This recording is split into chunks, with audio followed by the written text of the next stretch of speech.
I ain't waiting. I can't wait. I can't wait. Hi, Rosen. Hi, Vantillion. Welcome in. I don't know. I don't know. Oh shit! Ah! I'm having a real woo week. Okay, I'm just gonna chuck that out there. I'm okay. We're all good. Today was another bit of a rough start. You have Vantillion. Oh, you have, mate. Like, so they're all connected. I'll go into it in a minute. I'll just give you an update on me. Basically, GDPRhelper.com has fucked me, and that's where I think I've ultimately tipped over the edge. It's financial pressure in it. So I built that website last year, and I purchased the domain. Oh, brilliant to know, Vantillion. That may be necessary. Yeah, that may actually be really, really necessary. Can you head to Seoul? Head to Seoul if you can go there. So I had like 180 quid come out of my account when I've got £0. It's put me in the shit. I've had to get a bailout by my mum again, and it just destroys my sense of self-worth and respect. Do you know what I mean? Like, I built something that I know hundreds of people per month, per day actually, use across Europe. And it hasn't generated a single penny in revenue. I know that it adds value. I know it's useful. I know if I marketed it, it would get even more usage. But yeah, so it's my fault, ultimately. I didn't manage my finances. I didn't keep track of it. It just happened, and now I'm being like a victim of it. And I'm not. Like, I set this up. I set myself up for that. And that's life, isn't it? You got to fucking get your shit together, boy. Right, so welcome in. I don't know if I found it. I don't think I have. I've just worked out launcher update available.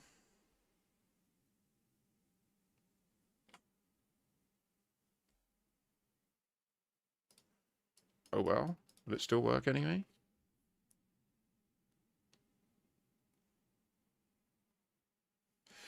So the penny that dropped today is I now categorically, officially do not believe what the leaders of DW3 and the leaders of the Children of RAXXLA have said when they say they don't know the truth of RAXXLA. I no longer believe them. I officially I do not believe a word they say publicly. I think that they know they've signed a contract that they've said they will lie to us. Yeah, I think the rainbow is the key.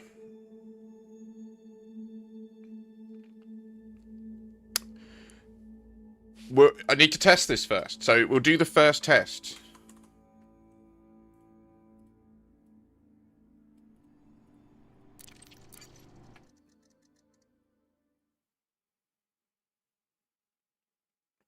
What is the test? We're going to make a rainbow.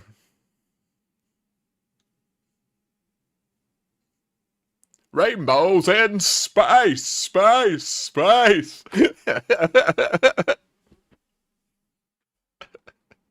That's the first step, at least. We need to make the rainbow.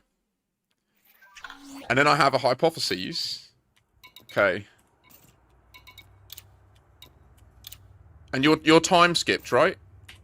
You're a fucking legend.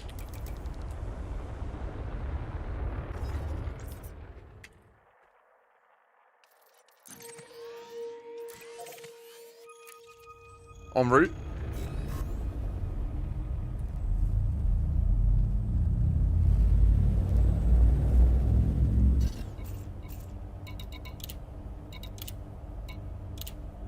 $30 million. So it's 52 mil a week. And I've pulled in 5.5. Massive 07 to the, in particular, Phaser, who's been assisting with the tritium system. Real thanks for that. It's going to be a huge boon to the wider community as we get it all set up. You like it, Florian? Let's see if it bears fruit. Oh, yeah. Now we're going back home, don't you know it's real? Gonna go and see cam reflections do a little prismatic extraction.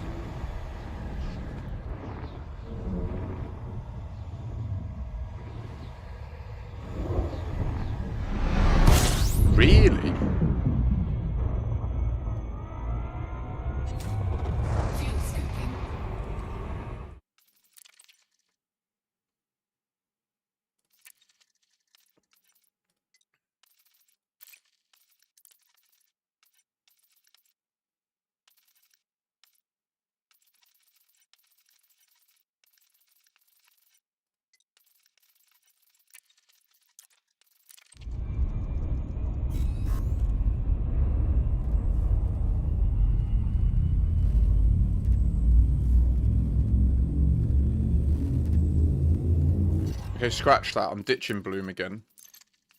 I think the lens flare is baked into the game.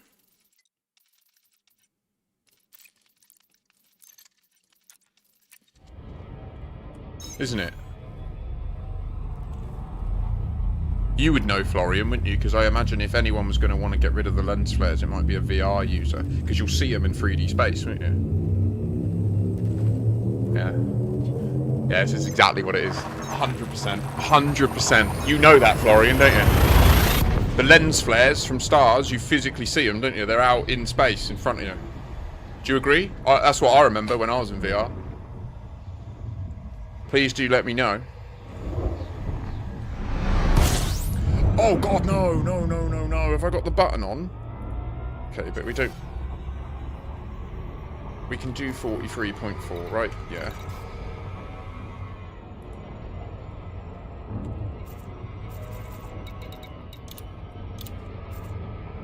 Metin, I've sent you a team request. If you can... I'll check the honorary mode image.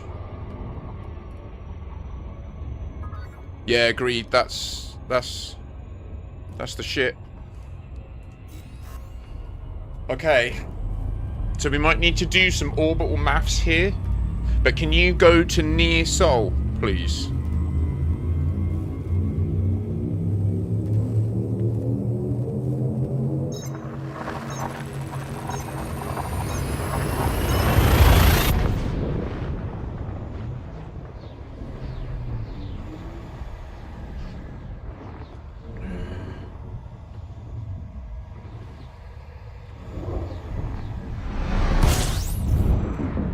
Okay. Okay. Oh god. Oh god.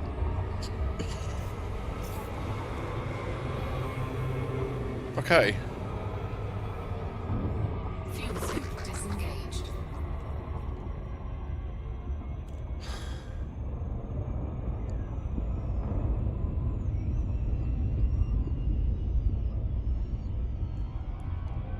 So the experiment.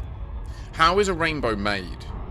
A rainbow is made when the sun is behind you and it shines through the atmosphere into a raindrop in the sky. It bounces off the back wall of the raindrop, which then sends the photon back through the liquid, acting as a prism. That splits the light into its constituent frequencies, which our eyes then see. On Earth, the angle that occurs at is at its peak brightness 42 degrees precisely. That is the moment of the anti-solar. So in theory, see these flares that are coming off it, right? If this light bounces off the atmosphere of Earth and comes back into our camera at 42 degrees, we should see a circular rainbow. That is the theory. A full circle lens flare rainbow.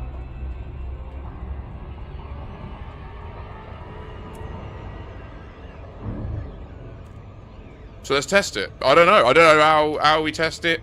I'm going to do my best. We'll see what happens.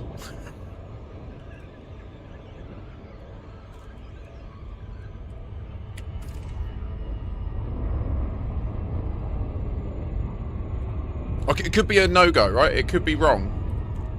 But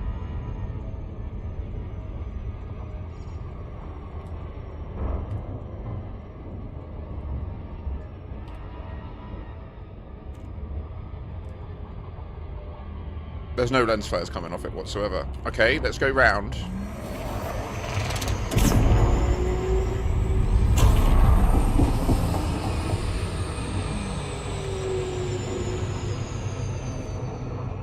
Can I catch a soul-born lens flare through the atmosphere?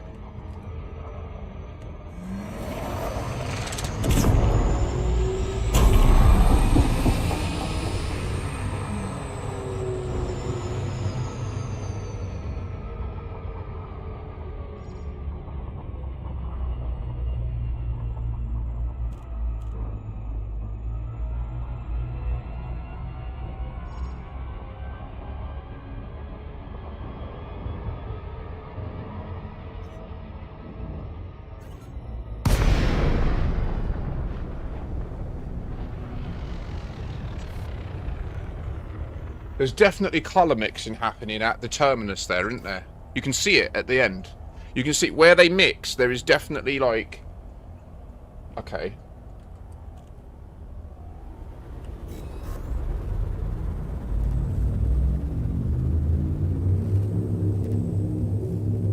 Firstly, how fucking excellent does that look? Have they changed this?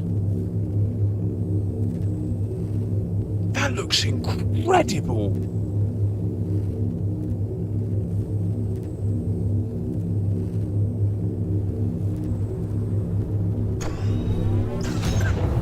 Just as an aside, that looks pretty. Okay.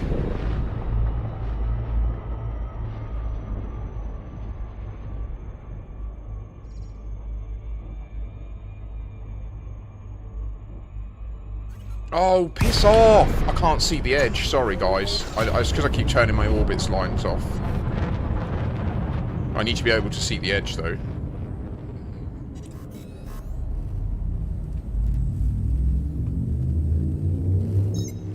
Welcome in, Dow. Sorry to greet you. And Jernage. I won't be live super long today. I'm dropping my old dear. But the problem is it's about reflection. Oh, maybe I need to put all my settings up.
I think we need to do that the other way.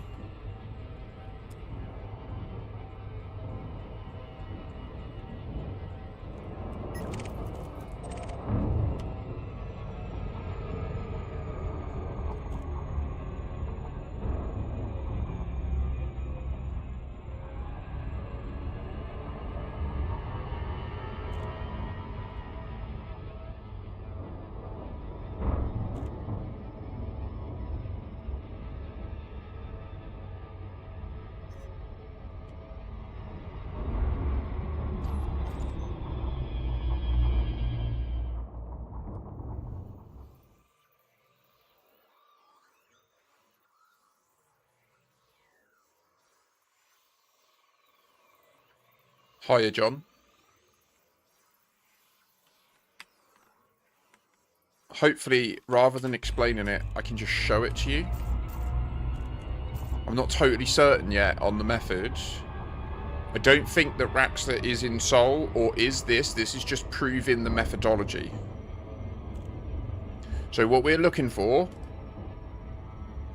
is a lens flare that reflects back, that shows a circular rainbow. And so far I'm not seeing it, which is definitely a... Oh! Wait. Wait, you see there's a line moving?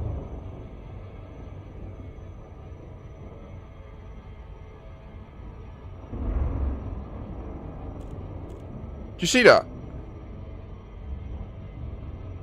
Okay.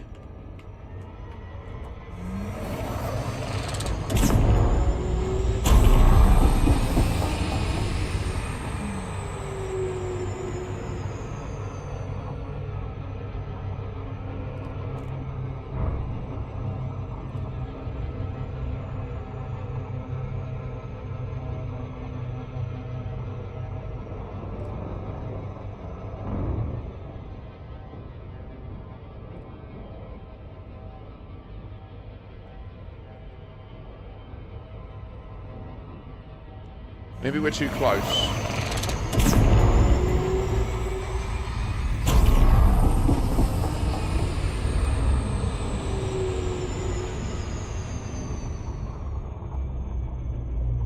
How do we calculate this better?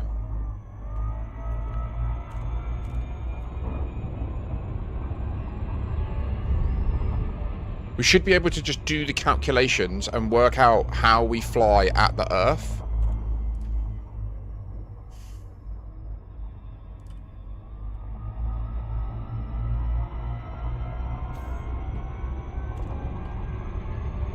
Crashed. Metin crashed.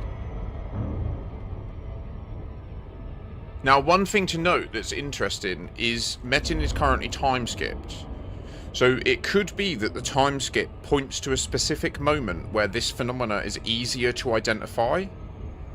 If that's the case, I would expect one of these sites to be pertinent to the moment that you time skip, and it would matter how long you've been time skipped, but not like, it shouldn't matter hugely. So that's why I think it's great that Metin's here time skipped, because I wonder if you drop out at like ancient history, or is there a nearer one, cradle of humanity, right? If you drop out at this,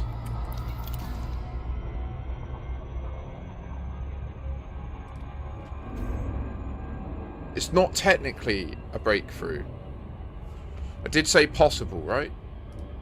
Yeah, I did. Yeah, good.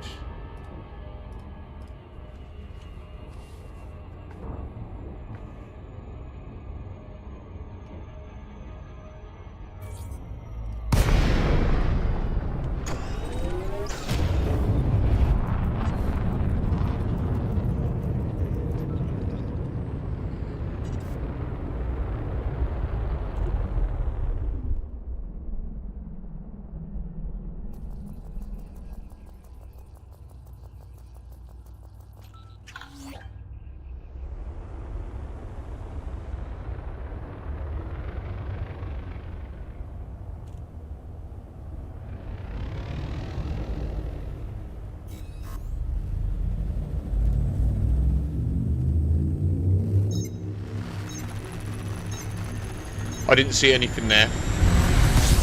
If we just go around each one.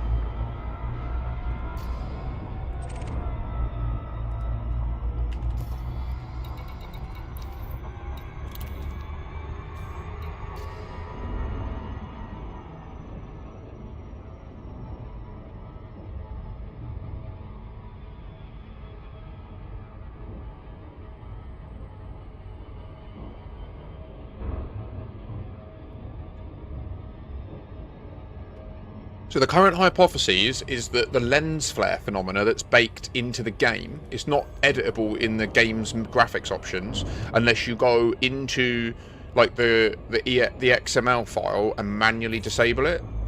The lens flares in the game, they are physically in the game. Like if you play in VR, like this morning, a load of pennies have dropped.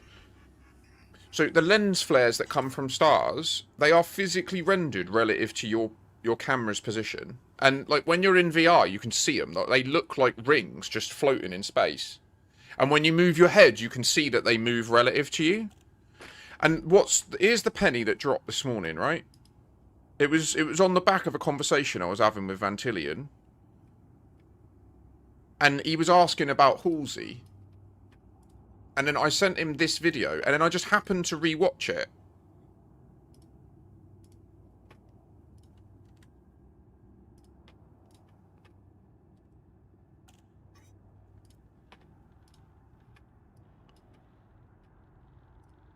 Look at this intro. What's going on? What the fucking hell's going on? No, put the video in full screen. What are you doing?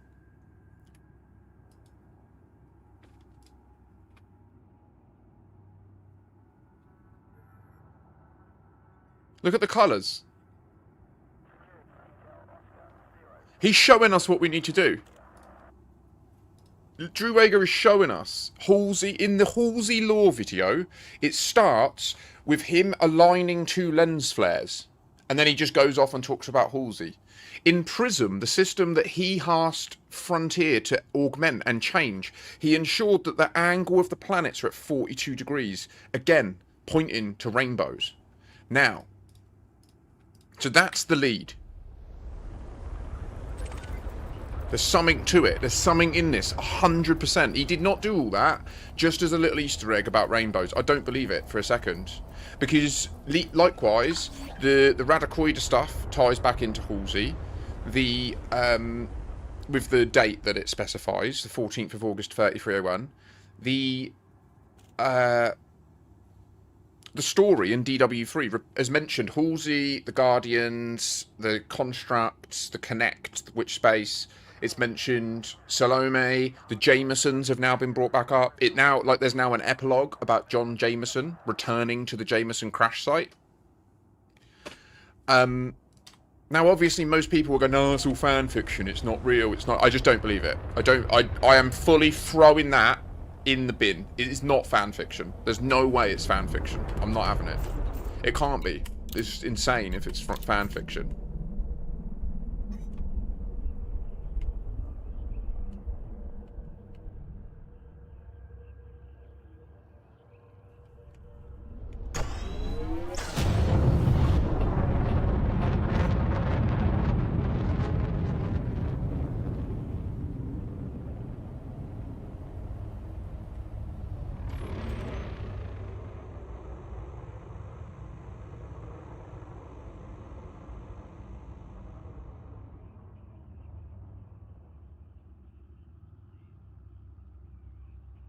Is that a 1, 2, 3, 4, 5? Is that a 5 sided shape there? Do you see that? 1, 2, 3, 4. Is that the dot? Is that the RAXXLA symbol?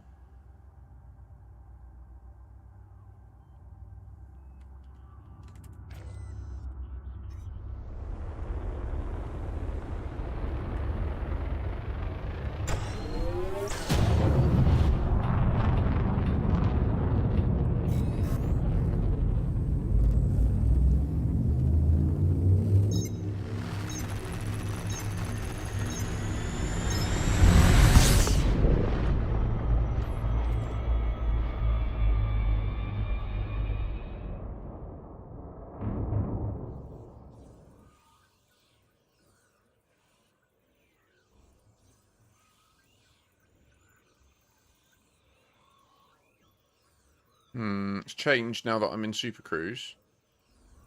There's definite... You see this?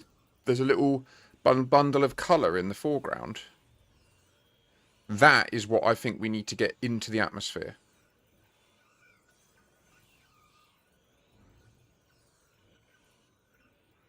Oh no, it's there. You see it there?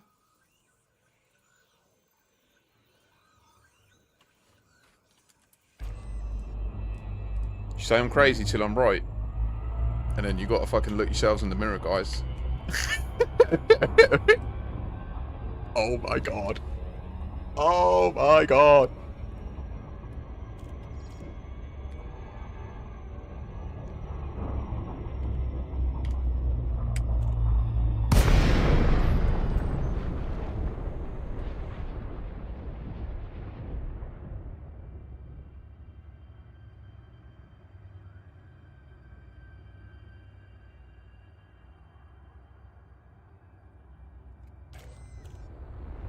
I'm at the interplanetary road trip.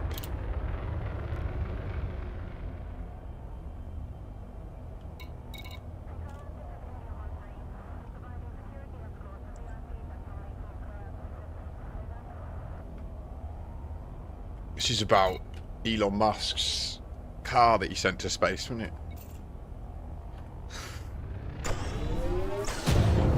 So probably not the one that we need, in fact. What POIs were present in the very original game? Soul POIs at beta, Elite Dangerous.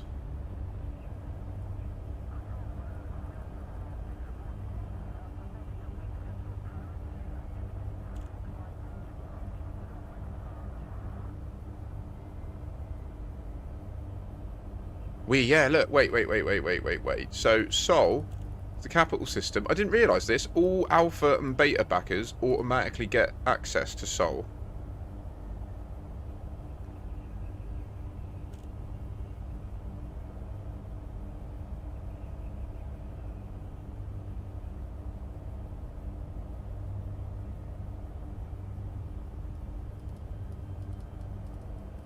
The Soul system in Elite Dangerous is different in various ways to its real-life counterpart. Let's see, does this note the reversal?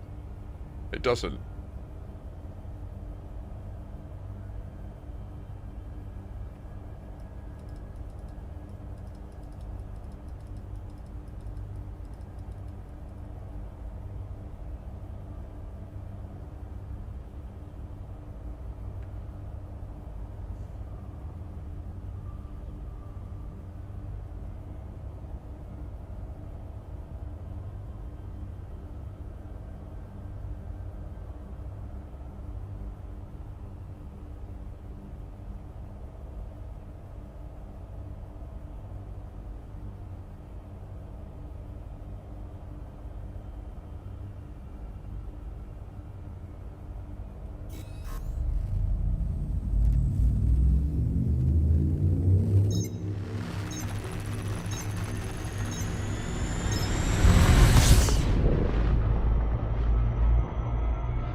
Come to this one. New leadership.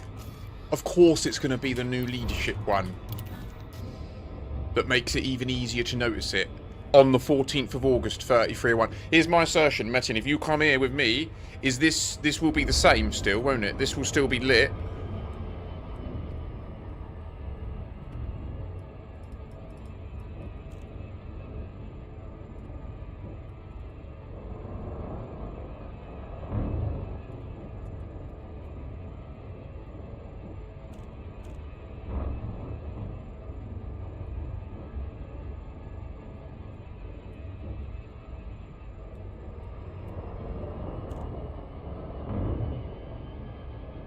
I think this is about Halsey.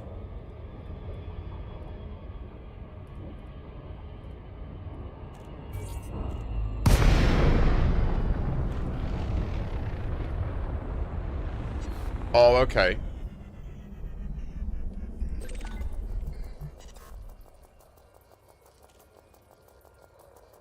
The way that line moves is... it's real sus to me.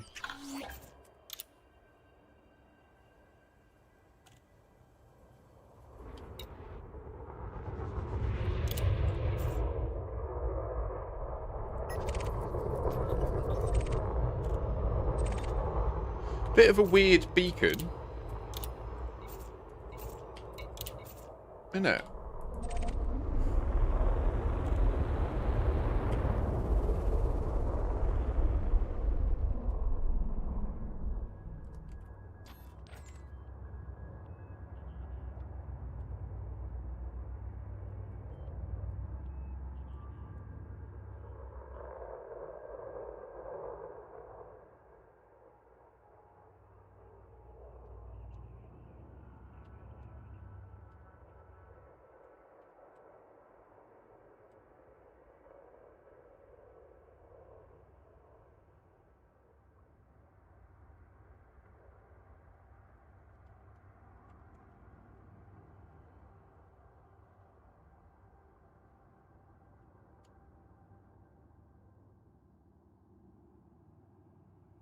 So when he does it in his video, he's aligned to the galactic plane. And then you see the two very clear circles. I don't get them. Yeah, if you want to, mate.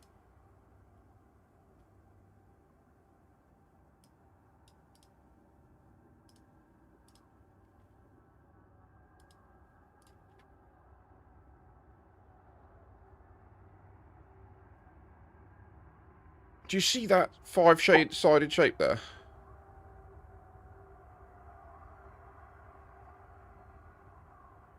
you see it? 1, 2, 3, 4, 5. Just like the shape of the what's outside the RAXXLA symbol.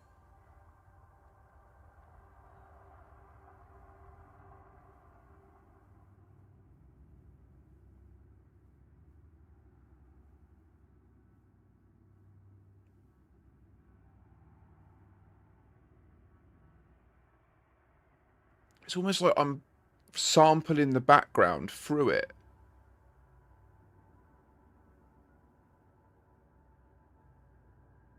And then look at that colour above.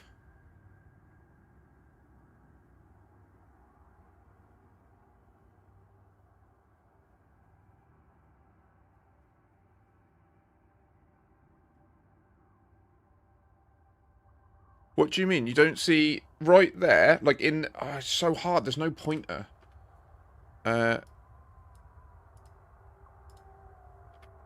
1, 2, 3, 4, 5. Now watch when I move it.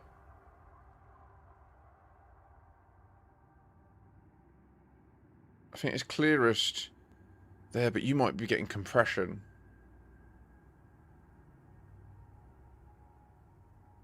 It was 100%. Is that a hex? 1, 2, 3, 4, 5. What's that? What, how do you call that? Pentagram or something? I can't remember. Okay, I see your screen. So you're at the same one as me right now, and your conditions are different.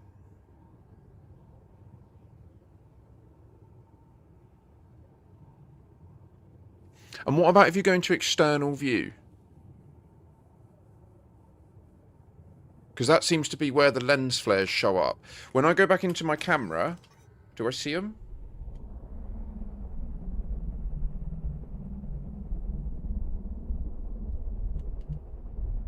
Oh no.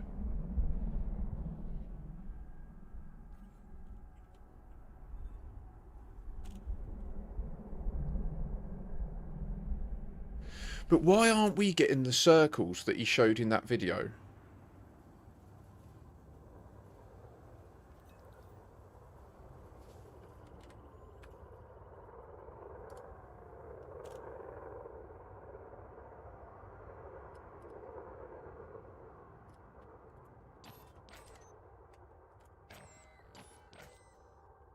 So from there, yeah, you just want to... If you press 0, it will stop controlling the ship. So you can just fly around. So I think we're in the wrong position. I think the light has to go through the atmosphere in order for it to get split. But it should be a reflection.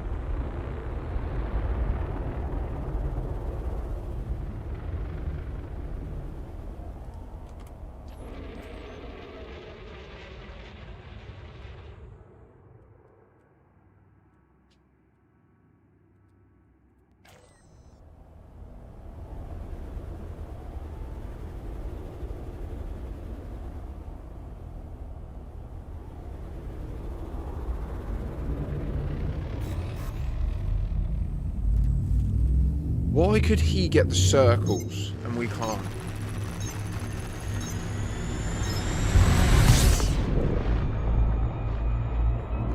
Dio saw rainbows in the dark.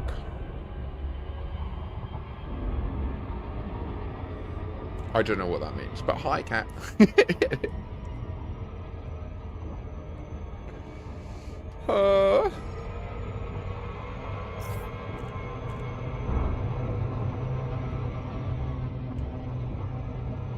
Dio has rocked for a long, long time. Da -da -da -da -doo. Now it's time for him to pass the torch. Sorry, you just put that song in my head.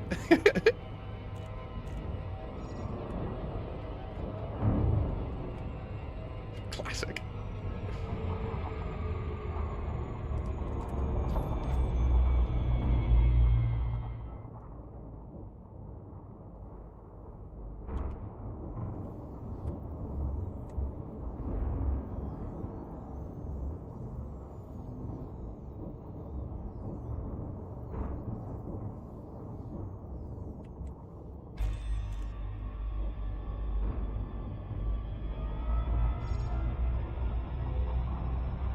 I really think that this is a lead, okay? So we just need to consider other test approaches. Clearly this isn't working. Like, we're not seeing any separation of the light.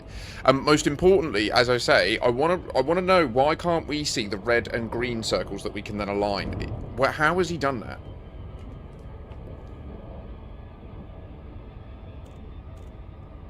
Is it a very specific zoom level? Is it not being in Super Cruise? There's a lot of different test variables that we could exercise here. I'm going to just drop out in a random spot.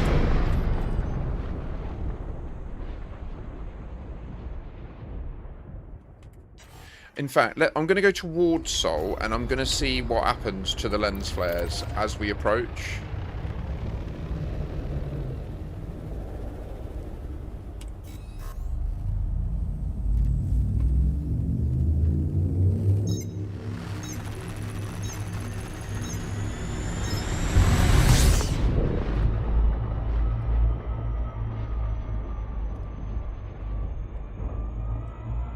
I'll be back.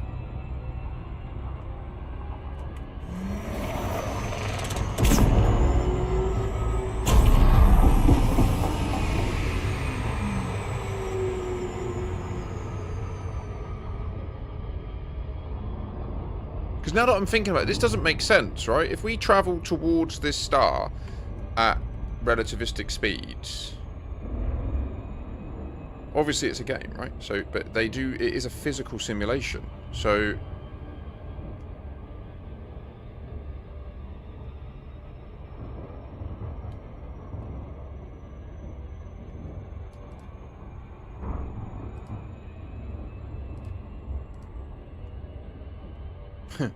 is the whole system here on a 42-degree tilt as well?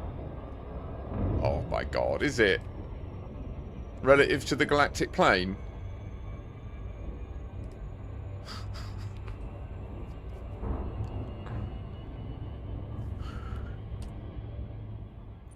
Oh, I'm seeing what you're doing, Vantillion, and that is looking...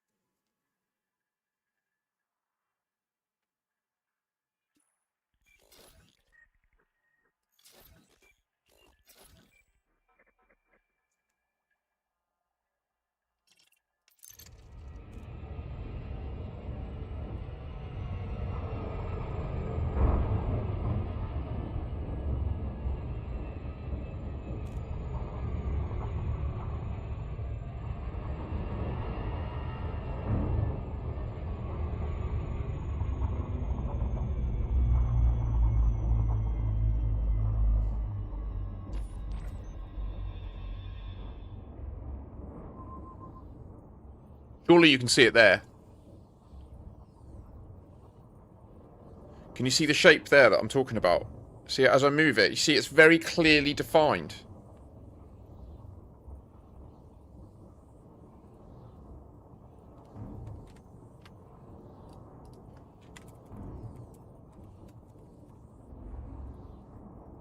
A pentagram, yeah.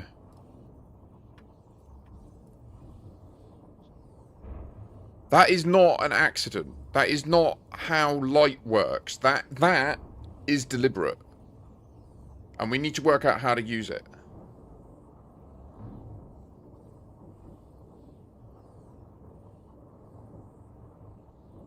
Do you see it? I'm telling you, that there is the beginning. And it is... that. Oh, no, wait. 1, 2, 3, 4, 5, 6. I retract it. Fuck. What am I thinking of? Where is that? Where would the pentagram come from? Is it... Oh, well, that's just... I'm patently wrong there. Okay.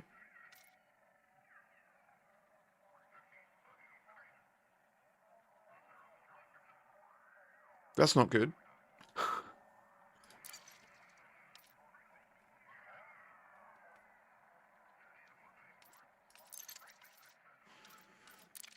Okay. I thought that was the symbol that was at the middle. Appears not to be. That's okay. It's still anomalous, like, nonetheless. It's still really weird. Why there is a clear geometric symbol in there. Like, you would expect circles, because the soul is circular, right? Like, that's what you expect to see. Rings, circles, stuff like that. Like these, you see these rings at the... You can see all the blotches.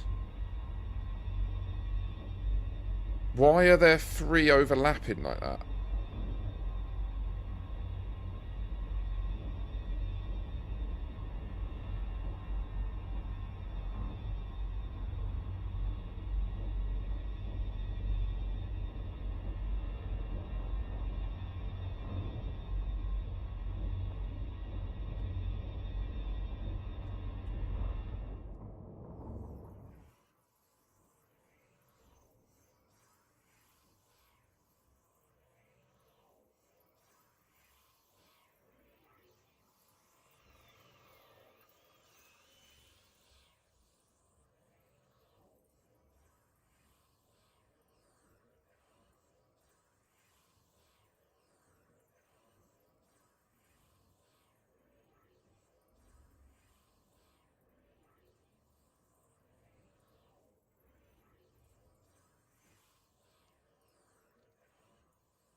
I could not have known this.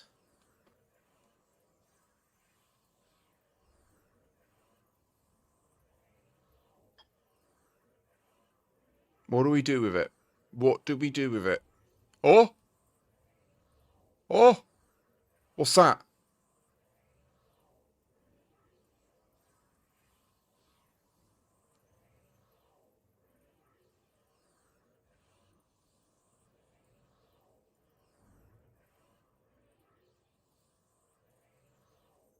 Thank you, Big Joe. I won't be live terribly long today because I need to drop my old dear to an airport and then get back safe. But tomorrow will be an all-day stream where we probably continue this lead all day because I don't know what else to do with this. But this seems to...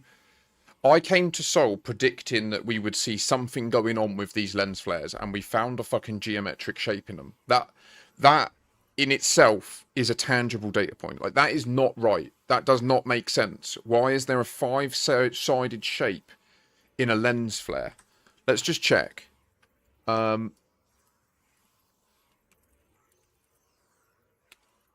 Pentagon in lens flare.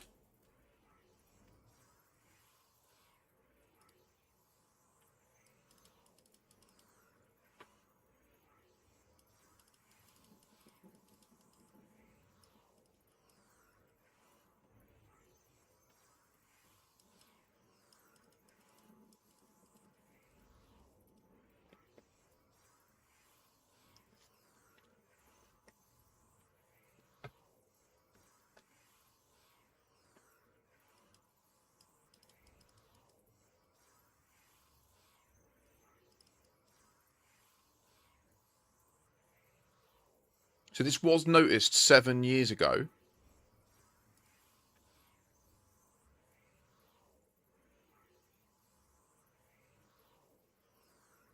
Right, so this would imply that the camera we're viewing through has a lens that has an aperture that results in this geometric shape. Oh, yeah, I see what you're doing. Oh.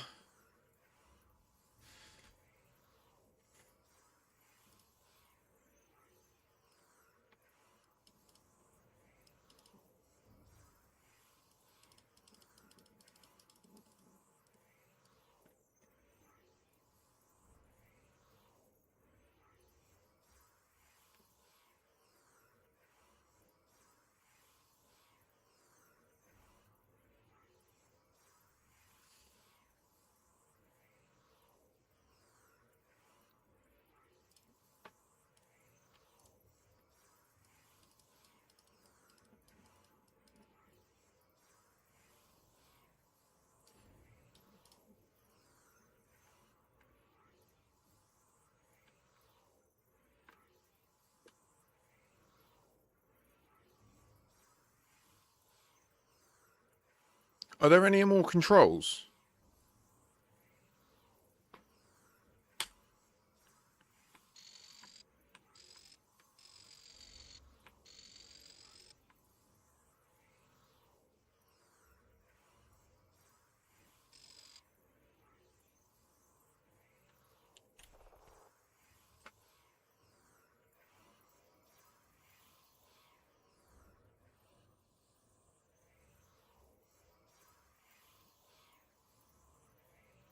Okay, so we're gonna... I think I understand. So the shape is linked to having a non-circular aperture. Iris diaphragms with moving blades are used in most modern camera lenses to restrict the light received by the film or sensor. Now, obviously, we don't have a real camera. This is all a simulation. It's a video game. So they've chosen to include this artifact in order to create the illusion that we're... The fuck?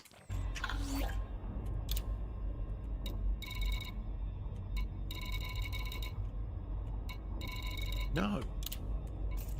I'm going to kill a bunch of civilians.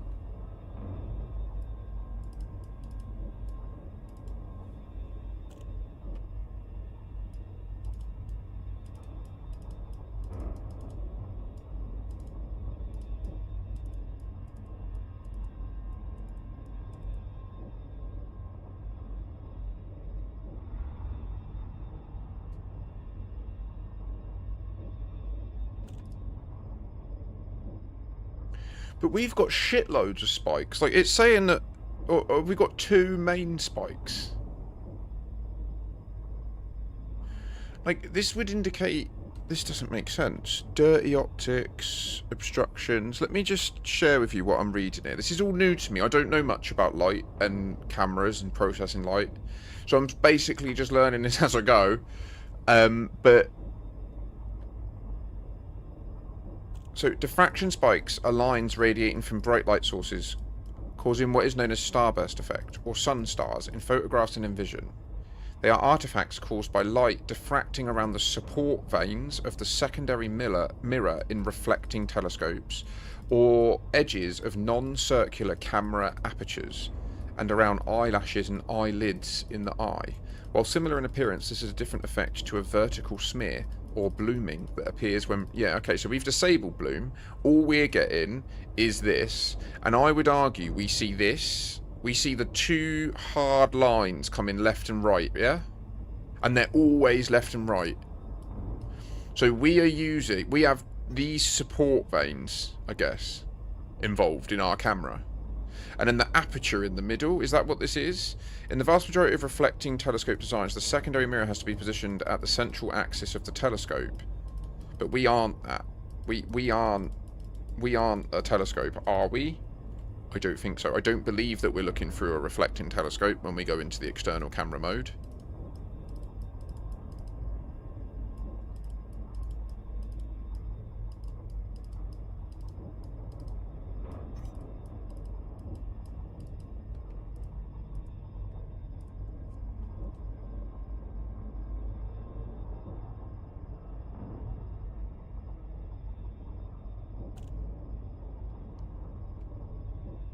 Now this, that looks right to me, doesn't it? I don't know about you. I think that we're seeing... No, we don't see 1, 2, 3, 4, 5 big lines and then littler lines in between, do we? It just looks like chaos.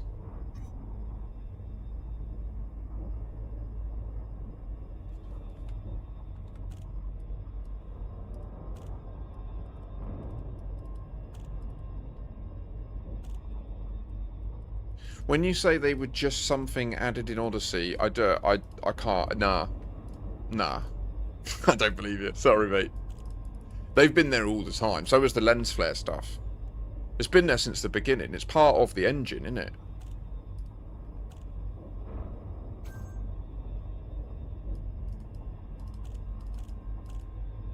I didn't mean to just, like, outright say I didn't believe you then. It's not that I don't believe you. I swear I remember playing back in the day and we had all this.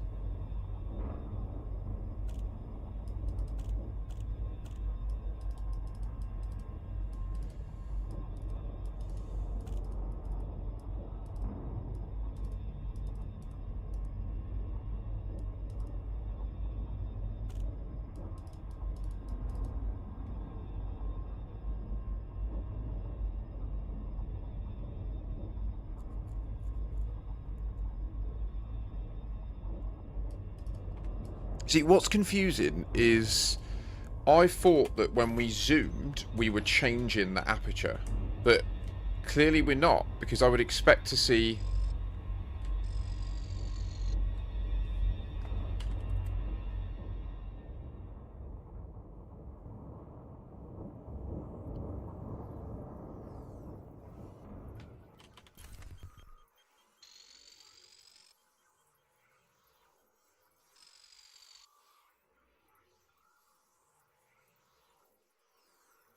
So here's the thing, they may have added those bits in after.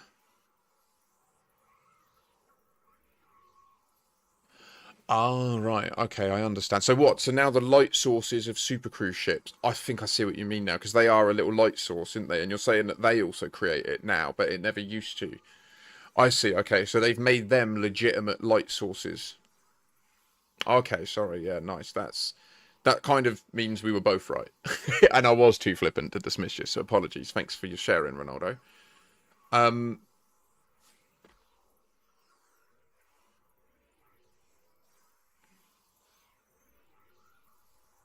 There are 4 objects being intimated in these lens flares. I have to assume that the... What's odd, though, is, look, that is physically being rendered, right? It gets bigger when I zoom in. So that means we're not changing the aperture by doing this.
So I would also add, what if we do manage to do this, I don't think that this will solve RAXXLA. I just want to be clear. I think that this is just the first step in realising a technique we can use to start to see things that aren't immediately apparent.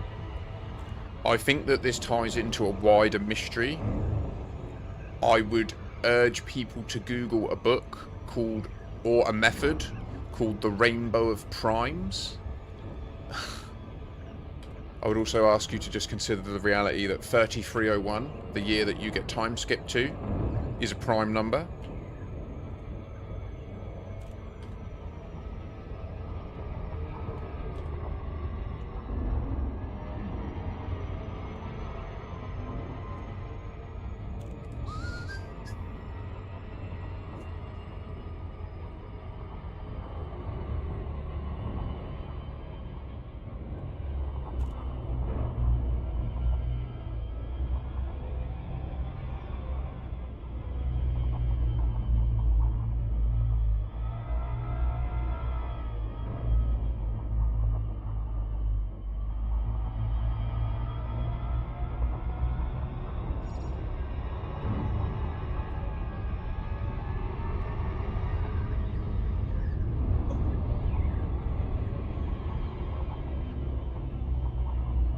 I think I heard you then, Fantillion.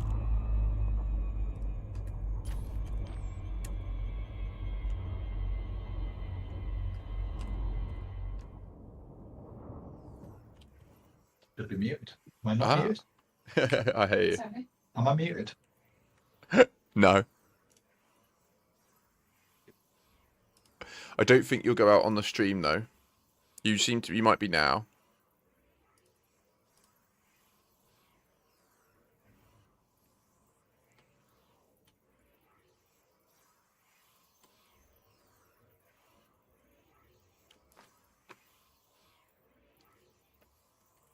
Oh, you did go out on the stream. Oh, okay. Sorry.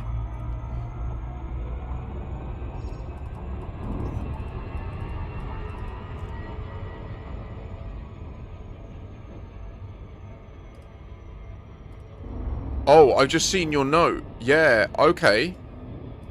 Do you... Oh, shit.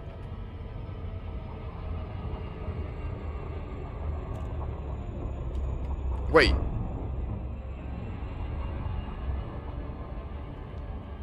That's... It must have been a different microphone then.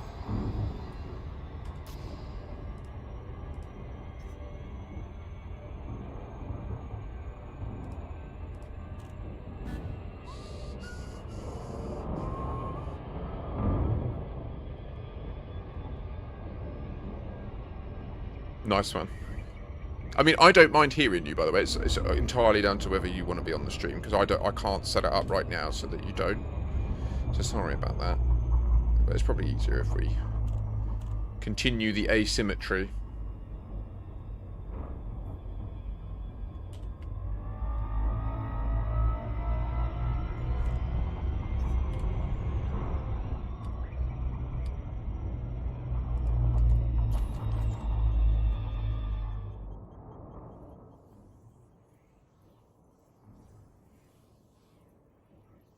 See, that's interesting, right? Because that line there, could we see that? Yeah, we should see it, because it's an artifact of our camera. And I see what you mean, the lines, the blur lines coming out of the other ships.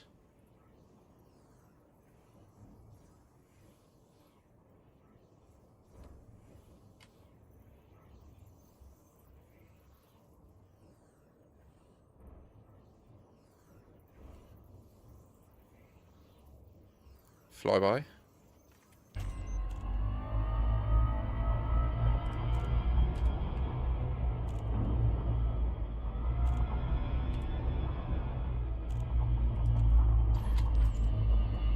Not dreadful, mate. I've had a bit of a difficult week.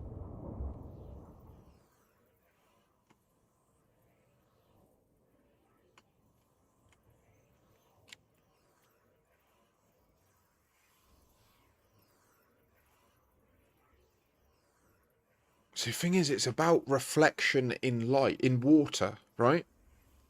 That's the thing that I'm trying to emulate, is I want to see these...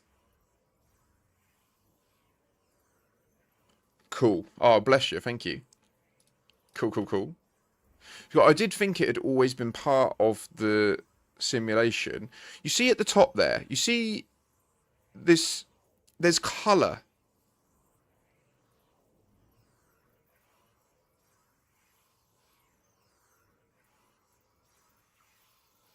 Oh, and look, even though we can't see the star now, look, the lens flare continues as we rotate.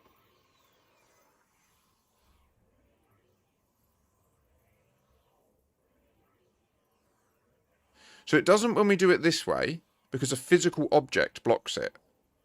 But when we go this way, even when we don't see the star out of frame, it continues.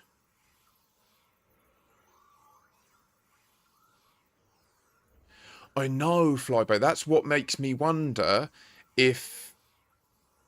Yeah.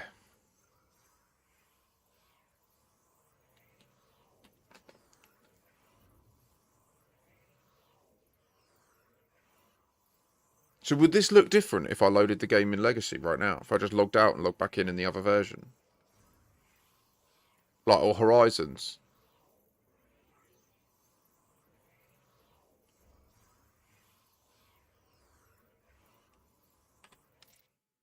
I'll be right back, Mitty. You alright, Hammerlam? I won't be live terribly long today.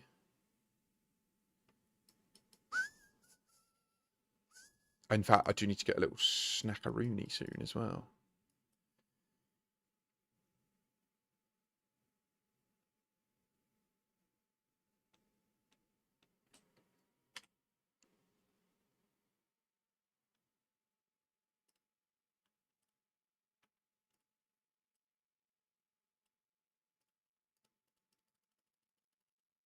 Promises, promises? What do you mean, Rosen?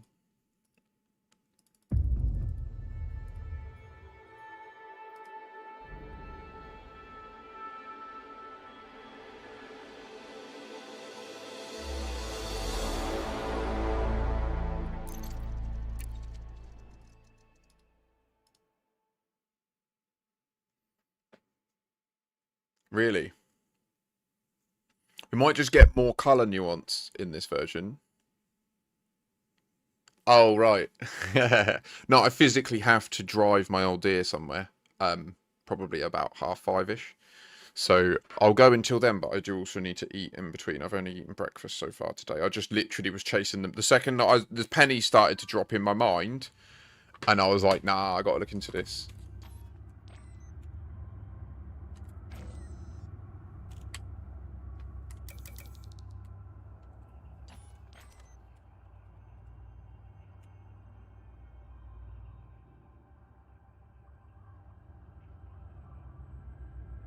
It's identical.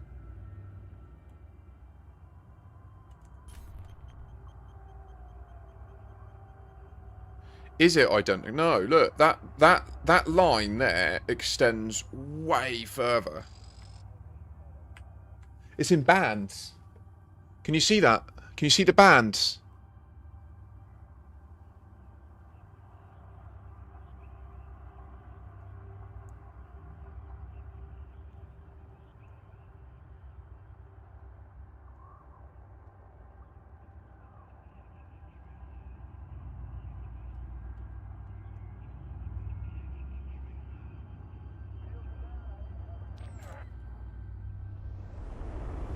This is, it's just, I don't know.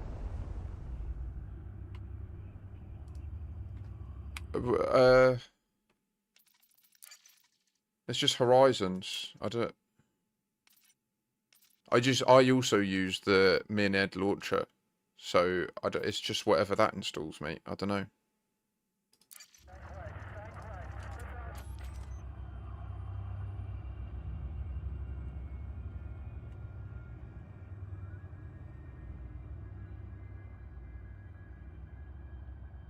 Look, do you see in the foreground here? Do you see all the different colours all jumbled up? It's like I'm seeing purples, oranges, greens in there, blues.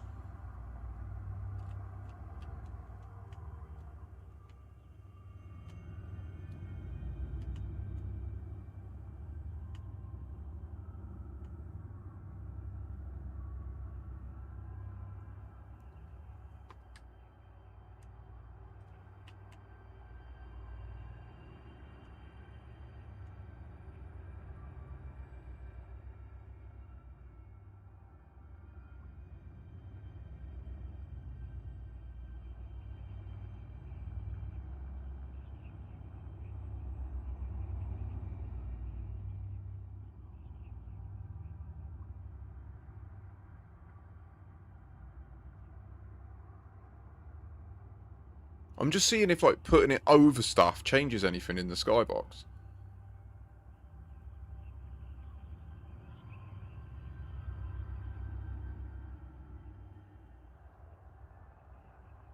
I'm literally just experimenting right now because right now I would say the test did fail. I'll accept that 100% it failed.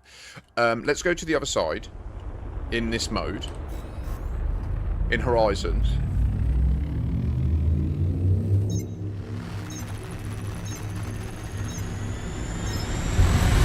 Oh, sorry. Yeah, you're right. I'm not in Legacy. You're 100% correct. You're 100% correct. But the thing is, I don't have a Legacy account that I can load. Do I?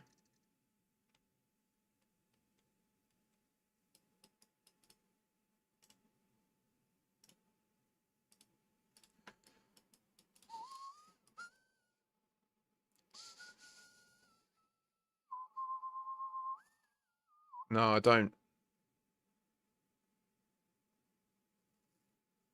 Okay, so... I mean, anyone that has Legacy or is on the console, this should be the same for you as well. Like, the RAXXLA mystery has been in the game since beta.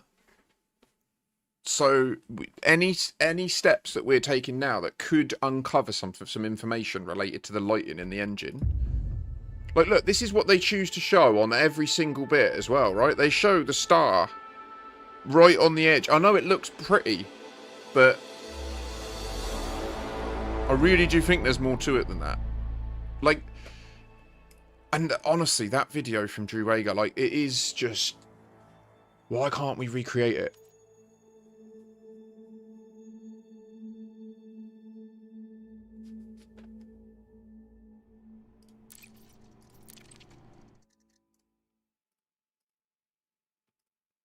In his video, he had 2 rings and he lined them up. Now, it could be that he used something like Space Engine to create that one little bit. Because right now, I can't see how you would possibly create that. I have no idea. I don't see any lens flare artifacts that are circular in this game. Other than blotchy ones that are offset from the star. Like, they seem to be like a static decal that's put over. But the actual physical lens flare artifacts, to my eye, seem to be literally rendered physically in the game. Like, they are objects in space. And the reason that this penny dropped is I played the first 500 hours in VR. I know full well that they are physically there. Like, I remember they used to annoy me because sometimes you'd see it out the corner of your eye and be like, what's that? And it's just like a lens flare floating in space.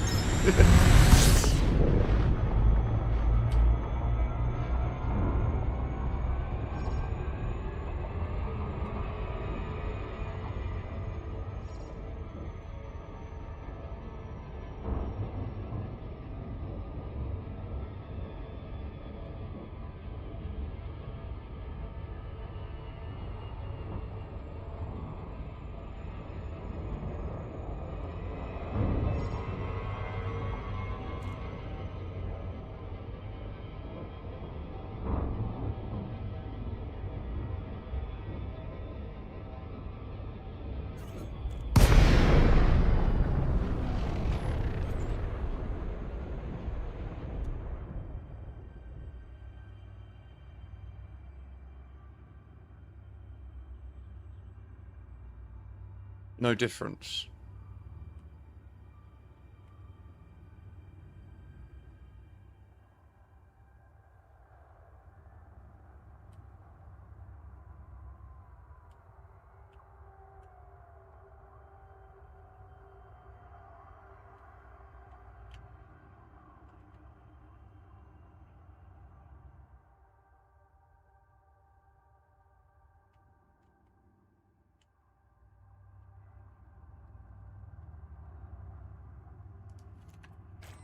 Okay, let's go to the other side of the terminus.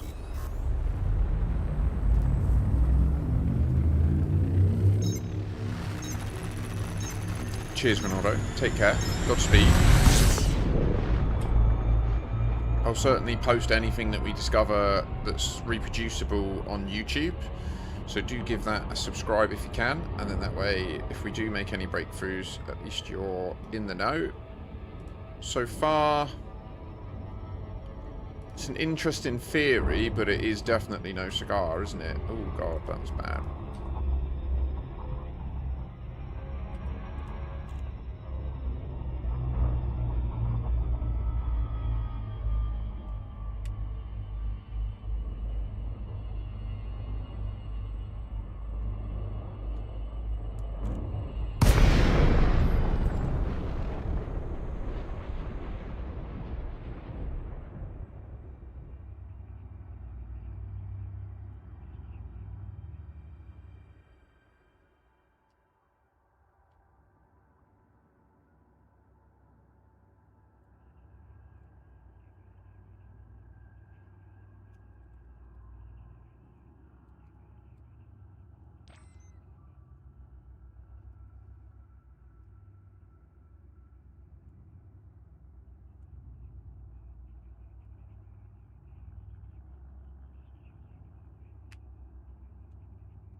What is with those bands?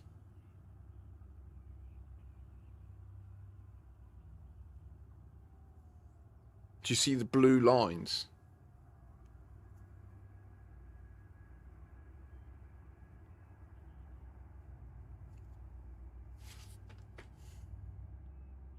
Honestly, I'm convinced there's obviously something to this. I don't know what yet. I don't know how to do it. Metin has noticed nothing different time skips. Like, I've been keeping an eye on his screen here and there, and there's just no obvious difference. Obviously, when you drop out at any of the POIs around Earth, the situation is different on his screen compared to mine. So that's what I was curious about, is if they've anchored us to a specific moment in time where this is very clearly evident. It might be that there is common places that you can then go to. So the only other place that I would... But, so the rainbow clue, the reason I've come to Earth is the 42-degree rainbow thing is only true on Earth. And it is, like, a product of the curvature of the Earth and our eyeball. There's a lot of different variables, I think, that come together to make it 42 degrees on Earth. That is like the angle that you see the rainbow most clearly defined. All the colours are very bright. They're clearly segregated. And then as you move from that backwards or forwards relative to the anti-solar reflection point, you start to see them all blur out. Now, every rainbow is a circle, but you just don't see half of it because it can't reflect to you because there's ground in the way. So what the goal here isn't to solve RAXXLA with this test. This test is to see, is this true? Like, can we split the light in this game using prisms? And that's what I'm attempting to use Earth's atmosphere as, is a giant prism to split the light of the sun and see a rainbow in the game. We've never seen a rainbow in the game.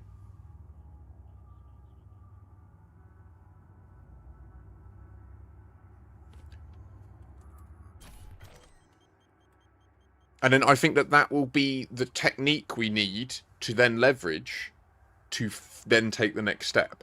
And I think perhaps that the act of understanding it might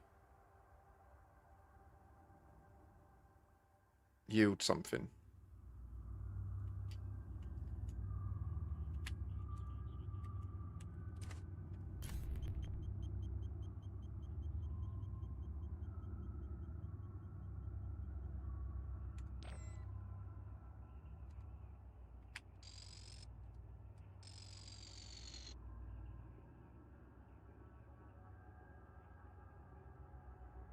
But I don't know what else to do with it, guys.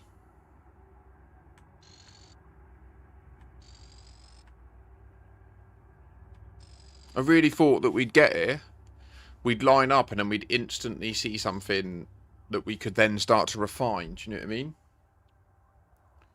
Now, this colour in the foreground here, if I put it there over a moment of darkness, I just want to really be clear what I'm talking about, because it's not easy to notice. In fact, it might even be over my head, but I'm talking about this here. I don't even know if it shows up on the stream. Oh god, yeah, no, of course.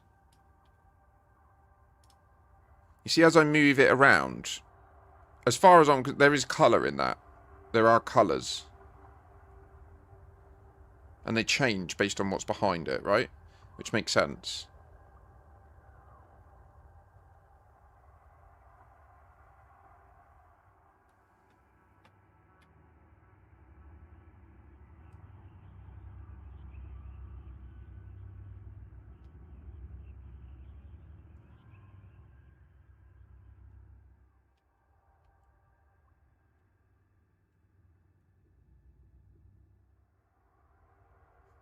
How did Drew Wager get the circular lens flares?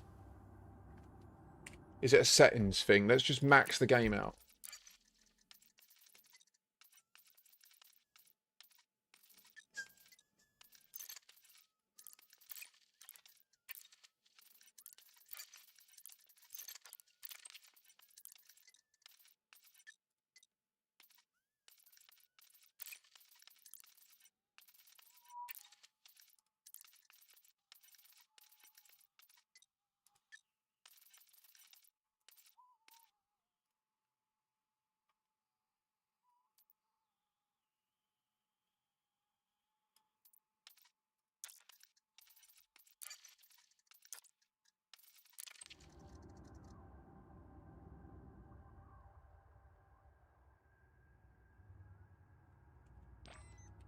Still getting 60 FPS. No evident difference whatsoever. If anything, it looks less. Guru. Mate, it's the prism thing again. Basically, I'll show you what Penny dropped, so at least you can just know why I think this.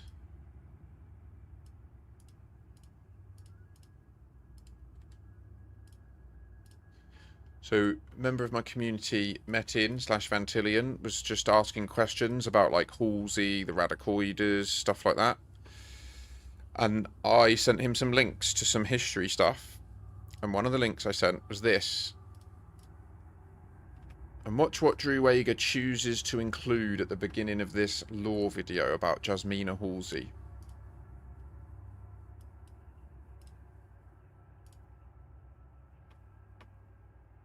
They're superimposed, aren't they?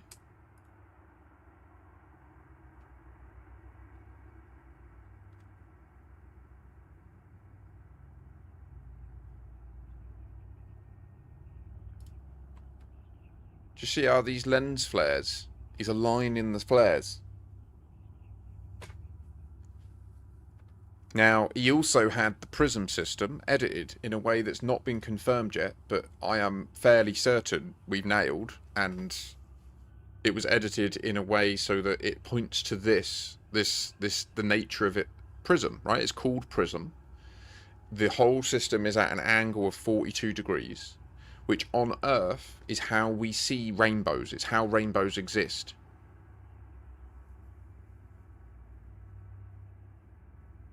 Now, I thought added to the footage, do you reckon?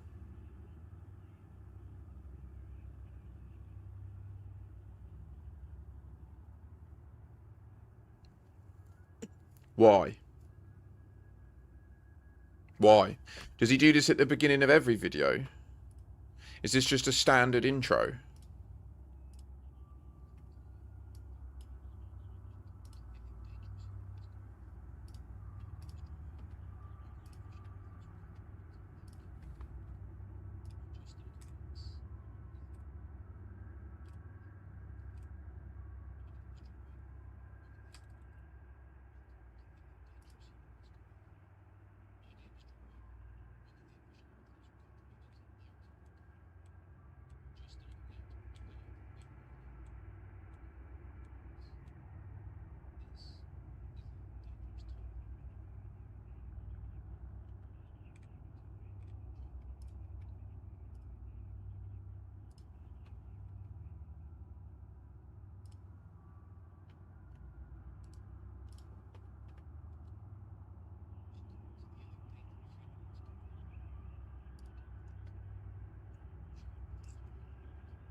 And he always includes their... What do you mean they're not seen around Earth?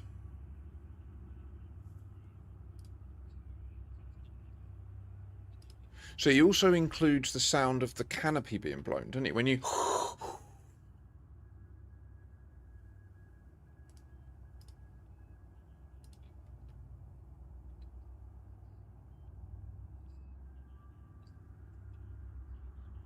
What does he choose to show us in his intro? He chooses to show us the star close to the edge of the atmosphere, many lens flares, and a ship rotating. Right? That is the three components of the intro that he's chosen to include. I wish he was listening to this. I bet he'd be sat there giddy, like, oh my god, someone's finally getting it. I really do believe it. Like,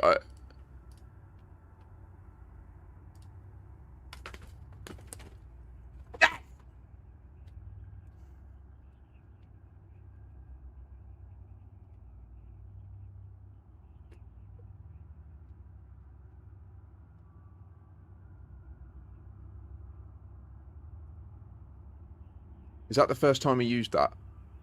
Did he choose to add that in for this and then reuse it? No? Okay. It's in generation ships.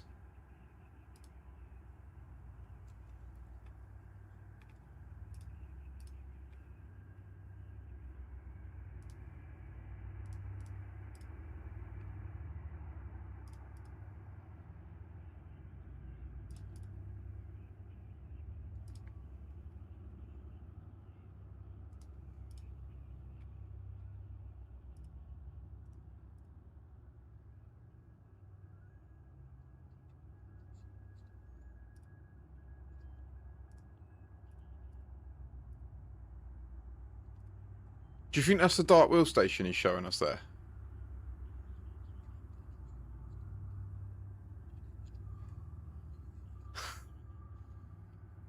This motherfucker. GG's V. And by the way, I just want to say, if I ever say anything like that, I don't actually mean that as a negative thing about him. I love what he builds and how he's doing all this stuff. Like, I'd soak it up. I love it. I'm like a super fan. I just wish he'd corroborate with me. You alright, Breaker? Why'd you say nah, Cyber? Yeah, so he got this intro made.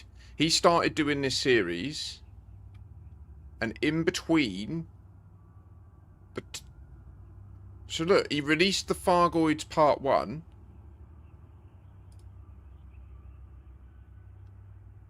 You just think it's a generic... So this was 5 years ago. Were these re-released 2 years ago, 1 year ago, 5 years ago?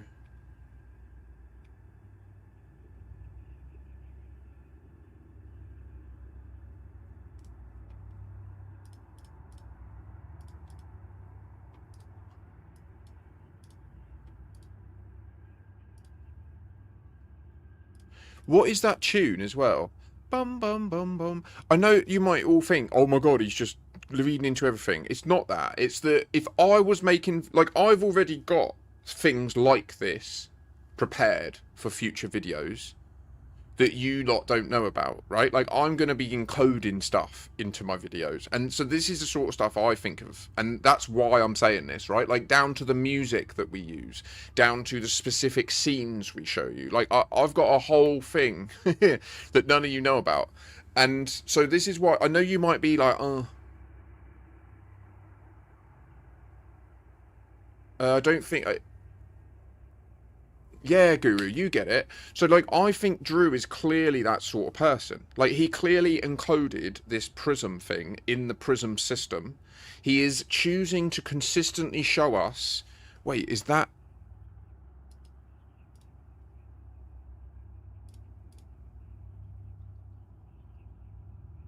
What's in the foreground there? Is that the 1, 2, 3, 4, 5?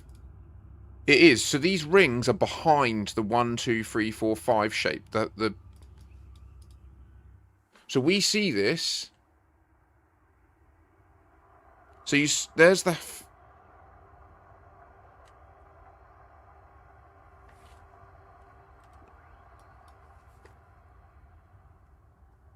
And this is all what they're about. They're all about hiding in plain sight. That is the absolute MO calling card of the mysteries in Elite Dangerous. Is they'll hide it in your face.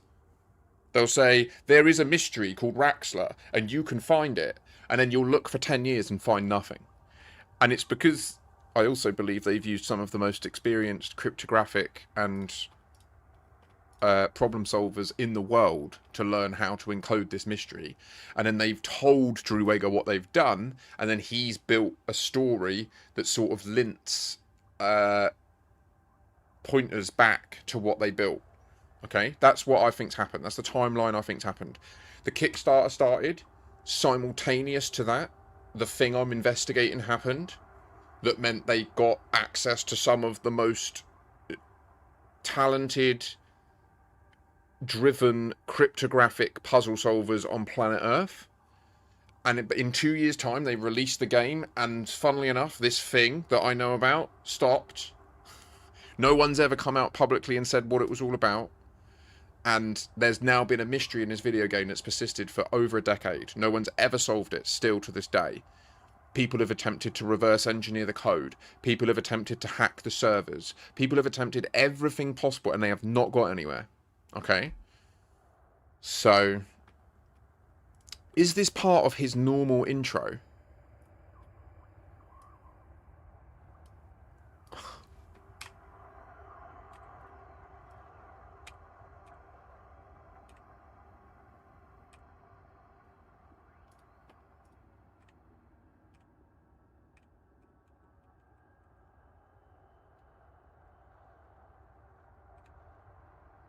No, it's not part of his normal intro. So clearly this is with intent, right? If you are interested in... Wait.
Sorry, YouTube people. I can't broadcast YouTube and stuff over YouTube. It gets me sacked. So, you can't hear it. Sorry, mate.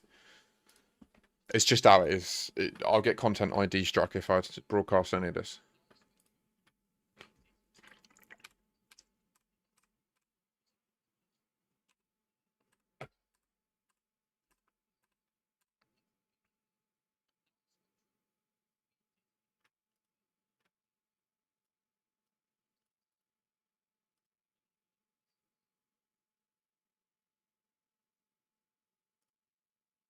No, no, yeah, no, I know. It's just where it's a prism.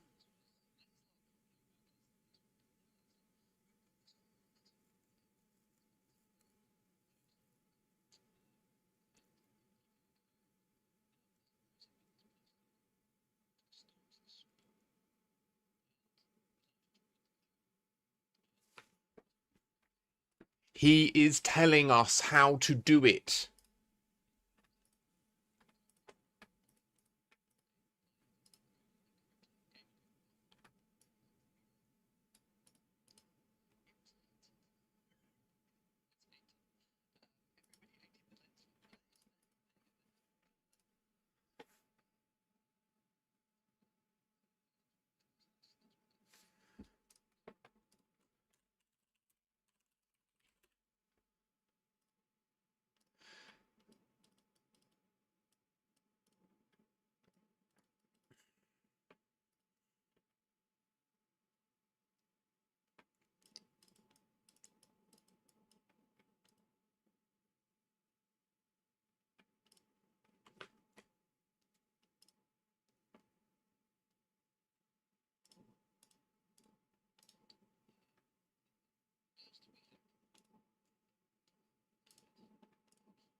And then he's going to say about the book.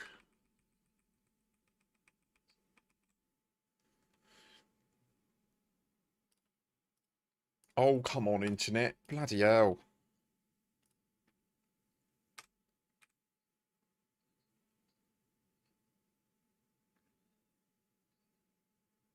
RAXXLA? Yeah.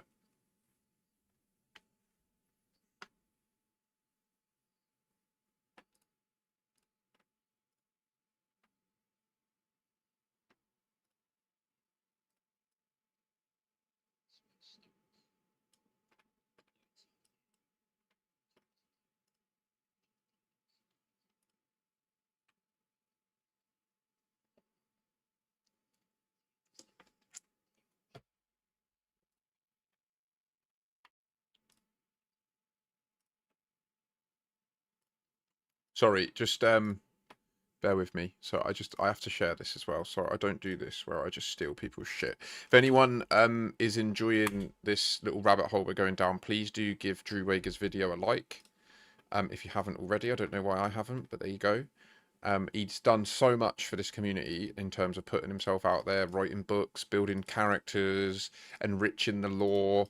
Like, obviously, he just loves it. So yeah, the more support we can show him, the better.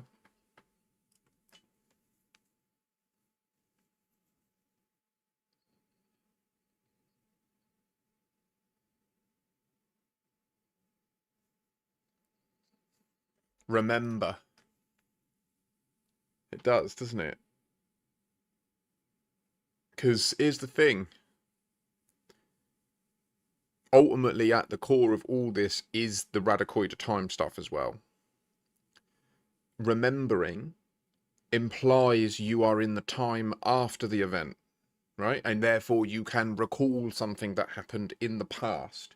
It's an implicit link to temporal causality, in my opinion.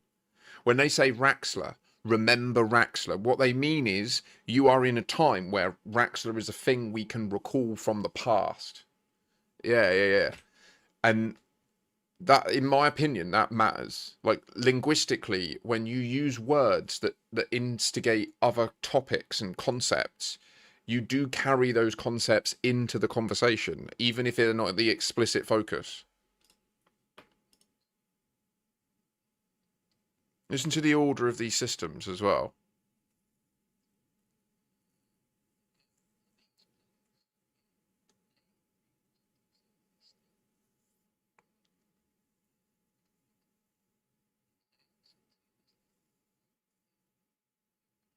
So was Uza and the Rare.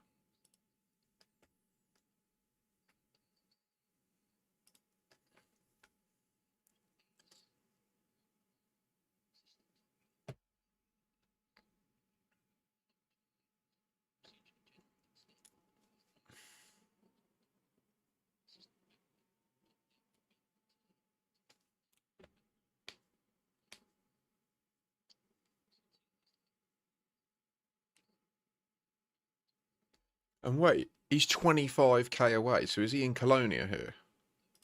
I guess he is.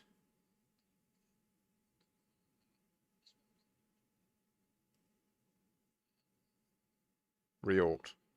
Oh.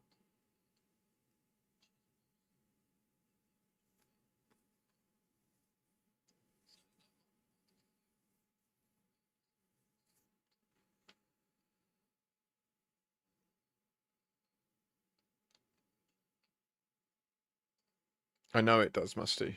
I have to. I don't have a choice. I will be copyright struck if I broadcast YouTube videos or music over YouTube.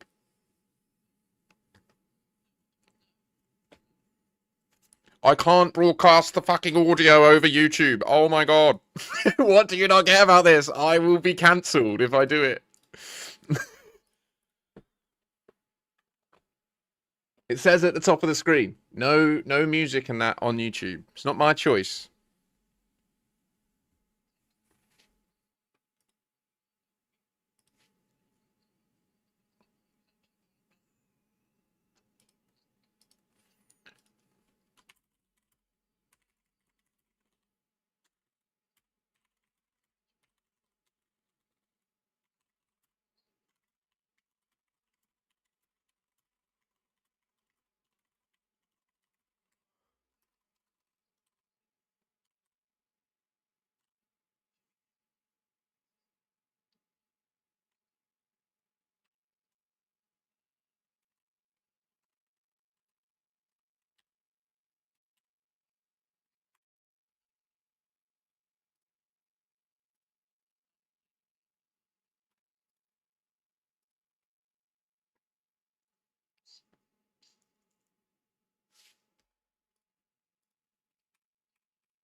Look, you notice then, right? Like, these are the sorts of things I look for. So, like, then when he says, see, right now he's thrown himself because what he's done there, he's accessed a part of his brain where he knows if he doesn't tread carefully, he can fuck up. Okay, when he starts talking about hyperspace and witch space, he then gets caught up in his thoughts, right? And it's because he's making sure he doesn't accidentally tread on something that's going to expose something that could get him in trouble. I think, anyway. I could be reading too much into it, but.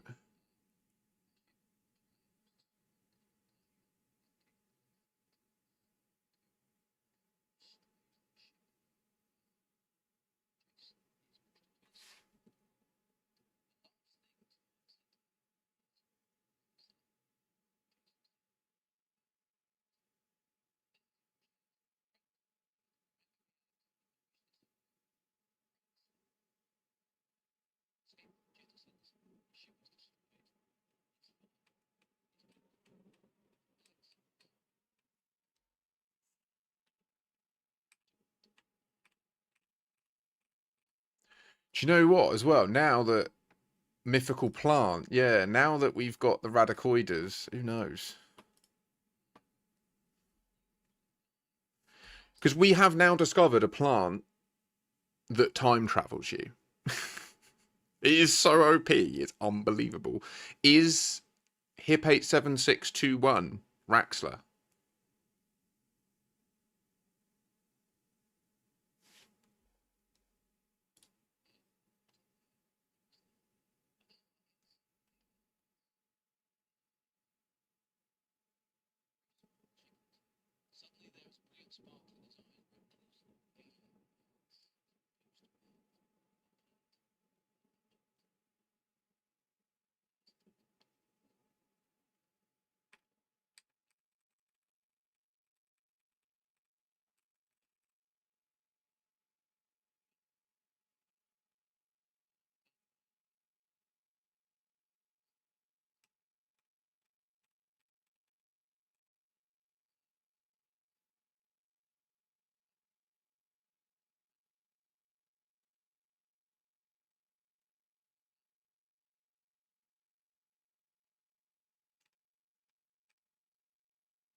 Oh seven.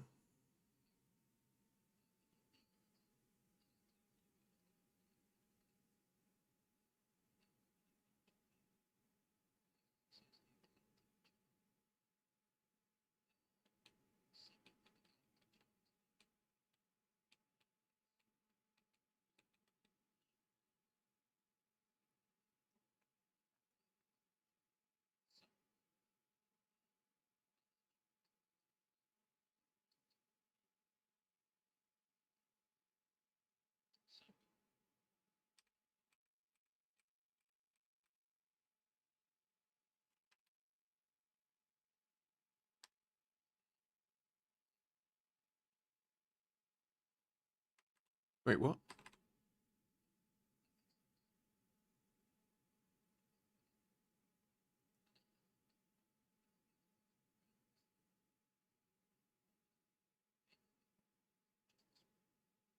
Tianve. Okay.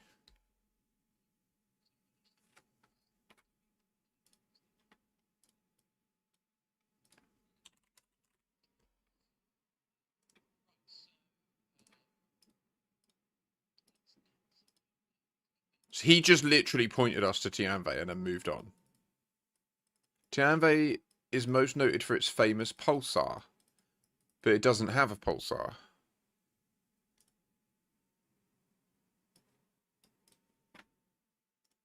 I'll load the game. You will hear the game on YouTube, so please don't freak out. I just can't ruin my entire channel by broadcasting other people's stuff.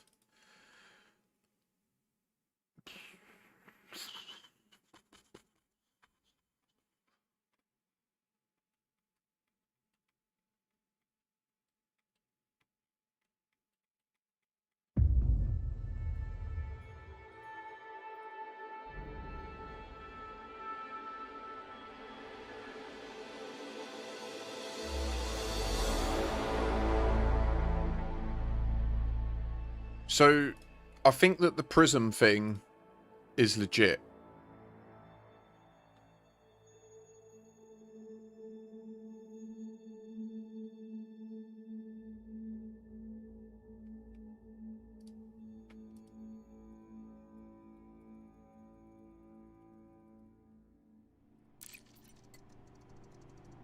What's going on? Yeah.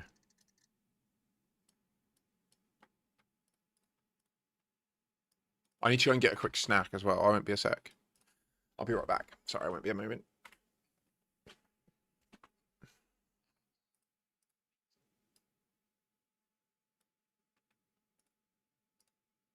Yeah, me too, Vantillion. See you in a mo.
What lens? What do you mean?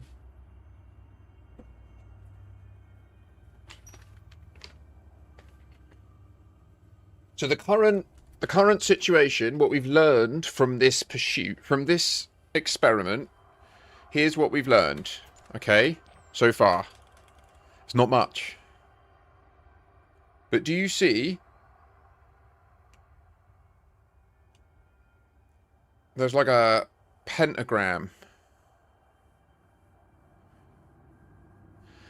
Oh. No, no. I don't know if they have.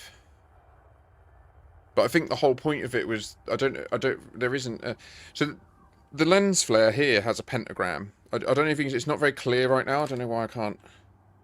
It's because we're so close to the planet, I think. So there's definitely a shape present. It's there. It's really hard to see right now. Why is it so difficult to see?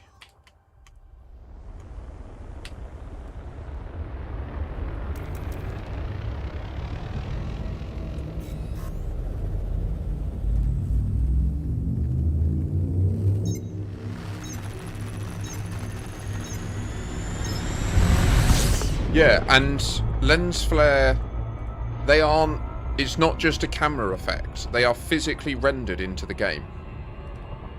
So, like, when you're in VR, you see those artifacts in space. Like, they're there. That pentagram is physically there. And when you move your head, you'll see it move. Right? Now, here's the next step to what my brain is doing. Go to Drew Wager's videos. Not these ones. Go to his lore stuff. His playlist. Everything created in the last 2 years starts with this. See this lens flare and this lens flare being aligned. Now they have been superimposed. This is footage from Elite with these lens flares added on top. He is 100% communicating something to us here, in my opinion. That is, someone put effort in to add them onto to it, right? So there's something to it. There's something to this. I don't know precisely what, but there is something to it.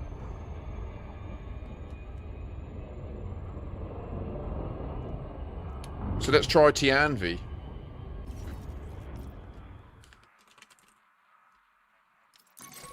It could be Legacy. It could be the old version.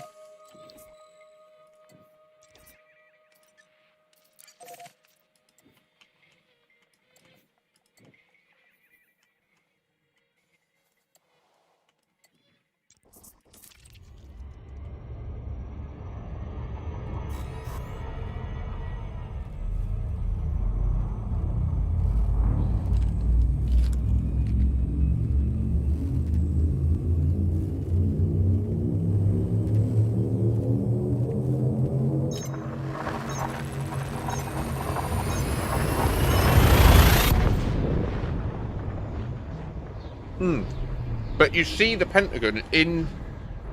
I don't know, maybe they're not superimposed. Hang on.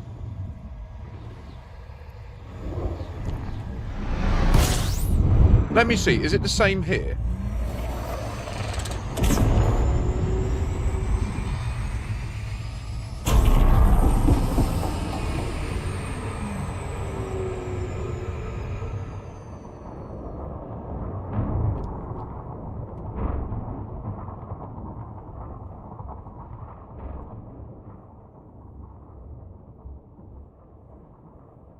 I'm too far away. Okay. We'll check the next one.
Alright, Ross.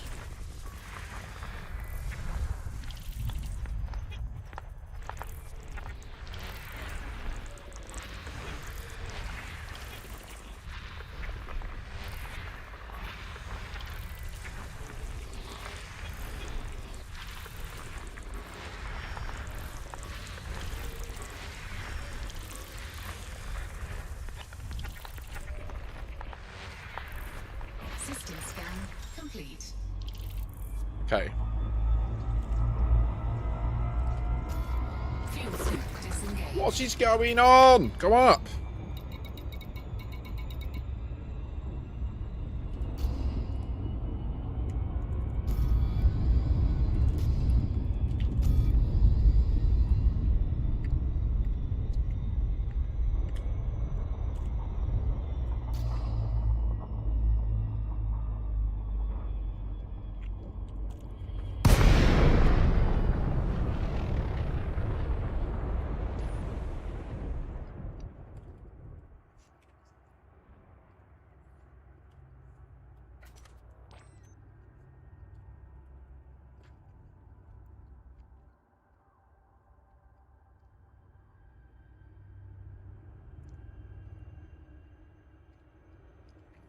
So am I too close?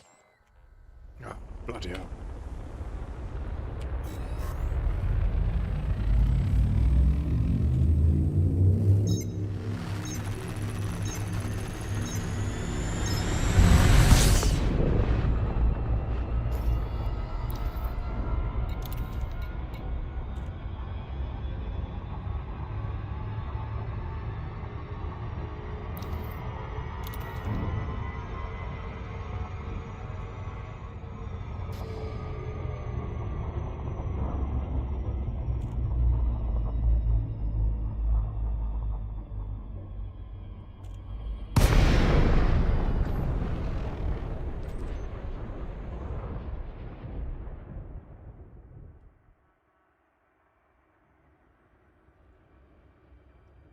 I also see the pentagram there.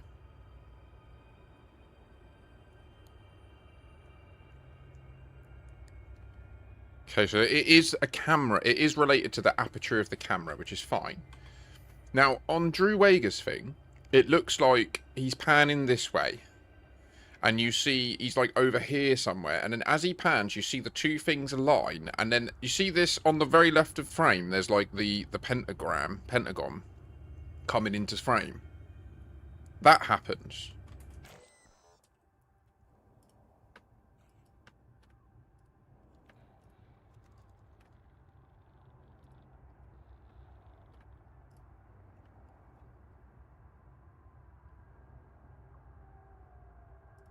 It's not the pentagram, though.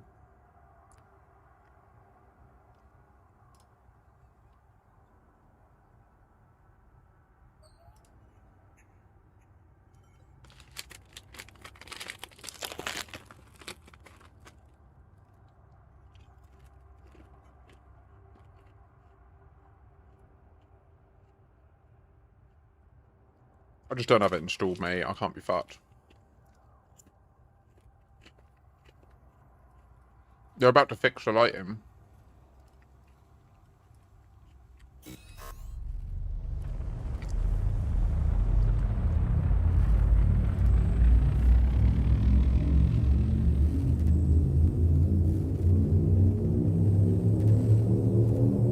I wouldn't say over-analysing, mate, no.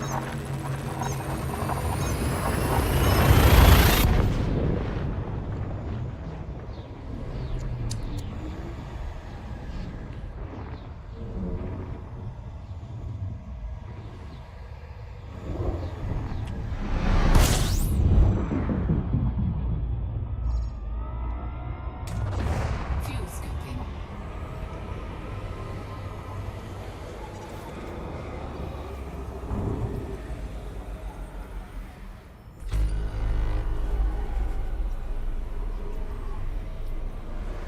And for hauling, I'd say if you can focus on the tritium system, that would be sick, because it benefits everyone. I actually haven't checked it in a while, so I don't know what situation it's in. It's not that one. It's that one. Haven't logged in a week. Been well, not busy actually, just like super depressed. Fuel scooping complete.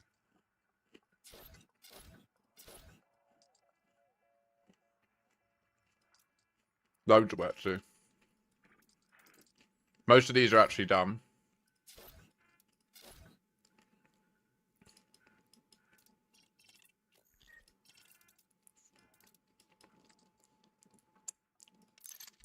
Warning. Temperature critical.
It's made me wonder if what if this is the same as HIP 87621?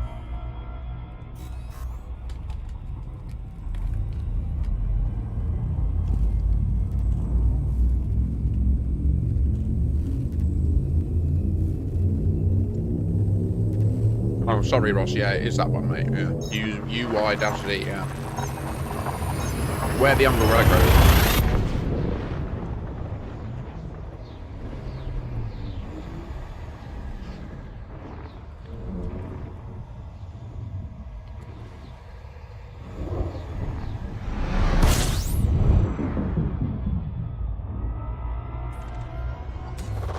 Fuel scooping complete.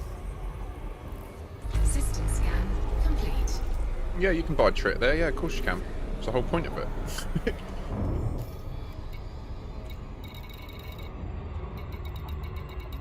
I don't know if it's super cheap yet, but...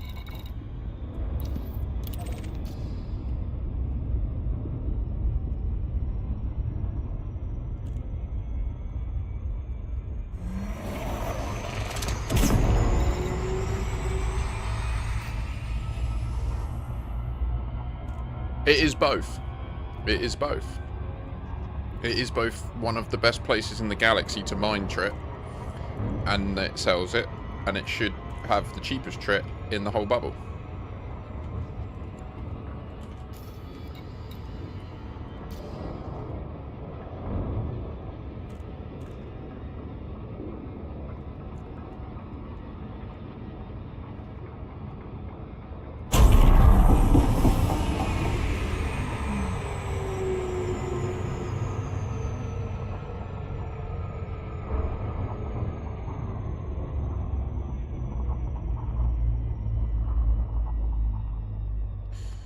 So it's not offset.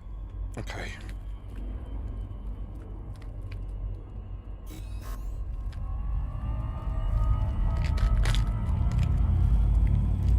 Can't open them. Why are they so got air? I can't do it.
Nah.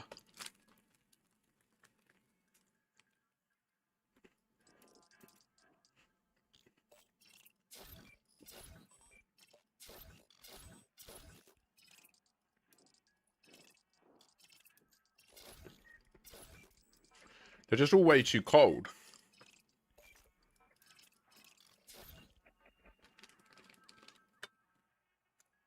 I mean, this was just a lead because he mentioned in his video, oh, they put Tianvi in here. No idea why. And then just moved on. Do you know what I mean? But...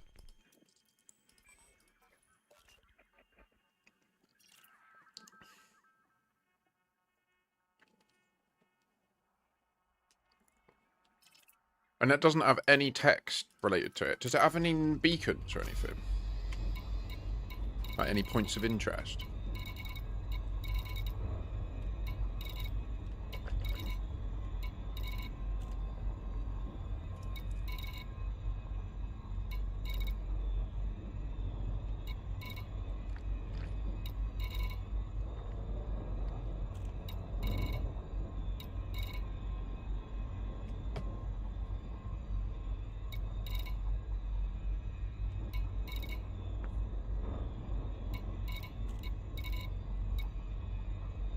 Was this hospital, was this the one that you could never go to?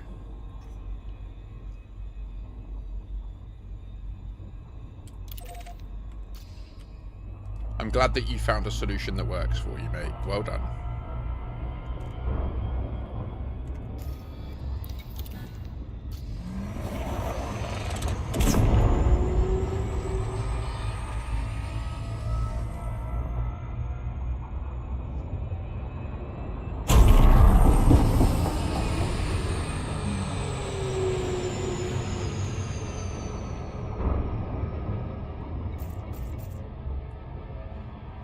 Okay.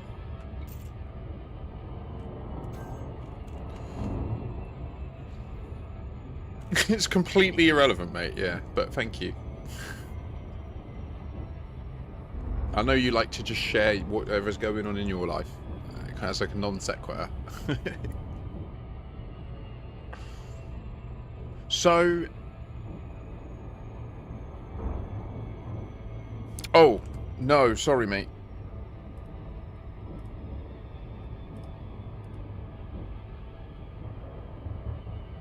Are you trying to catch it and it's zooming away from you?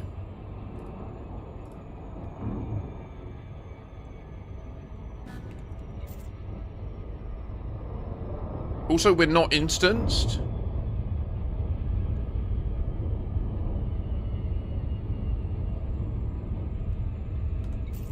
Wait, what?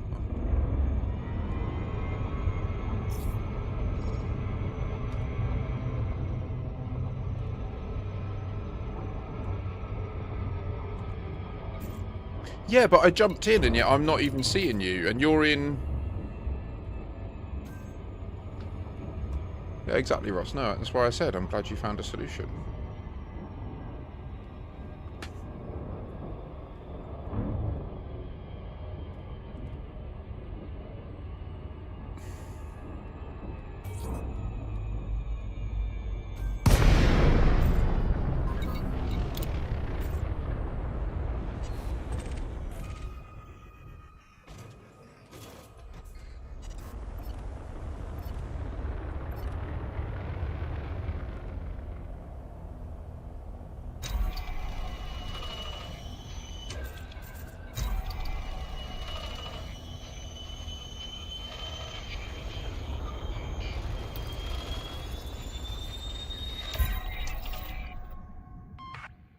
Hostile forces detected. This is an open call to any nearby pilots. Help us.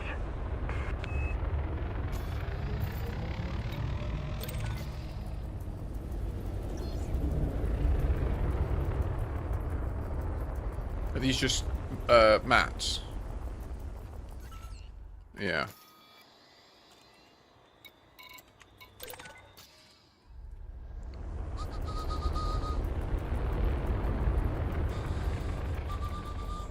Is that one in the space station? Under attack. Incoming message.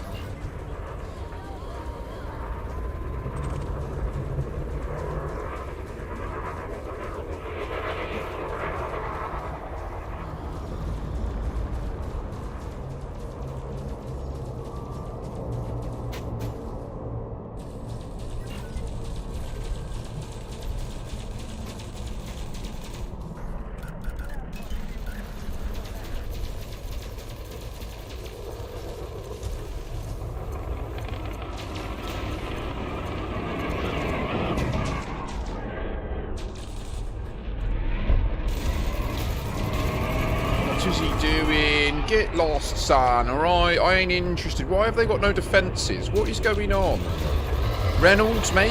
What are you playing at, bruh? Oh, fucking hell. Right. Fighter deployment sequence initiated. Mothership under attack.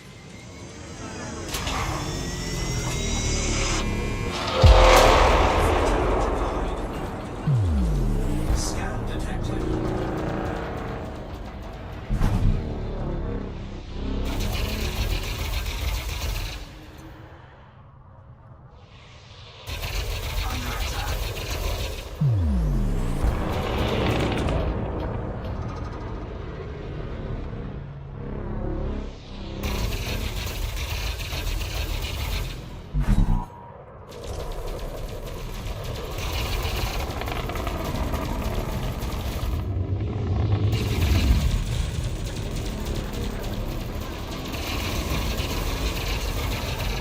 Come on!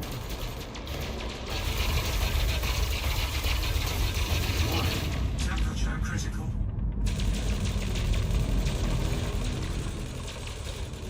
Wait, what? No, are you sure?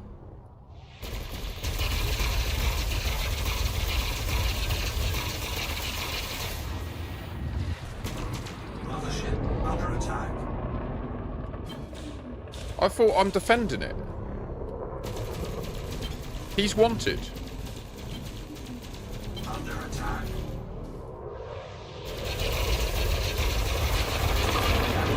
Shields offline.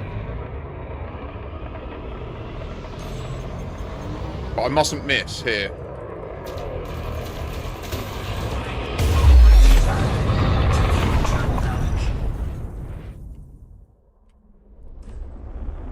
Fighter assembly initiated.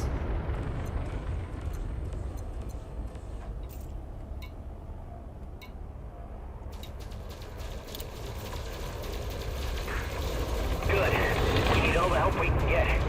Think you can take out some of those raiders?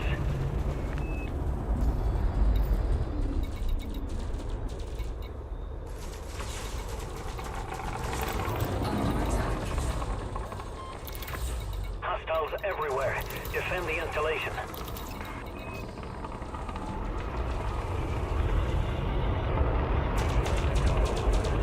Wait, what did I activate? The plasma accelerator, but is that not turned on? No.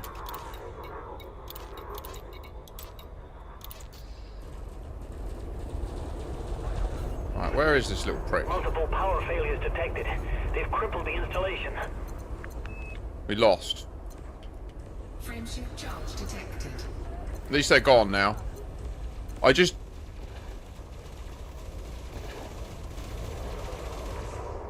Frameshift charge detected. Oh, really, Corvus? Fighter assembly complete.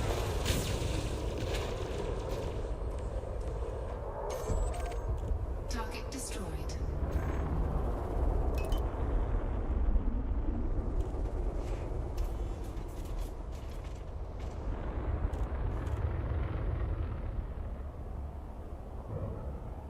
Well, yeah, I want to try and work out what's going on here. I just want to be left in peace so I can fucking look around, you know?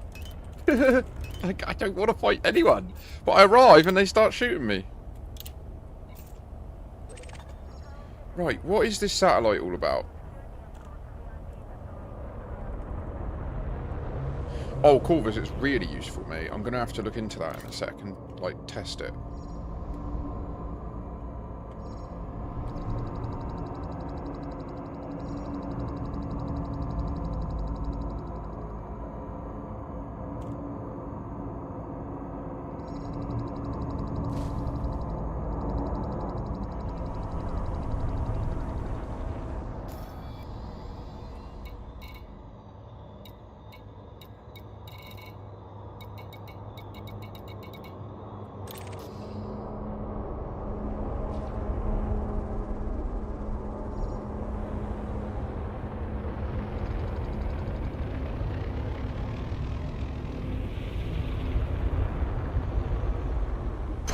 But this one over here is a legit satellite.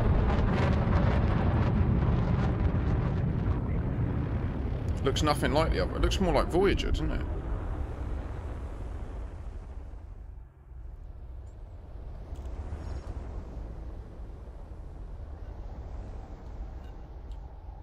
Yeah, no, absolutely. And I think there's definitely something to this prism thing. It's just working out what and how. And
oh, one sec. Oh my god, everything's gone to shit.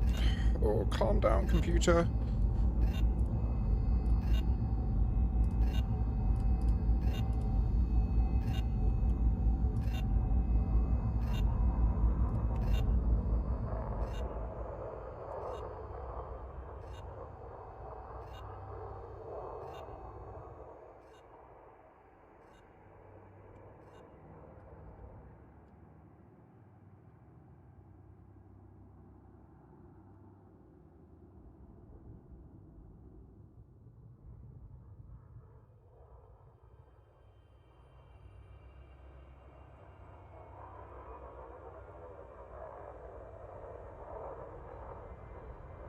Arc off, Anaconda. Sorry, we have to wait for it to leave.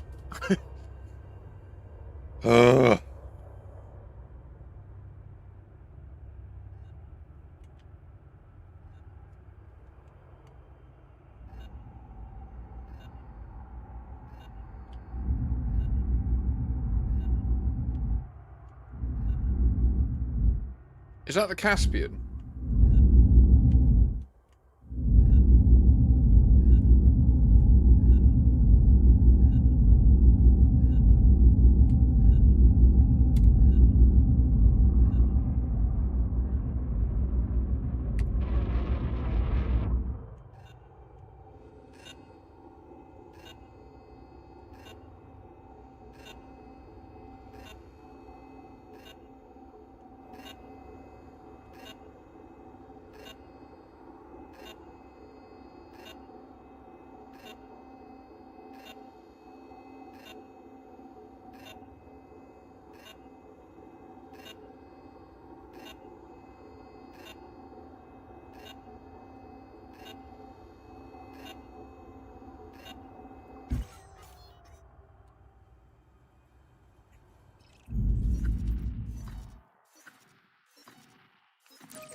The game is not running very well right now. I'm not sure what's going on. It's really struggling. Can we select it, please?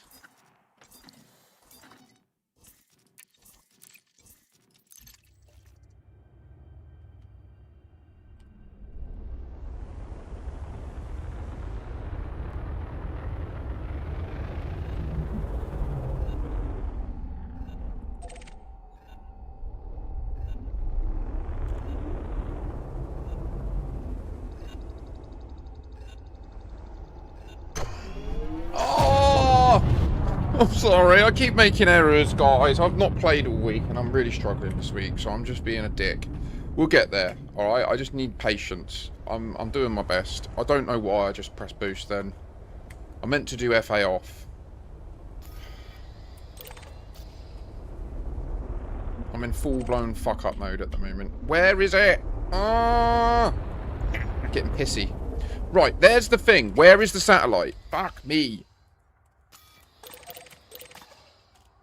Behind me. Right, okay.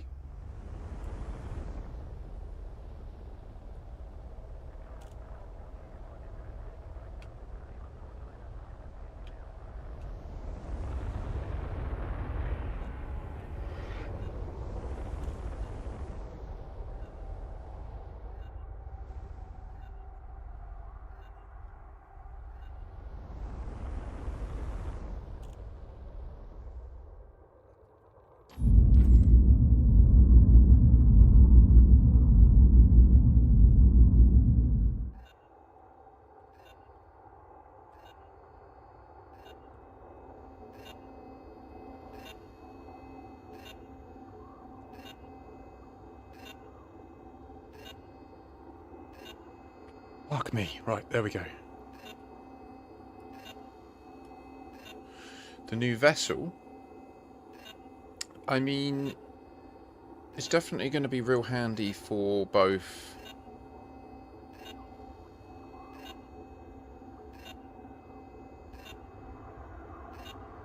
Sorry, I'm looking at this Spectro. It's really something. It's going to just make ExoBio easier, isn't it? Stop us saying that the Caspian's got no use other than long-distance travel. I think that's ultimately what it does, but maybe. Maybe there will be more. Maybe they'll do operations that need it or something. I don't know.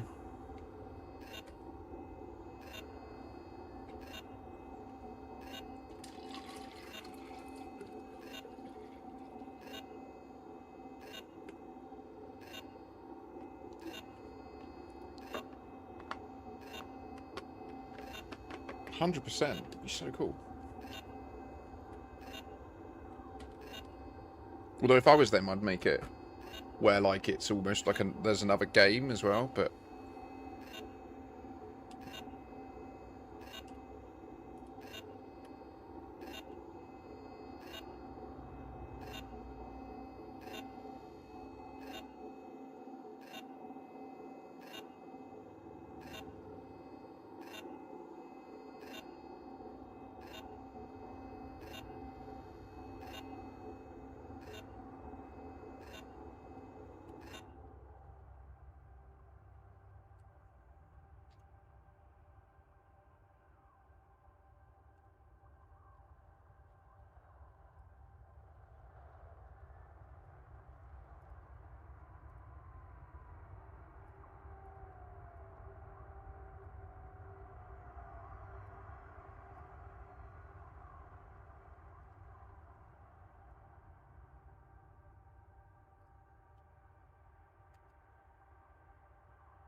Alright, Mac.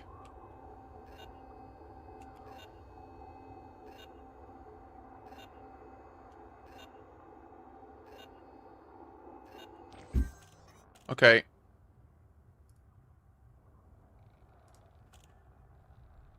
Well, there's definitely something going on with this satellite, but it hasn't led to anything concrete. So, back to the lens flare thing. Let's do the test. So, we want to see if the settings remove them. If anyone has any other leads on this site, then we could have a look. But, I mean, unless, of course, maybe hacking it would be valuable. What the fuck was that at the very end?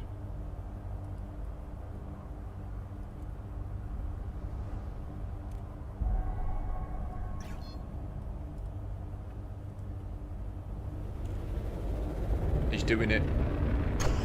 You got no... Alright, Eugene, how are you doing?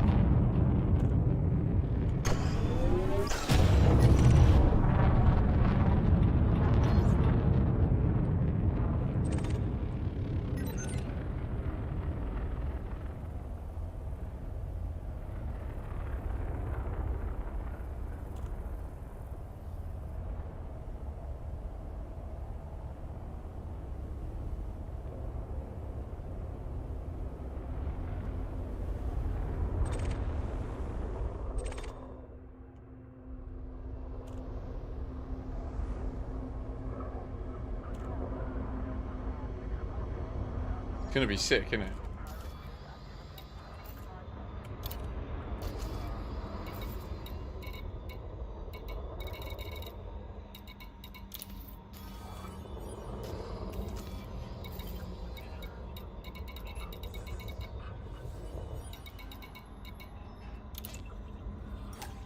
Is it recon?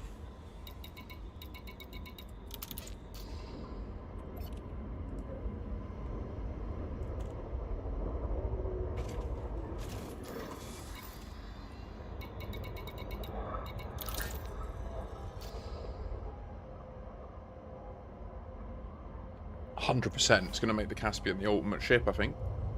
Especially if it can still have that and a fighter.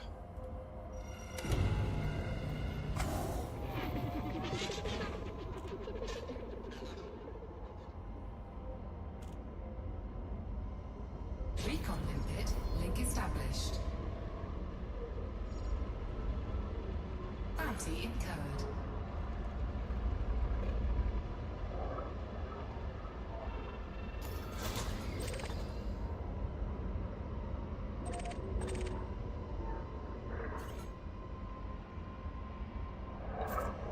Nothing.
So yeah, I'm not too bad, thanks Eugene. I've had a bit of a difficult week this week. I'm so skint now, it's just really getting me down, to be honest.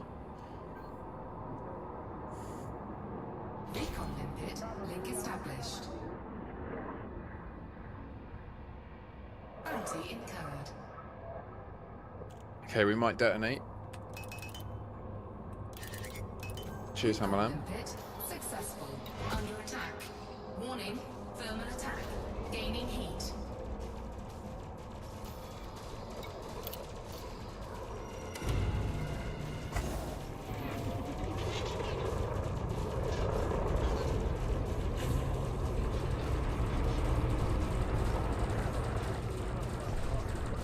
Recon limpet. Link established.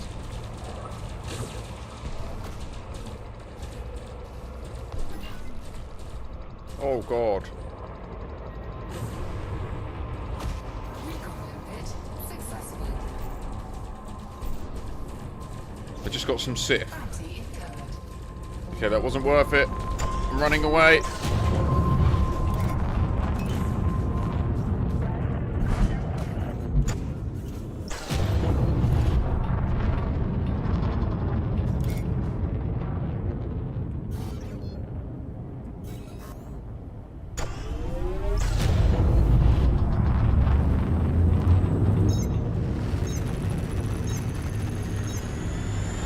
No dice in Tianbe. We need to clear this bullshit as well.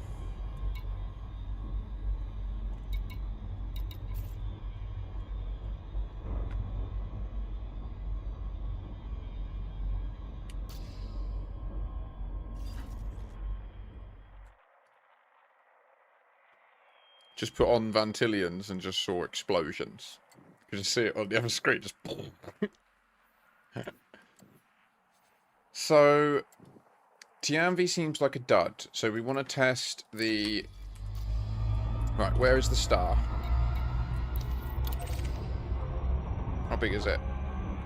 Too small.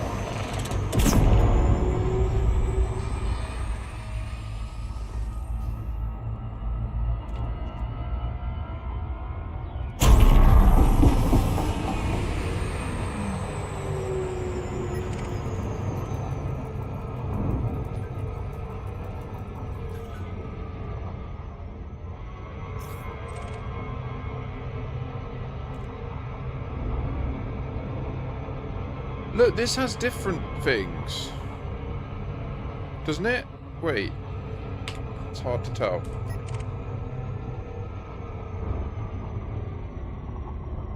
The way the bar moves looks different.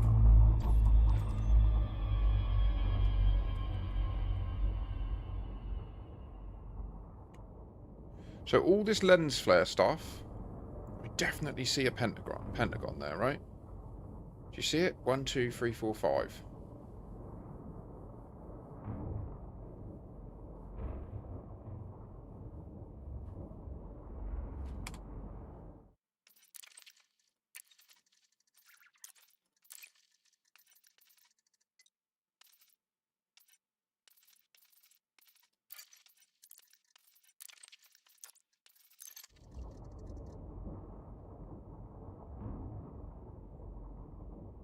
Completely gone.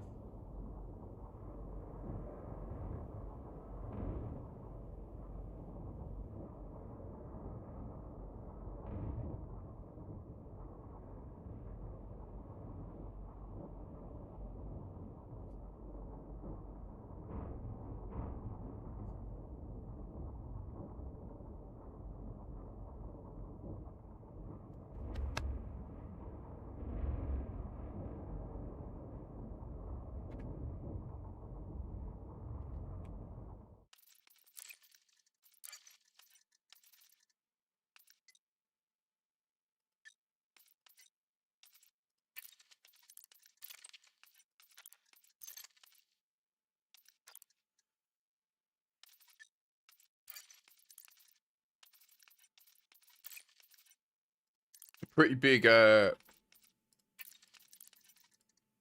pointer that this might not be a thing. The fact that you can just turn that off. I didn't think you could. I thought that you could turn everything off but those, and the reason I mention it is because it used to piss me off in VR. Like, I'd be flying and I'd see them, and they, like I'm saying, like, you don't get it on 2D, but when you're in VR, that pentagon there is physically there. Like, you feel like you're going to fly at it, like it's an object, but it's not, it's just light. So that's why I think there's more to this, but I don't know what, and the fact that you can just turn them off.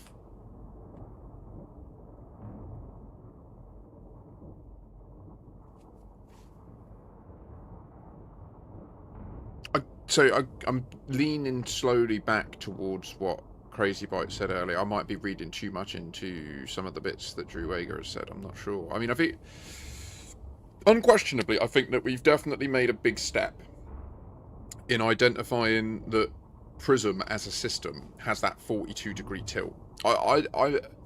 Unless Drew Wager outright went public and said that video is incorrect, I'm operating under the assumption we nailed that.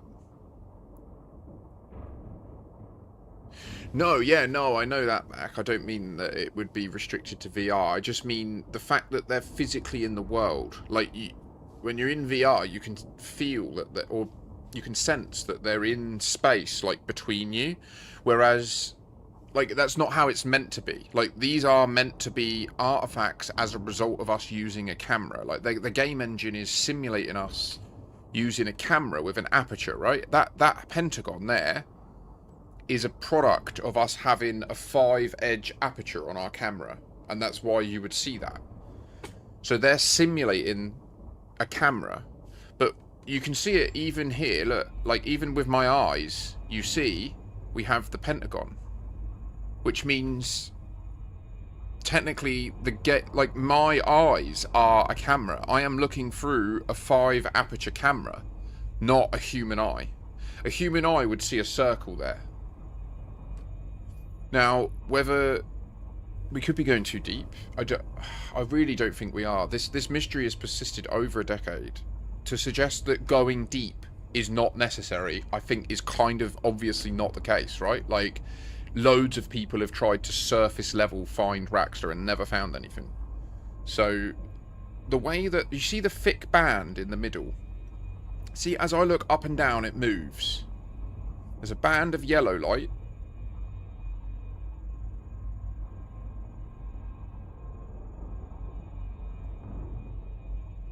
Clear, like, to me, this is functional, it's dynamic, it's built to behave in a predictable and specific manner.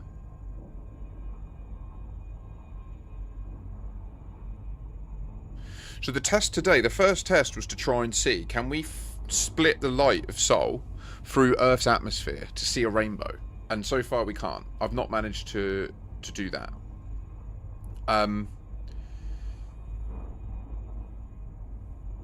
So that was really disappointing, because I really did think that we would, to be honest. I thought that I would fly up. Now, don't get me wrong, the whole concept of the anti-solar and the reflection,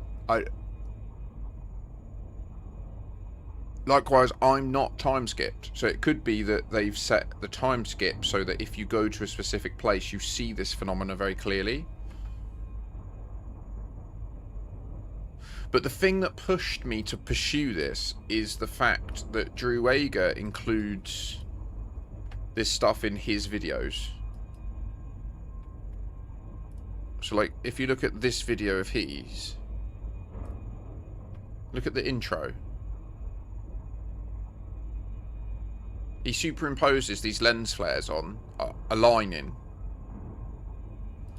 I don't know what this is in the background. It looks like a maelstrom or something, doesn't it? Or like a Lagrange cloud.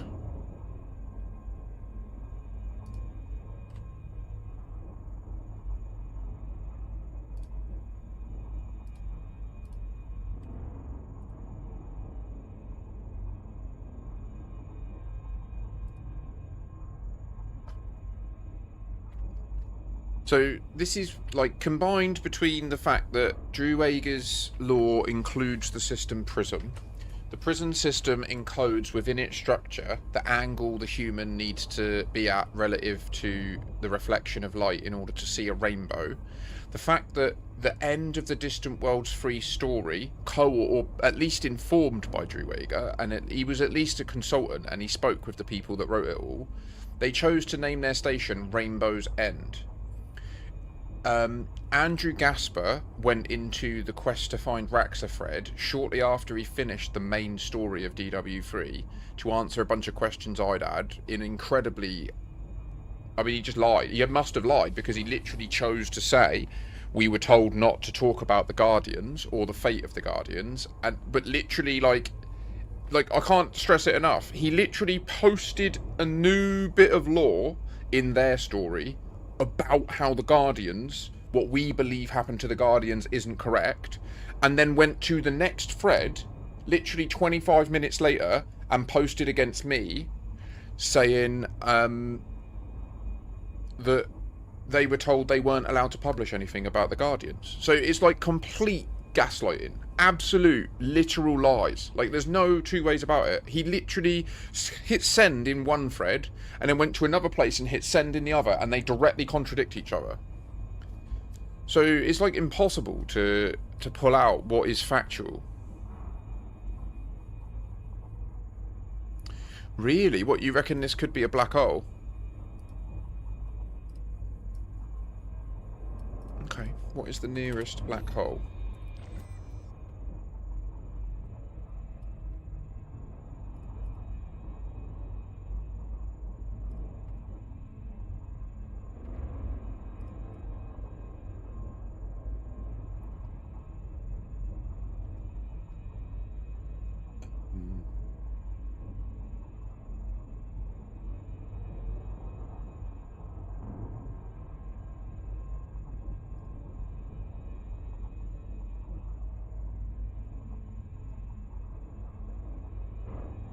Yeah, no, 100%. I get what you mean, like gravitational lensing almost. But then, where... So look, I mean, these are the things he chooses to include, right? The lens flares, this view where it's the lights passing through the atmosphere, and then ships showing you that they're rotating. Now, don't get me wrong, it looks cool. It's like a cool... It's a cool little intro. I definitely think there's... And then he also uses that sound effect of... where your canopy's blown.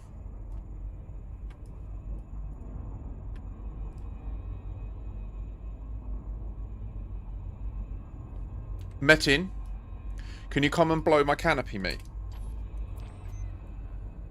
Ooh.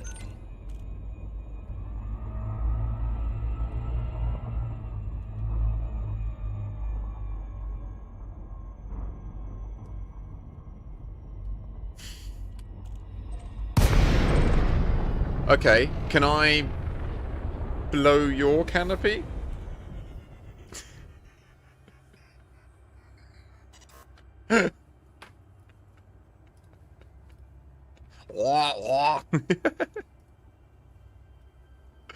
Sorry, you were at 1 FPS then. I forgot to turn my auto switcher back on.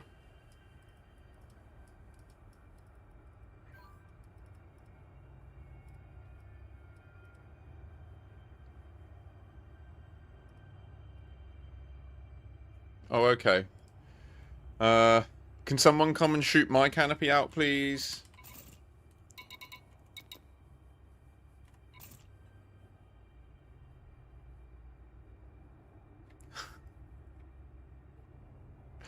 Oh, maybe you were just being jokey. Okay, maybe you don't mind me shooting your canopy out? I don't know. I can't tell.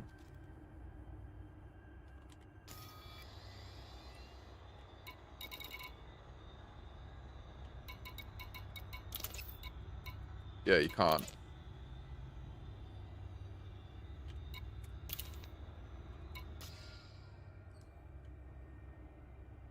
The only way to remove the glass is to shoot it out.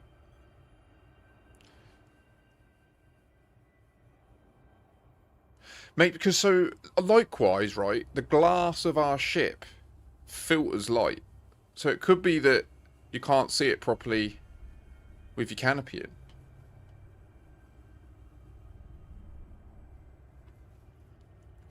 Good, good. Good. I don't know what more to do.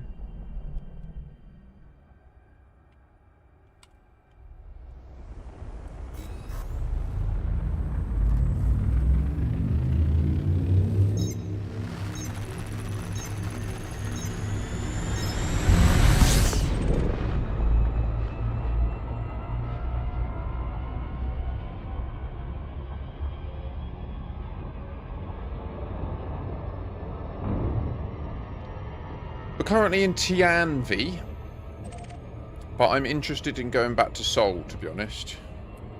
I'm going to go back to Seoul.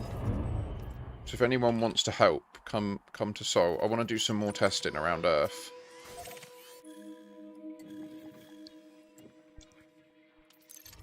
Nice. In fact, I'll also briefly dock so I can clear this damn bounty.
System scan complete.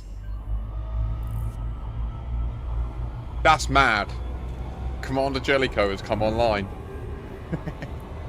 Did you see in Drew Wager's RAXXLA video when he was recording that? Commander Jellicoe came online. That's mental.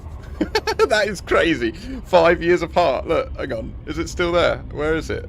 Oh, that's crazy.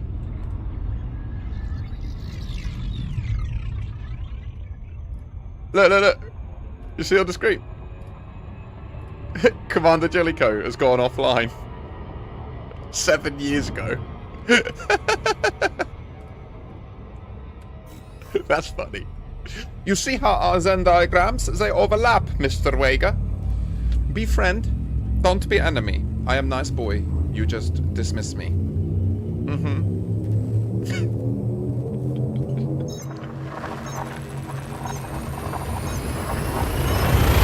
The thing is, he can't, because he knows that if he ever had a conversation with me, I would absolutely just...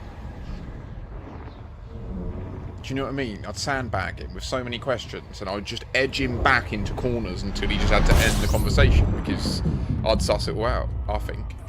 Fuel scooping.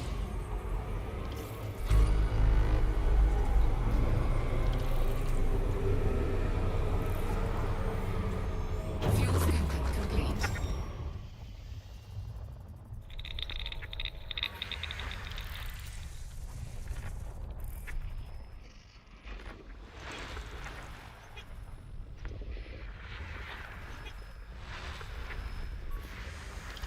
Trinonica, can you hear me?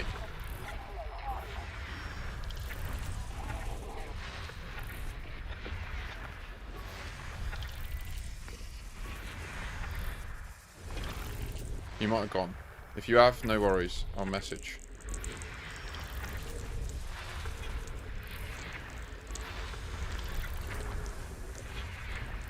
System scan complete. What did the lens lock look like?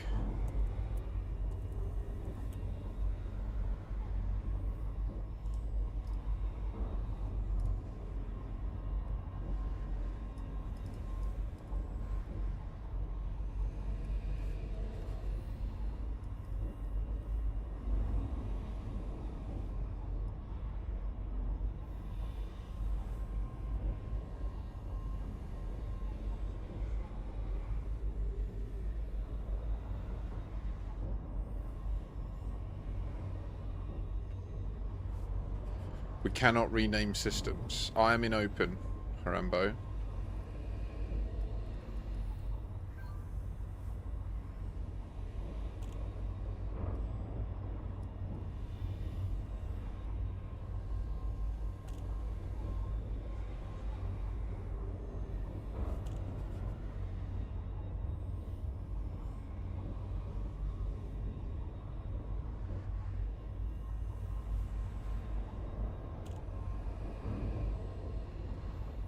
If a system's name is changed, it means the developers have changed it for a reason that we don't know. There are a number that have had changes. Oh, nice.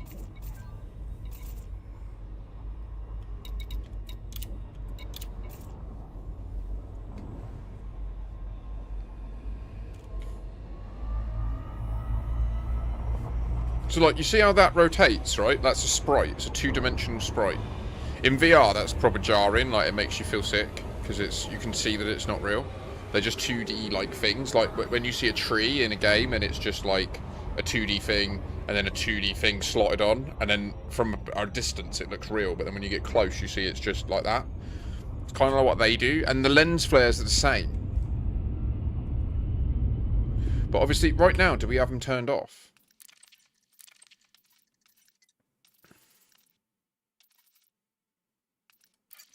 No, I've got everything back to normal. Okay.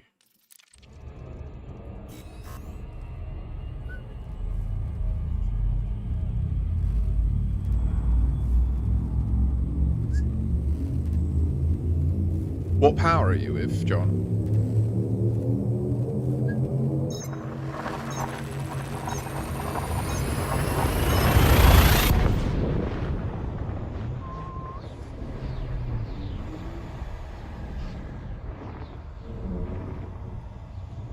Cool. Okay, sweet. At least...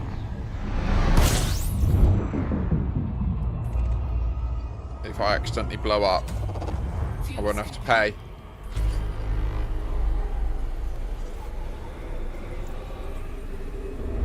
Fuel scooping complete.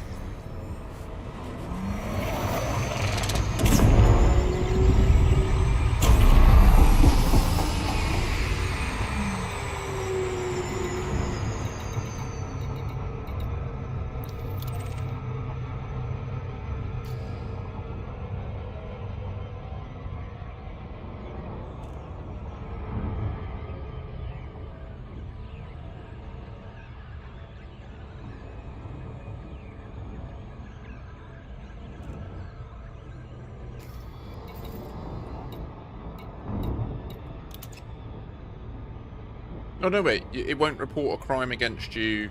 Oh well, I'll just do that anyway.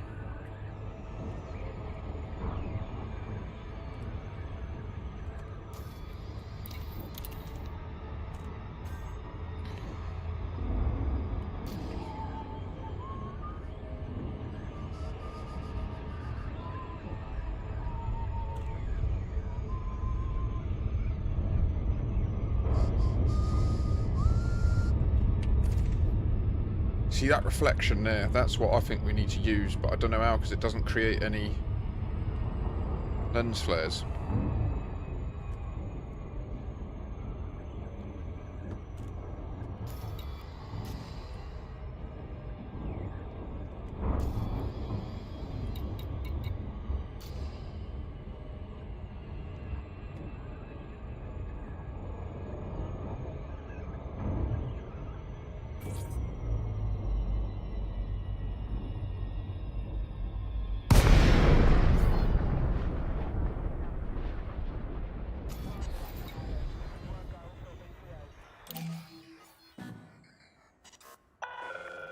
Okay, Commander, make your way to landing pad 3-2.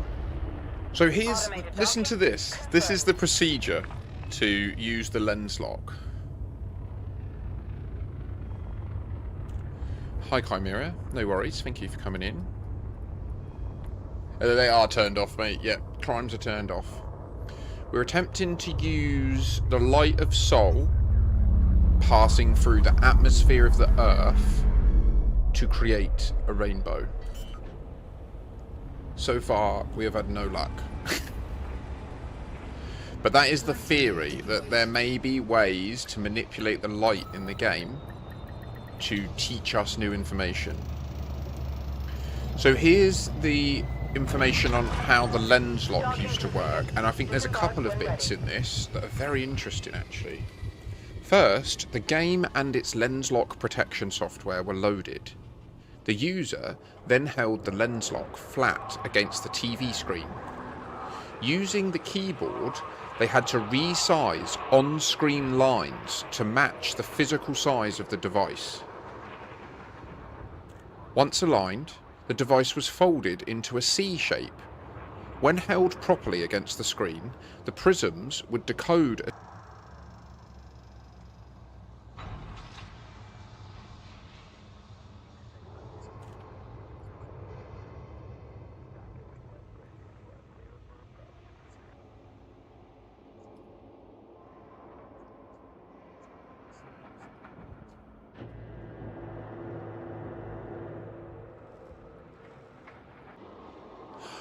Oh.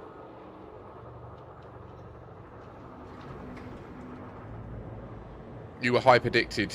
Don't attack.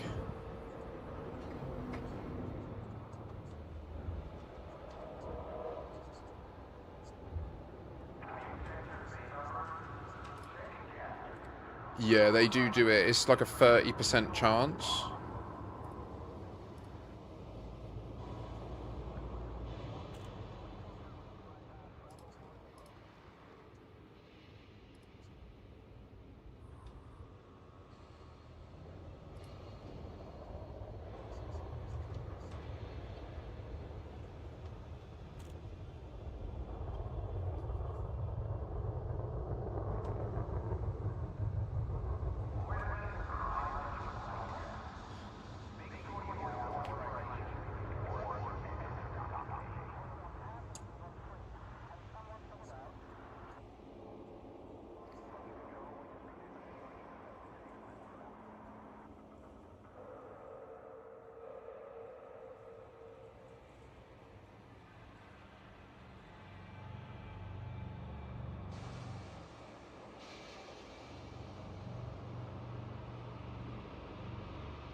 I do not have a lens lock, no. Thanks, John. I will be out in 2 minutes. I just want to have one more. So, what I find strange is, have any of you seen the station numbers?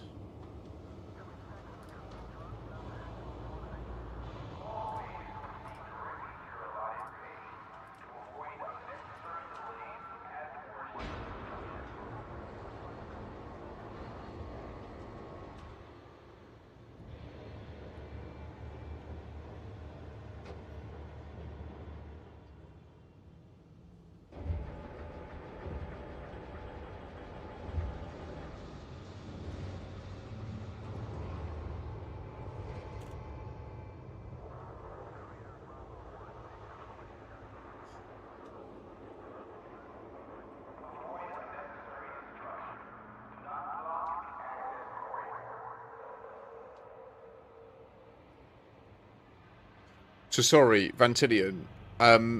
Within, I think, 150 light years of Delphi, you have a like 30% chance to be hyperdicted. And that's what you just experienced. When you do a jump and then they interrupt the jump and they go, hello, hello friend.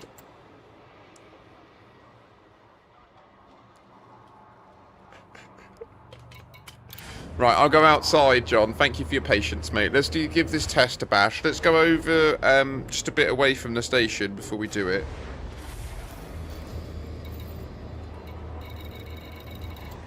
Landing gear retracted. Shields offline. Ship released. Go for departure. Report crimes is off.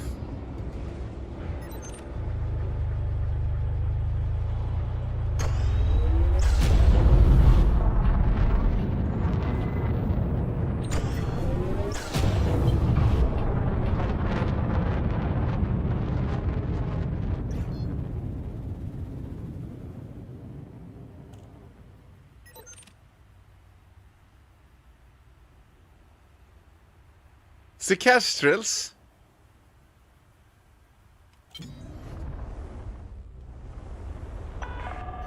Clear of station perimeter. Take care, Commander. I'll dive.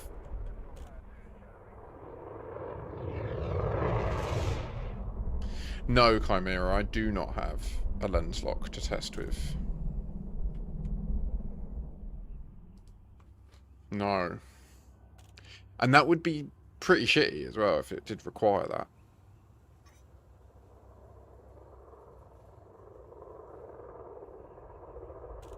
But I'm wondering if it might.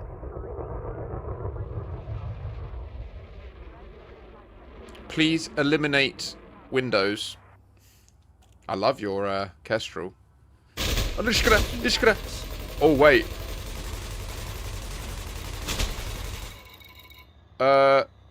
That's not good. No, that's not good.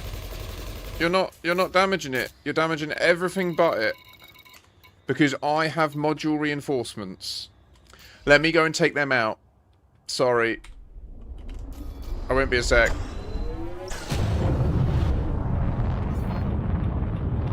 My bad.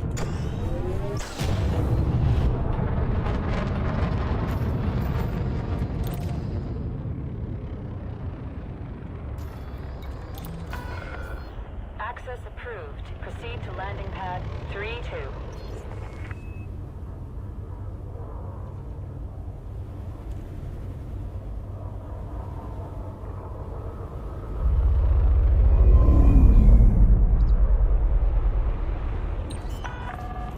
Assisted docking initiated.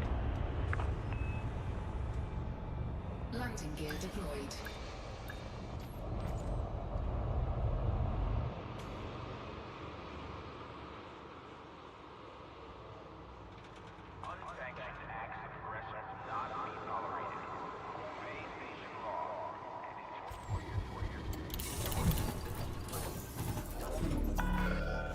Landing completed.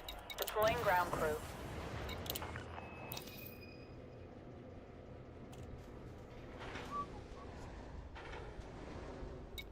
Oh.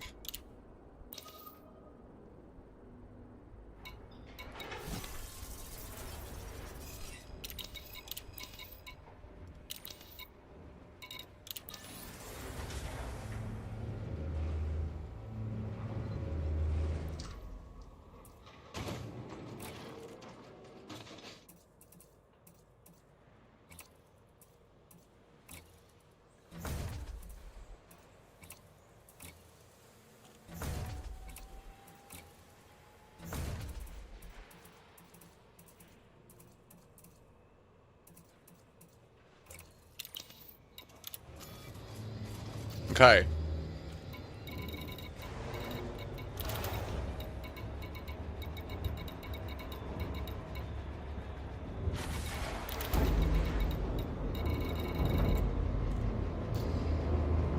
Yeah, nice, mate. Yeah, we want to do, like, as low, like, don't shoot anything other than the canopy physically. Like, can you, will you sub-target in the canopy then, yeah? Exclusion zone. Like, if you sub-target it.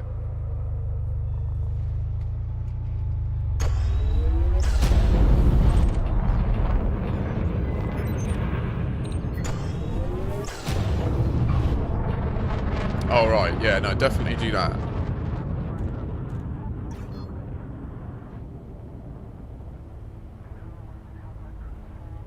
So if you, like, go on me and then... Oh, wait, can you? Oh, no, you can't sub-target the canopy, apparently. You have exceeded the station exclusion zone. Goodbye, Commander. Hello. You're blind. So I guess just shoot the window, then.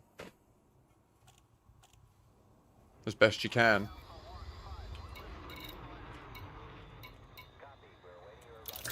Why do I have...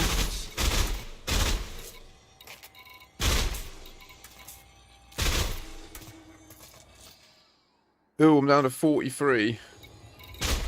No, no, no. It's not doing it. Why isn't it doing it?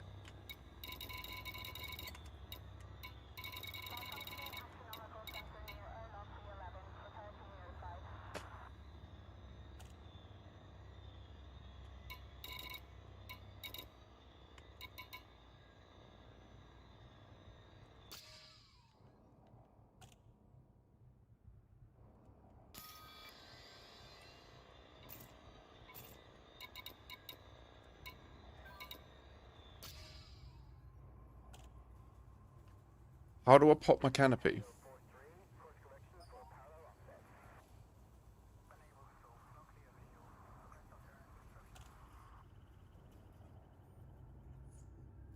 Harambe's hemorrhoid. I love that name. Hey! Critical. No.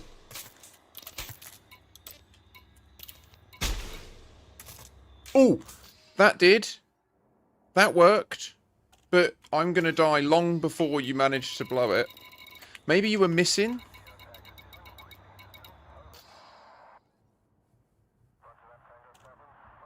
Can we go closer?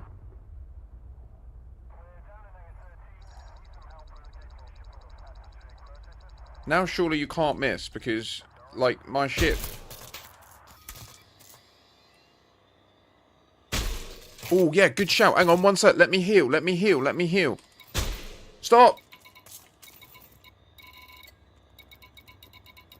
I will blow up.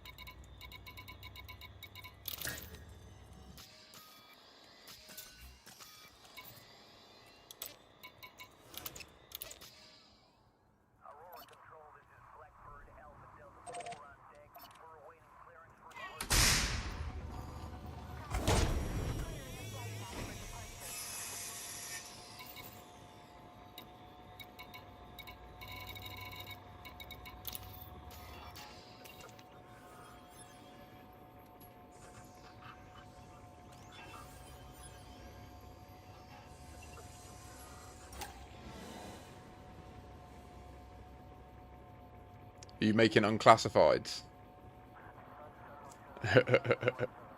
Yeah, last time I was there recording it, it definitely looked like it was easier to stay in the room and watch what was going on. This is going to take ages to blow, isn't it?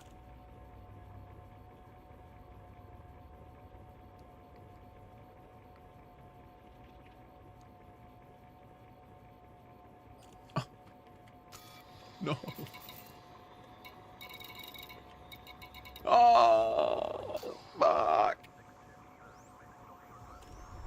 This ain't gonna happen, is it?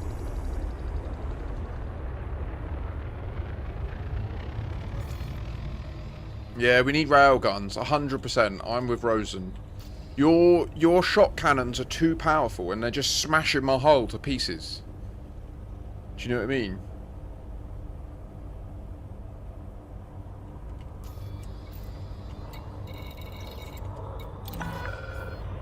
Authorization cleared. Like, it needs to just be Approach to pad 2-4. and then like we'll just slowly chip it away. Airlift successful.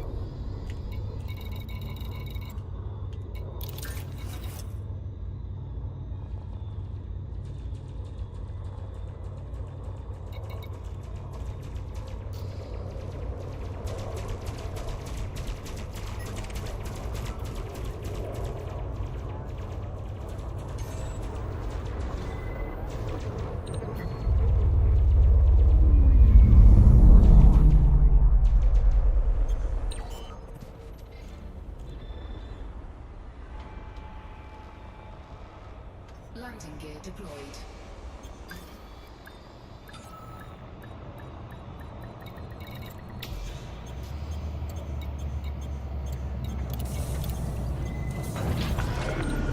Landing sequence completed. Disembark when No, I want the glass physically gone. Yeah. Frameshift charge detected.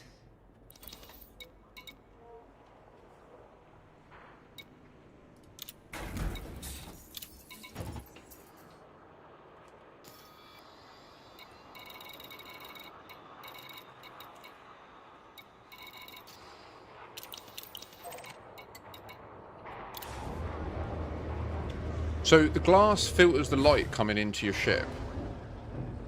And part of what we're testing is whether we can use the light in the game in ways that are unexpected. Landing gear retracted. docking clamps retracted. Observe And station regulations. part of the lead that we're following here is in Drew Rager's intro to all of his lore videos. He shows this scene of like a camera pan into the right and two lens flares aligning, and then it shifts to a scene of a planet in front of a star. You can't see the planet, it's just like where it's really lit up, the atmosphere's lit up, and then there's a cobra like doing rolls. So I feel that he's communicating stuff to us that are hints.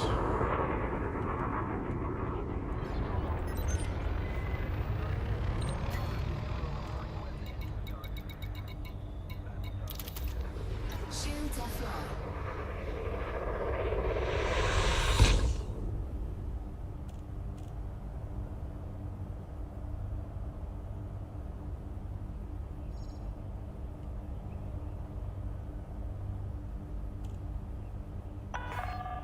All clear. FFC signing off. Hull integrity compromised. Sorry about that.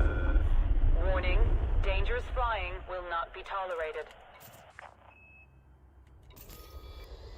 Let's hold off. Yeah, we'll see how it goes.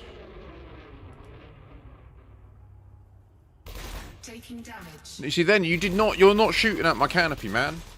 Like, that's going over my head.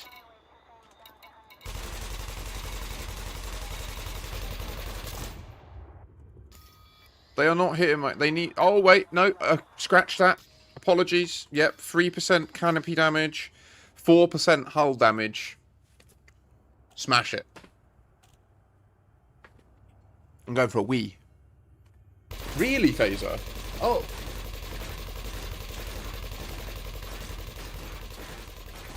Warning, hull breach attack. Taking internal damage. Canopy integrity at 50%. Canopy compromised. Canopy compromised.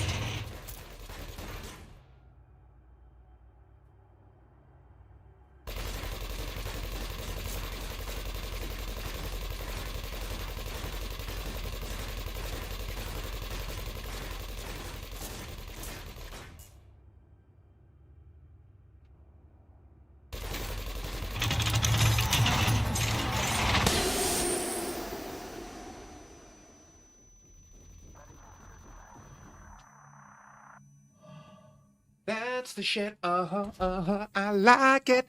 Yeah. You did it, bro. Yay!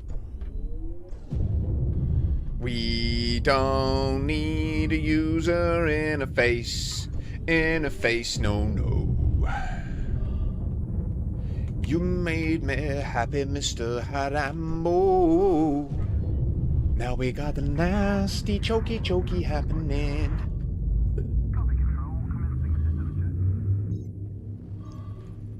Honestly, that Wii, there's so much wind in my body as well.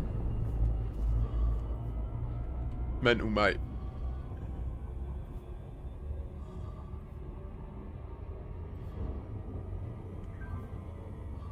Jellicoe has come online. You see that? Ain't that funny?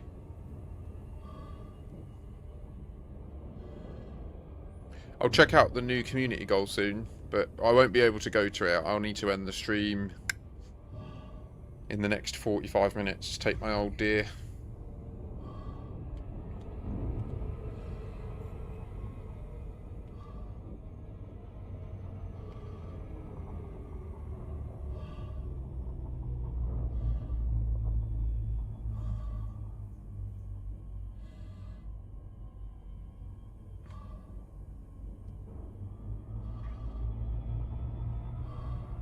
Well, shit. It looks the same.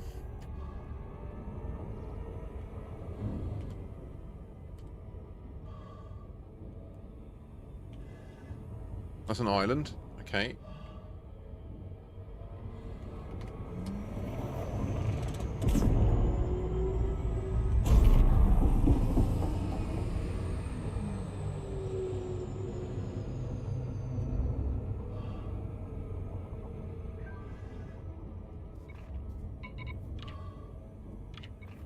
Yeah!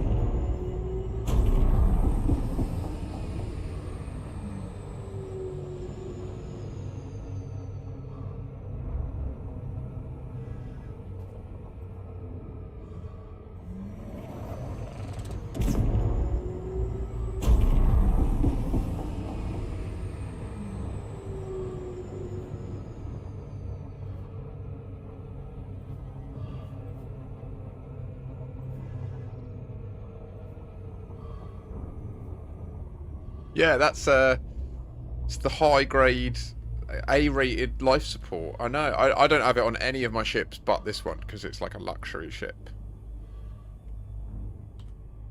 I know, right? So like little stress.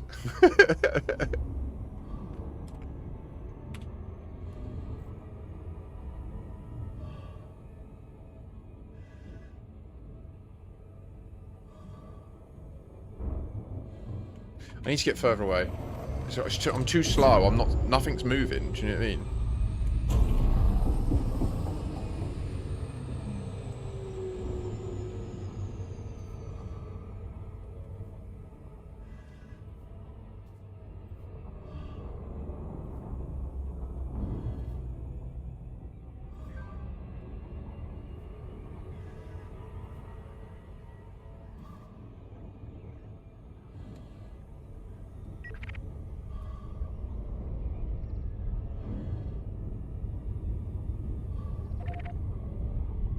Bye, Ventilion. I understand. I think it was a nothing burger. Sag.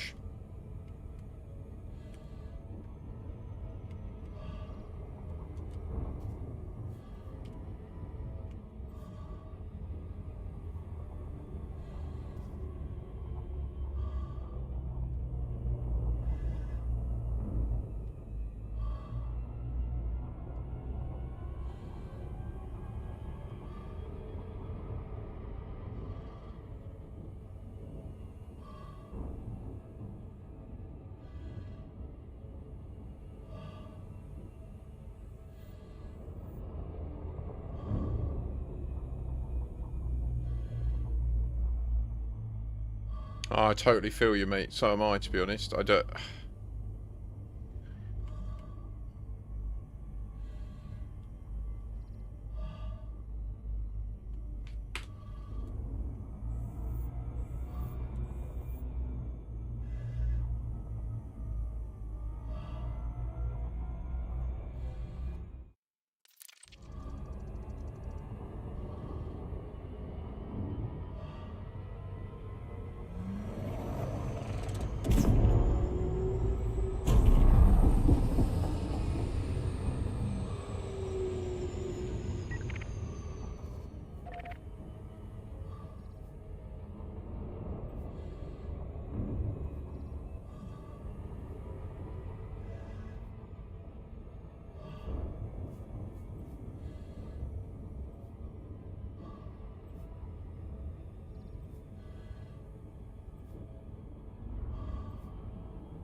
Part of the tests.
So the canopy physically shows as still being present in the model, even though from the inside it's cracked.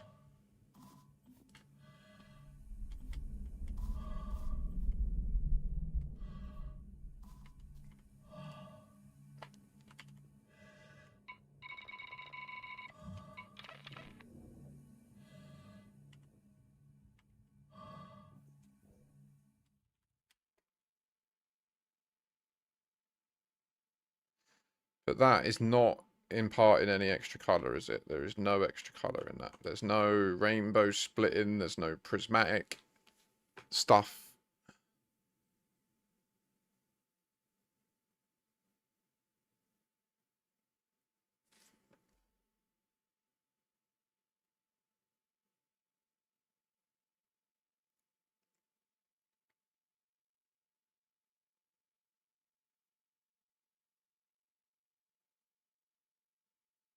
So that pentagon there is...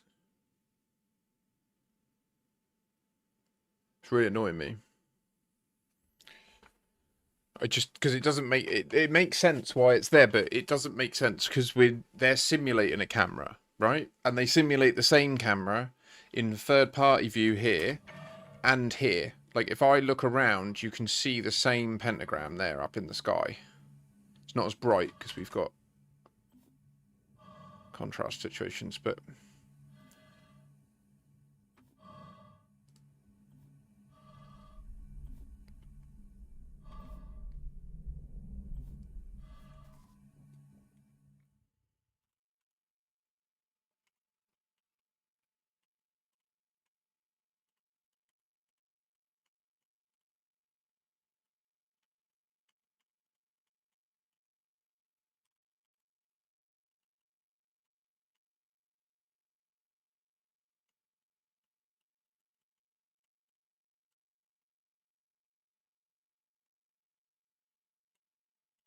So that is the reflection of Sol.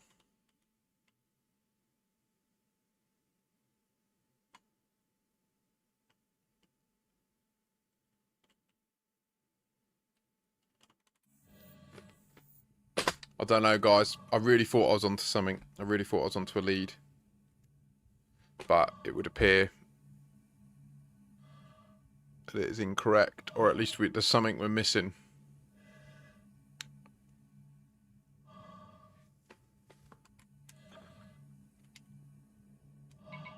What are we missing?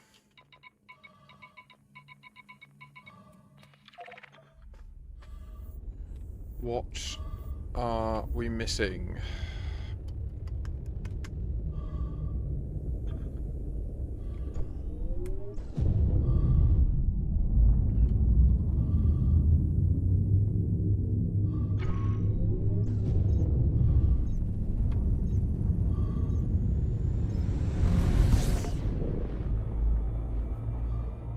No, I think I agree with you, Aldrin. What we see in his intros, I think he has deliberately superimposed that onto the footage in order to try to illustrate this to people. I genuinely do. I'm convinced of that, actually. Unless he was to come out and say outright, no, Makashi's wrong. Like, that's the only data point I'm interested in. So, right now, I'm confident that I've cracked the Prism mystery. That The reason that the system is at an angle of 42 degrees is to communicate to us prism. The name of the system is prism. A prism is a thing that splits light into its constituent parts. Now, there is a mystery in the game called the station numbers. Okay? This is when you listen to the antennas in stations.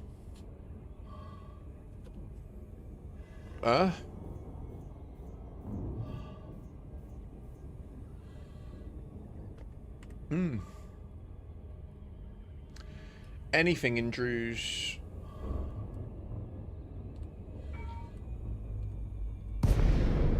God.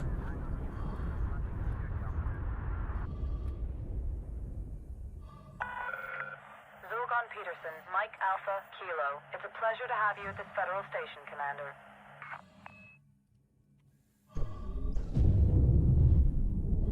Let me just get in there so that we don't blow up. Authorization cleared. Proceed to landing pad 1. So watch this intro, yeah? You won't be able to hear it because you're on YouTube. But so he plays a tune. Dun dun dun dun.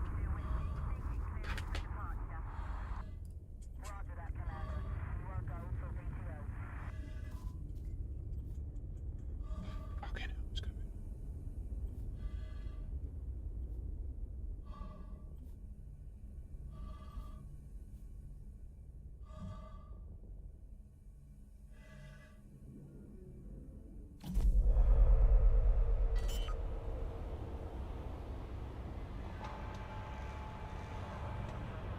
Landing gear deployed.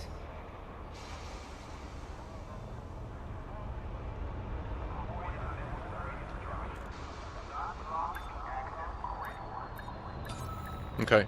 Don't post in the Reddit for Elite Dangerous. That's all I can say. I've just had an email from them and they will never enforce their brand or anything on there. Even though they let them use all of the copyright stuff, they will never... Like, they're saying there's nothing they can do to stop the... I've been shadow banned from the Reddit. Like, I can't post anything on there. If I comment on your posts, you don't see my comments. If I post in there, they just get immediately banned and wiped off. So I'm just, like, literally excluded from the Elite Dangerous subreddit.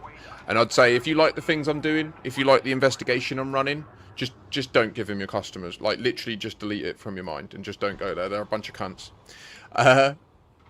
So he's choosing to add this at the beginning.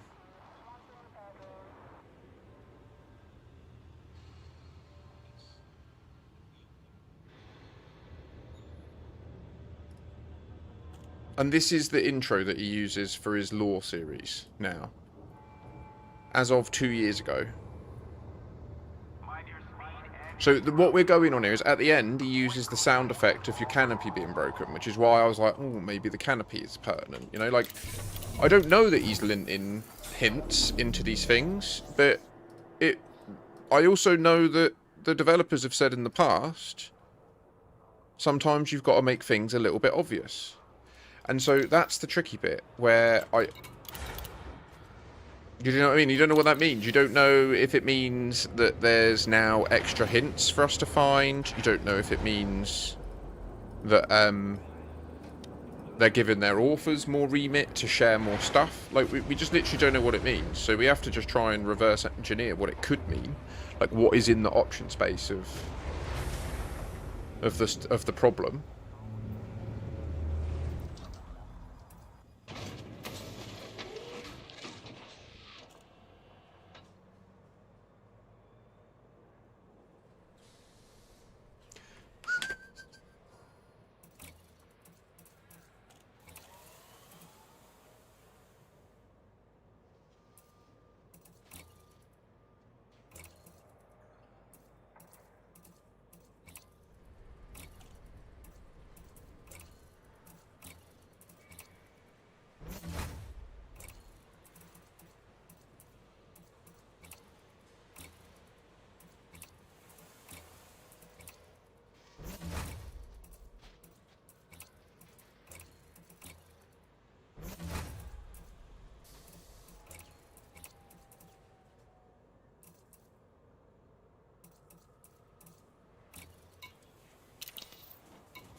Landing gear retracted.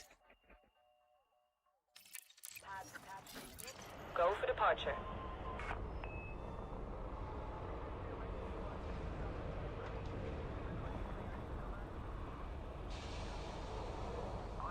Some FPS drop, that is. Oh, we're nearly out.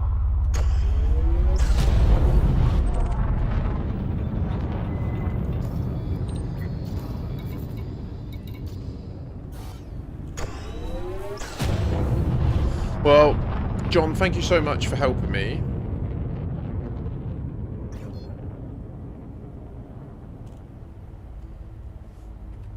That's a really fair insight, Aldrin. Yeah, I mean, there are ways to blow your canopy.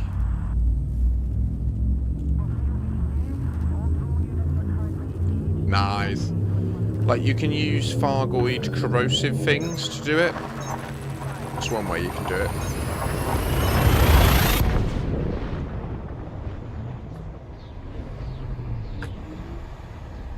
Did you see that?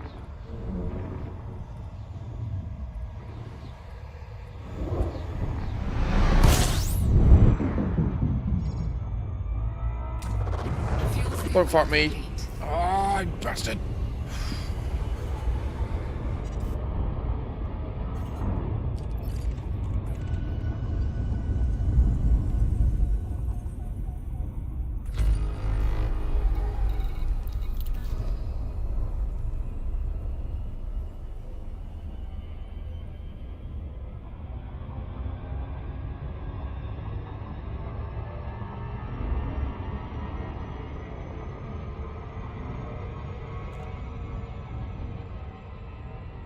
Oh, guys, this, honestly, Russia, stop fucking DDoSing us, mate. Like, this is well pissing me off. They are fucking with our internet constantly at the moment. Just fuck off.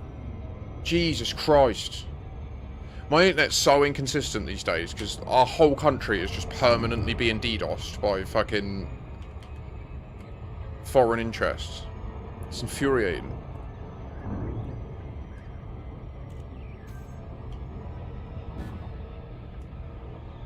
Just trying to watch a clip and it keeps freezing.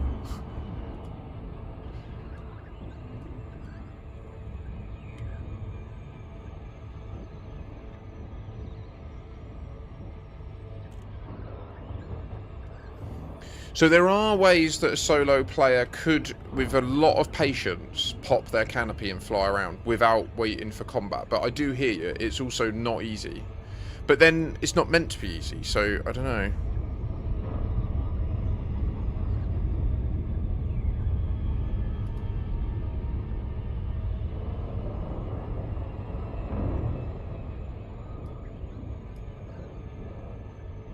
Okay, no, so that's the okay.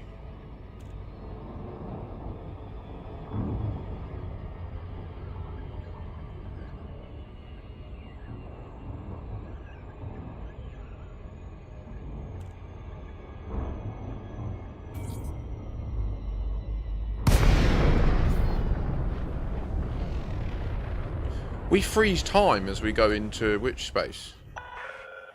Zorgon, Mike, Alpha, Kilo. Station Look. services are prepped for your arrival. Greetings, Commander. So what I noticed just now when I went, wait, what was that? Did you see that? You see how as we enter witch space, you see these flying by us. You see how the front edge is red and the back edge is blue. Well, that's the Doppler shift happening. But you would only see both in the circumstance where these are photons that have been frozen in time. And we're now moving in their frame of reference. You would see them Doppler shift in both directions if time was frozen. I think. Let me check.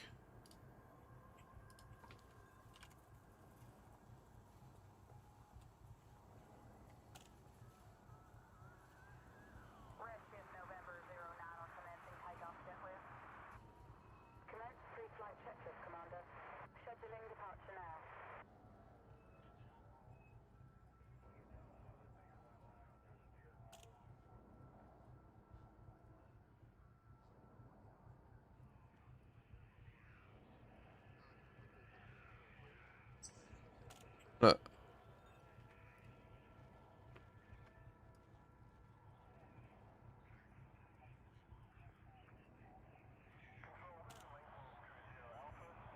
Yeah, that... So we're seeing a relativistic Doppler shift when we enter into the hyperspace tunnel, right? Which is a product of time dilation. That's what this is. When you see light look red, it's white light that's been shifted red and blue by the same... We're travelling in one direction. What this should mean is that this photon is coming towards us. But this should mean it's going away from us. Right? Based on our perspective. But we're seeing both. And the reason for that is it's stationary in its frame of reference. And we're moving at the speed of light forwards. Or more than. I think. But then, no, it would only be red if it was moving towards us. It's just a game, so they could have just made this wrong.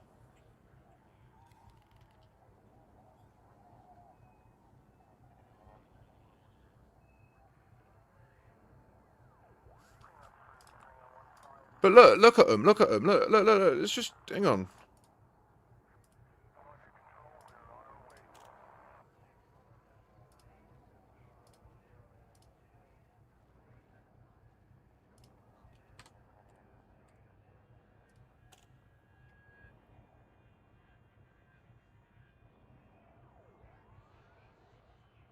Right, so let's just analyse what we see.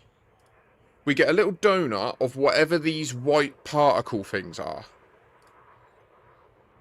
Then they create some blue smoke. There's a puff of the radicoid smoke in the middle, yeah? We've already established this. Now we're going... It says we're doing 292 meters per second still. We're just travelling in normal space. There's half a second until we enter hyperspace. But these things are being Doppler shifted. Yeah. Right now, in this countdown, we are out of time.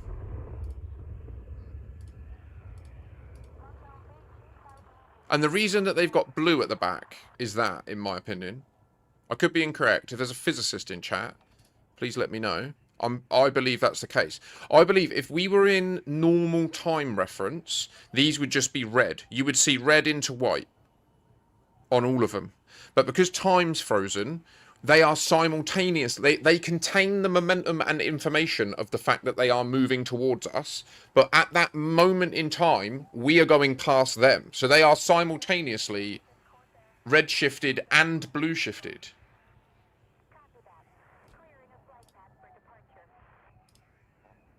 Then we end that animation.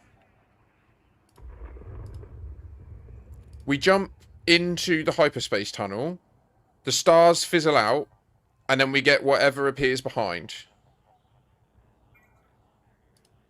These are only red shifted.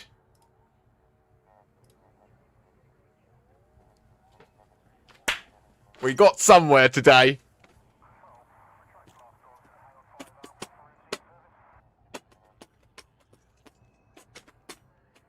I know all of you are... not all of you. I know there are many in chat that believe that the hyperspace jump is only a loading screen. I'm not having it. It's not. There's more information encoded in this than people give it credit for.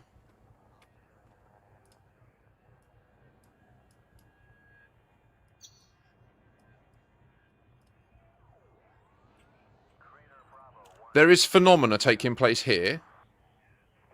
That is technically and physically impossible based on our current known laws of physics. To see a photon red and blue shifted simultaneously.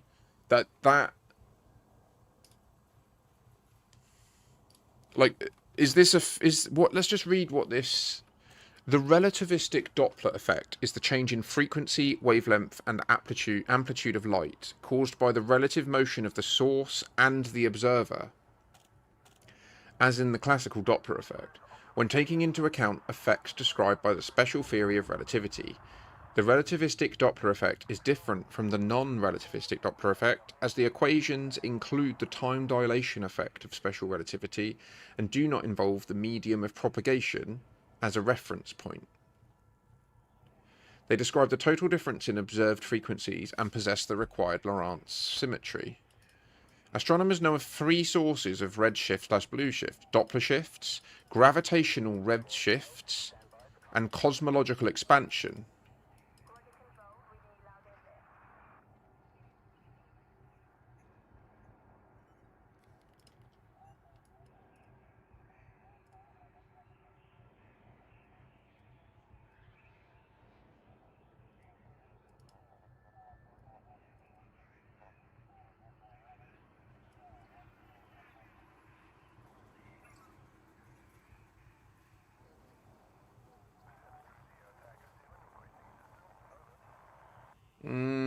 I think it freezes the expansion of space-time because we freeze time. That's what I think. But that's just my instincts, or that's my first...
What's weird as well is they're round the other way.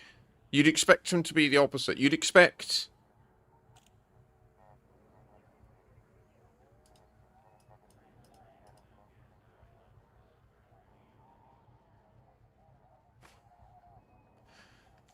There's something that's been flipped in this game. Maybe it's this, I don't know. Like, there's the way that they flipped the solar system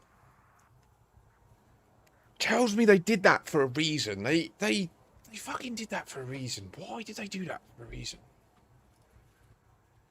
And the fact that these go in the opposite direction to what you'd expect. I would expect this to have the red shift at the back and the blue at the front, I think.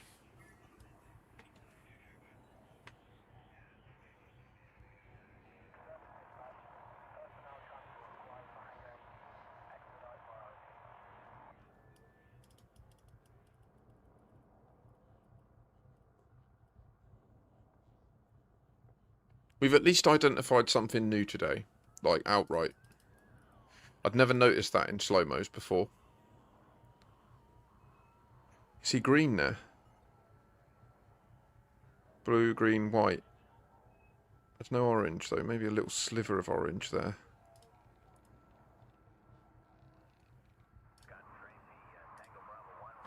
I thought that what I'd seen was rainbows. That was why I was like, wait, what was that?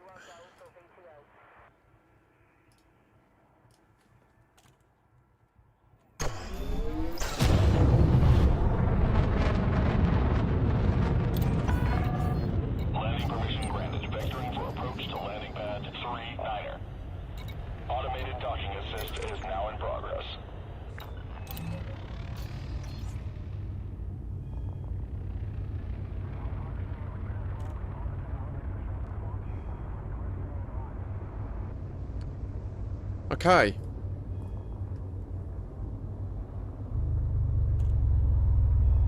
Could it be that that's what's that's what's opposite?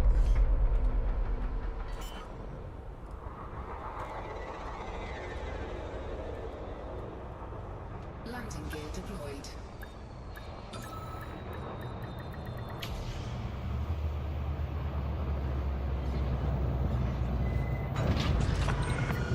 Contact. Thrusters offline. Deploying ground services.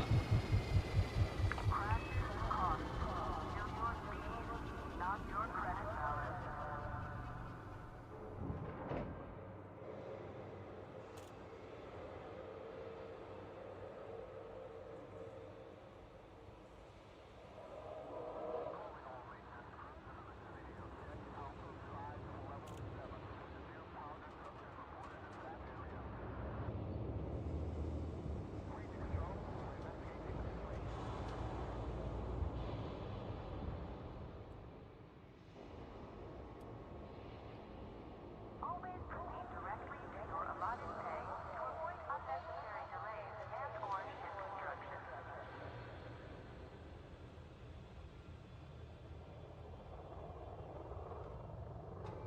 Thanks.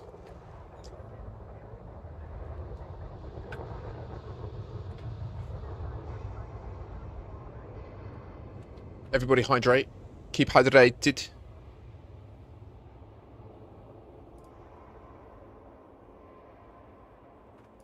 But no, but Corvette, that would only be true if time was still moving. You are correct. Like, if we just went to the speed of light, if we were just traveling at the speed of light, time, de facto, right, at that speed, there is no time. Like, by definition. In order to travel at the speed of light, there is no time. So, like, for a photon, no time has passed from the moment that the Big Bang cooled enough that photons could actually, like, exist to now. Like, to a photon, it's just instant. Because they travel at the speed of light. If we were at the speed of light, you're correct, we would see them next to us, right? And we would be in that same moment with them. But that's because I believe we are in the same frame of reference as them still, right? But when we shift frame of reference, I'm fairly certain what that means. When we frame shift, I think what that means is we are shifting to the time of whatever universe the Elite Dangerous galaxy is in, like the universe of the Elite Dangerous is in, because I'm pretty much convinced that the Elite Dangerous universe is.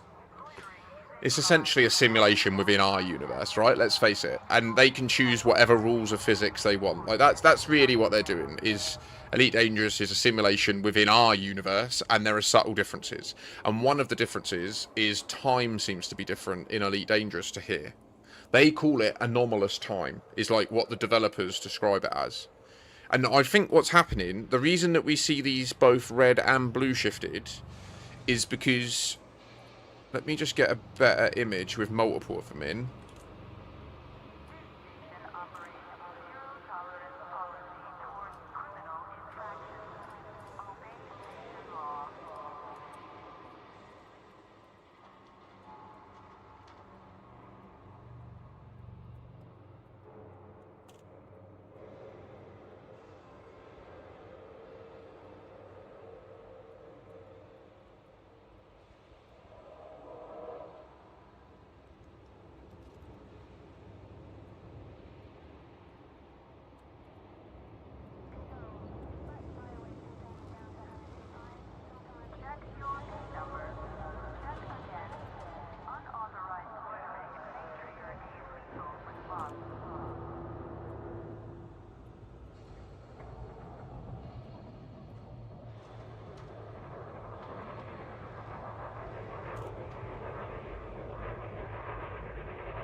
It's not. The frameshift drive is not faster than light. It's time travel. We have proven it. It's not faster than light travel. It's just that when you measure how fast they travelled, the speed they have to have done is faster than light. Does that make sense? Like, they are separate.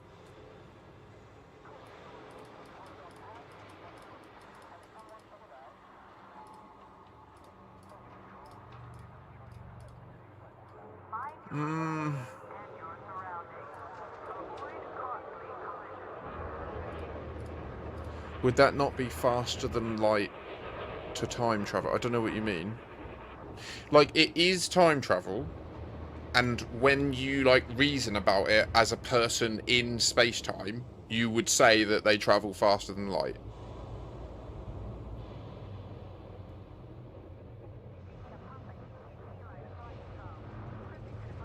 It doesn't fold space. I don't believe it folds space. I don't believe that. You time travel twice when you go into hyperspace. You time travel once when you enter, because the galaxy's spinning, right? The galaxy's constantly spinning, which means if you just take, like, a cube that your spaceship is in, and you were to, relative to the galactic center, you were to name that cube, right? Like, as they have with the voxels, right? When you enter the frameshift tunnel, you do a time travel to the time when that cube you were in was in fact next to the star you have targeted. Right? So there would have been a time where, if our galaxy's spinning, where that, either if it could have been 1,000,000 years in the future, it could be 20 years ago, but there was a time when the space that you're occupying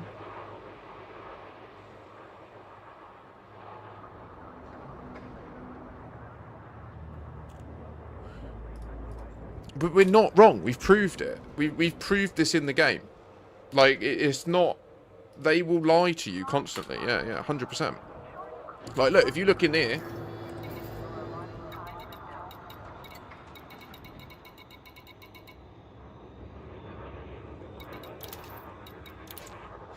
Faster than light capable ship drive optimized for exotic particle injection.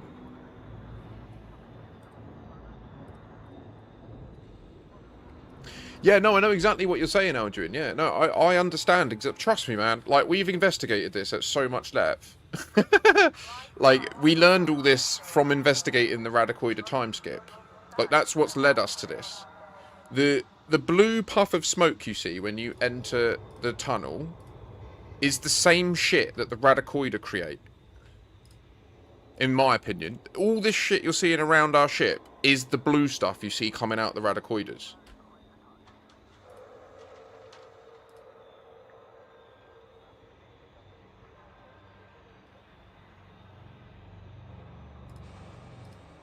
So you time travel to the moment that your ship, that the space you were in, was near the star that you're aiming at, and then as you exit, it locks your space to that place, and it time travels you to the moment after you left. Yeah? So then in your continuity, you have just arrived a second later at the place you wanted to be. But in reality, what you actually did was you froze time, you travelled for millions of years until the galaxy went all the way round, the star came back up to you, and then you dropped out and then time travelled again to the moment you just left. That seems to categorically be what's happening. Like, there isn't, unless anyone can prove that wrong with in-game data, like, other than that text, I get it. Like, the Sirius and, what's the other company? Sirius made the original frameshift drives, and now there's Achilles making the Mark II ones with the SCO. They are not honest with you about how this technology works. Like, that's just the reality. No one in the Elite Dangerous world knows that this is time travel and not they all think it's faster than light travel, and it's not. It's time travel. And the reason for that's really important. If you knew that the powers that be can just time travel back and kill your ancestors, you would not be safe. You would not feel safe. So, it's the most powerful secret in the Elite Dangerous universe, and we are uncovering it.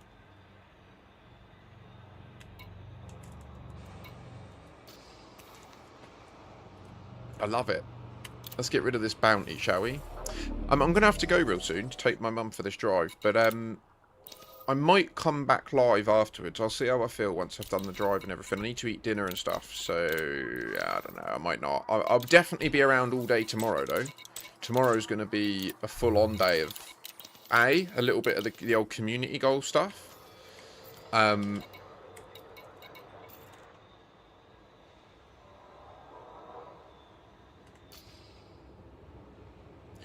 So there are a couple of very subtle hints at this, Ravman. So there's a book called Nemeresis, which is one of the most like interesting ones. Let me just open it up and I'll show you.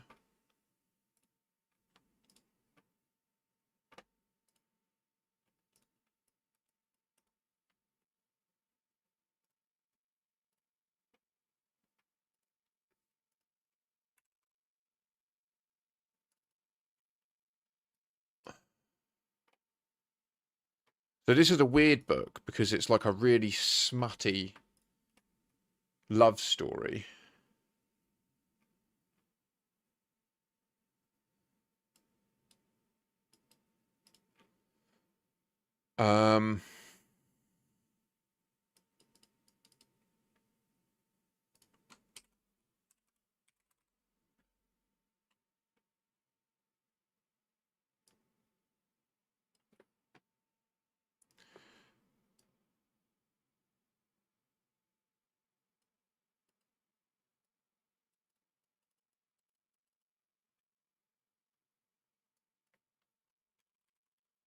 So we can see here where it mentions...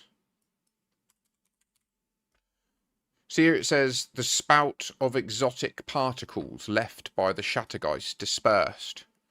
Right? That's talking about the trail that we leave behind us. That blue-whitish trail that we leave behind, that we intuitively imagine is coming from the thrusters on the back of our ship. It's not. We're creating a portal in front of us that you see spewing, like, some molecules out onto you, right? You raise a really good question there, Ravman. I don't get Super Cruise.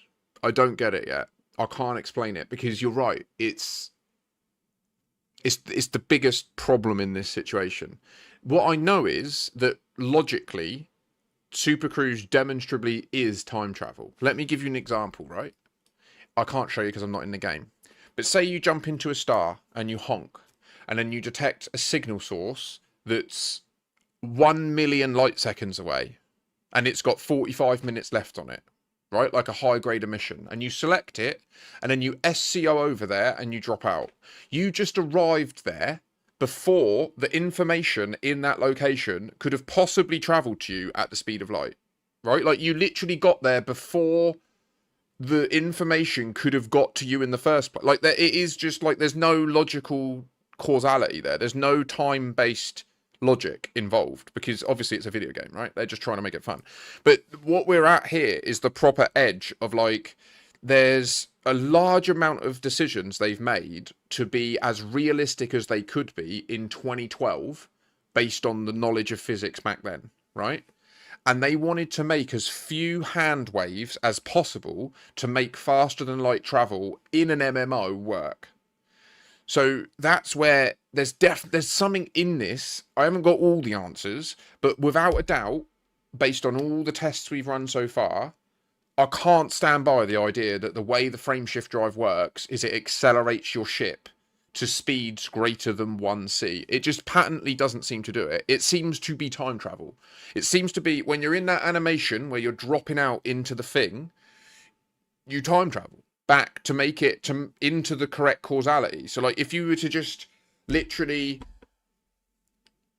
draw a line from when you... The hard bit is, once you do a jump, you're still in Super Cruise.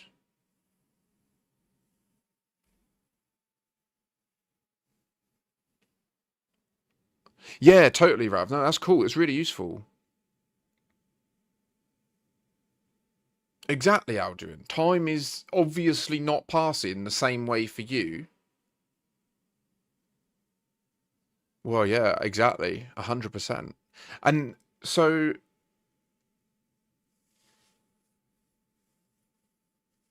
like, I think that that problem there, they just said, well, we need the game to be playable, so we're just going to make it so that when you're in Super Cruise and you exceed the speed of light, um, like technically what should happen is you can't see any. It should just go black. The second that you hit 1C, it should just go dark. The screen should just go dark. You can't see anything. No light can get to you because you move away from the light faster than it can possibly get to you.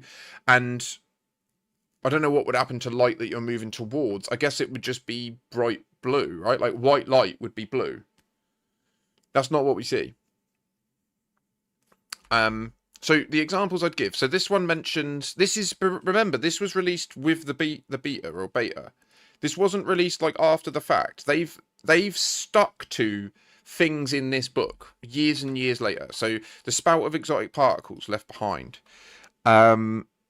Is it shifted? Is that the word I'm looking for?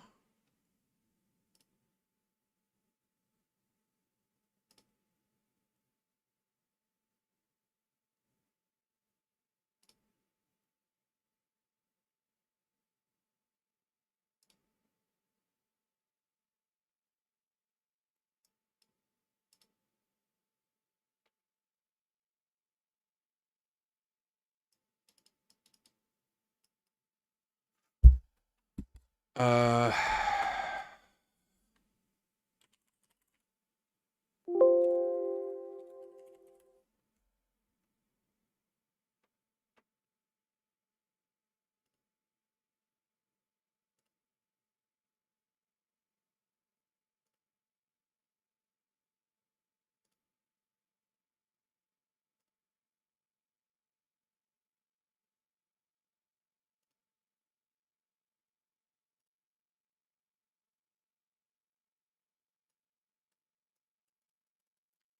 There's a quote in this where it describes the galaxy shifting around the person that did the jump.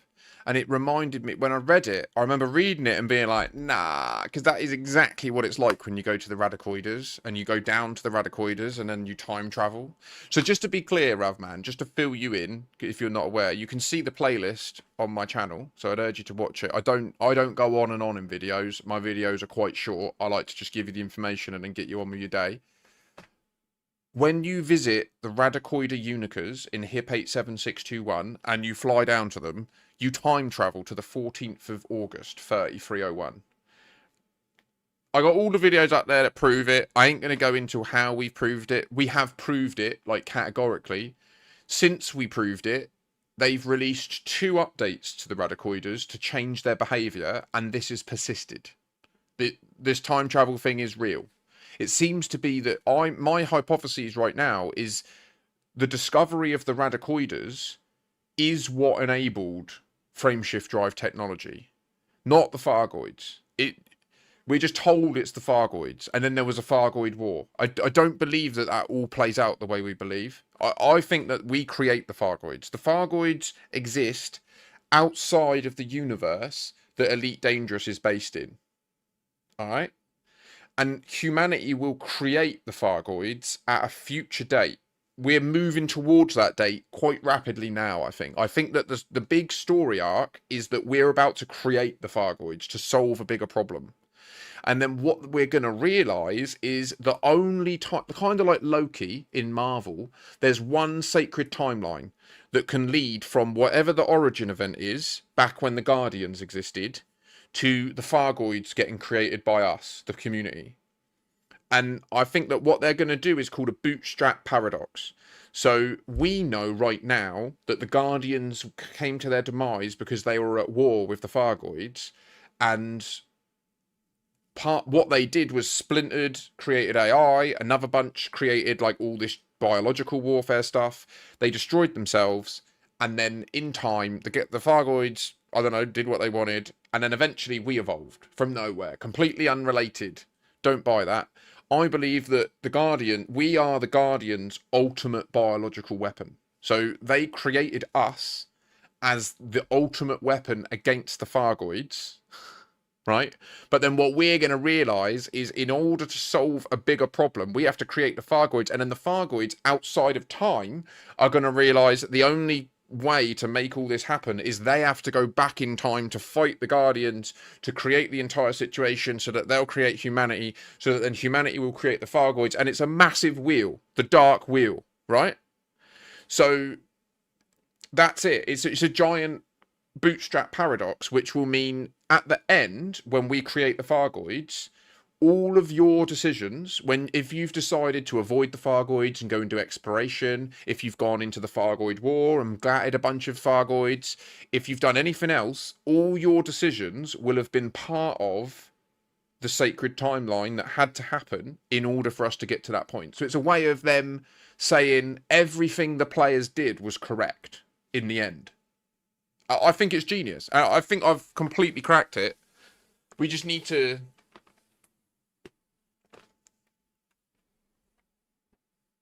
I don't know, what do you mean there, Alduin? They covered this pseudoscience and it is for gameplay. Nice. Yeah, so I mean we're uncovering mad stuff in this stream.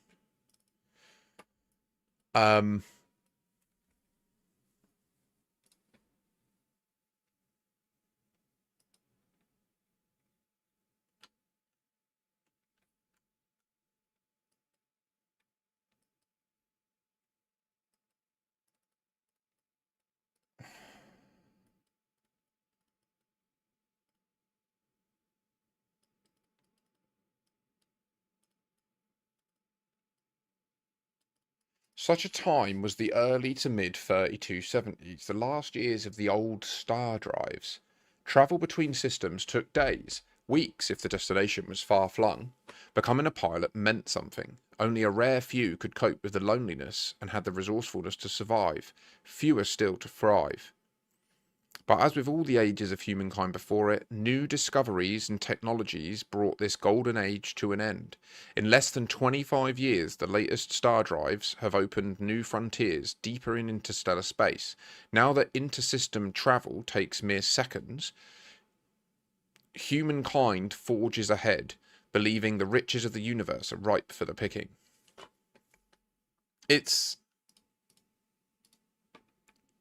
Well, no, the hilarious thing, Rosen, is you didn't. Because it was what had to happen. And they know that. They fully consent to it. They are us. And you never kill them either. When you blow them up, they just sort of like wake up again in wherever they are and then go, oh, I'll go back in. And then they come back to fight you again. So, like, I believe there's one Medusa, one Hydra, or maybe a couple of them. I know they got some, like, different tattoos, haven't they? But I don't think there's, like, millions and millions of them. I think there's literally, like, handfuls of them. And I wouldn't be surprised if one of the things RAXXLA lets you do is fly Thargoid ships. Just like back in the day, you used to be able to unlock a Thargoid ship. I wouldn't be surprised if what it ultimately enables... Yeah, exactly. That's what I mean. So I imagine that there are the capability of a couple, but not like... There's not like a sea of Hydras out there. I don't believe that. So,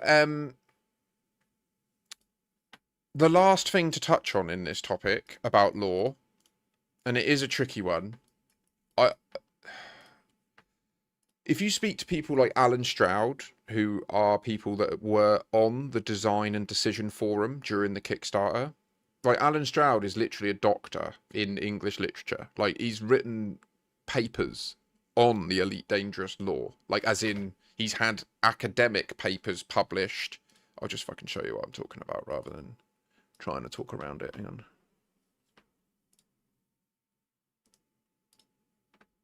So, for example, there's this paper, Developing Elite Dangerous by A. Stroud, right? Coventry University.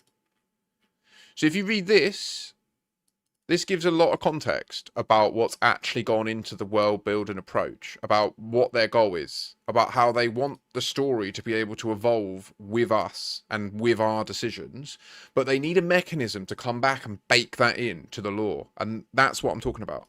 Now, one of the hard bits is...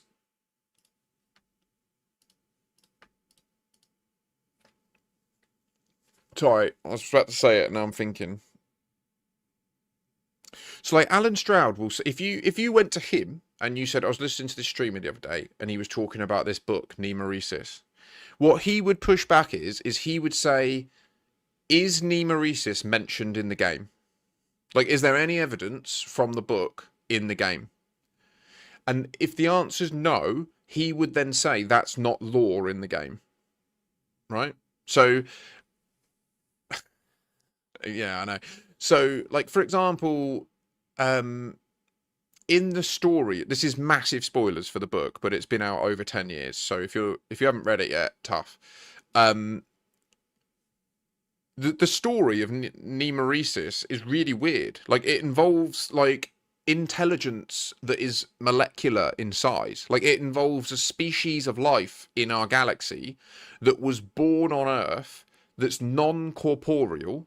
It isn't a physical thing, and it exists in 13 instances where there are 12 males and 1 female.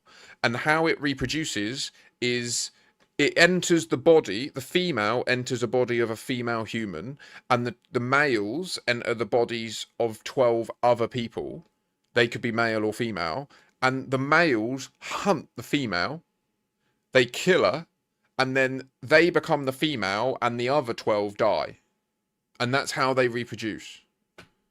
And that's the story of Nemeresis. Like, that's how it ends. How the story ends is there is an AI on board. So there is a male proton thing inside a woman called 6gen hunting another woman who is the female of this species.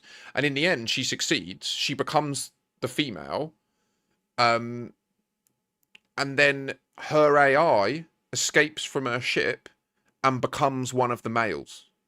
And that's how the story ends. Now, according to Alan Stroud, everything I just said is bullshit. None of it's in the game world. None of it's real. But it was published and authored under the Elite Dangerous name in an anthology of books linked to the beta. So this is where it gets incredibly nuanced and confusing. I'll give you another example. The Distant Worlds 3 story right now. Like, I can literally show you the debate I'm in where they literally just contradict themselves within like 3 pages.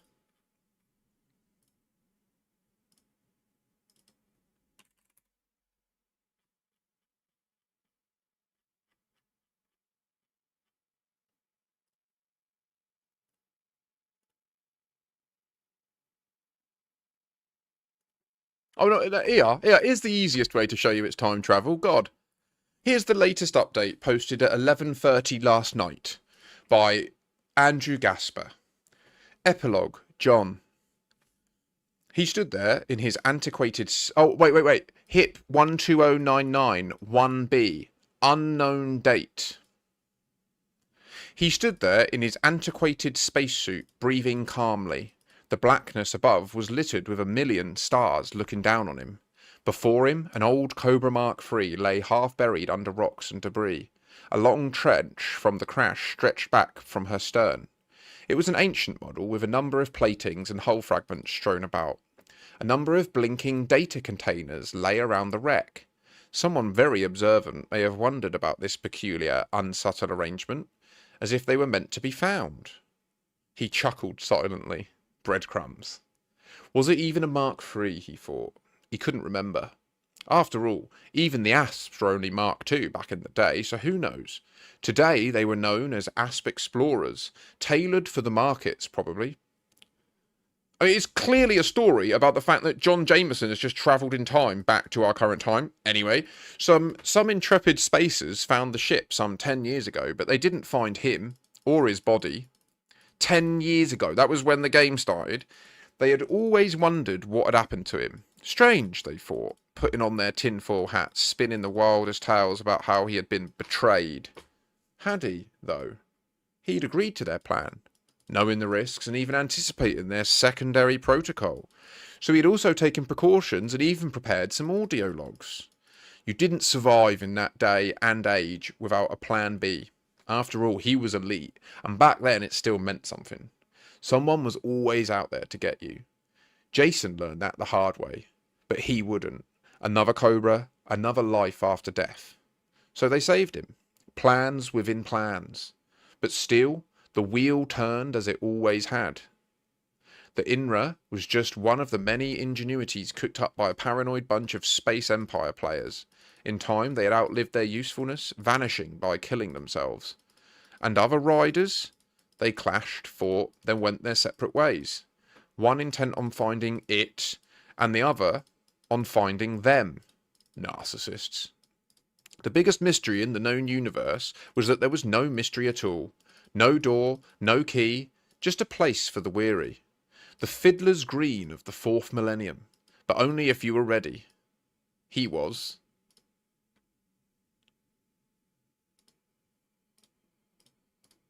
When his age caught up with him and he started to feel this millennium in his bones, some of his new friends convinced him to be kept in stasis. They were a bit on the esoteric side of things, but had some very sharp minds among them, which was promising. Zeal and intellect could be moulded into a mighty weapon. After all, it wasn't over, not by a long shot. They were sure something big was coming, and that the galaxy was better off with one more hero in the brain pool, one contingency among contingencies, to be consulted when things went to shh. They had done more often. They had done so more. What? They had done so more often than he had wanted. They had done so more often than he had wanted, always pulling him out of his comfortable torpor, asking what he would have done in their stead. They treated him more and more like an anachronistic database, like a living good conscience and warning voice when the need was great. Was it that hard to look forward instead of backwards? At the very core of it all, it wasn't about him, it was about them. A cushion for their egos and a safety net with "John told us" quotes. They even started to call him the Founder, probably because no one except him was around when the whole Riort line show had started. Well, not no one. So this is talking about clones. Riort line is going to be a line of clones. He gently stroked the ship's... No, wait, I'm incorrect. Is it Tiorge?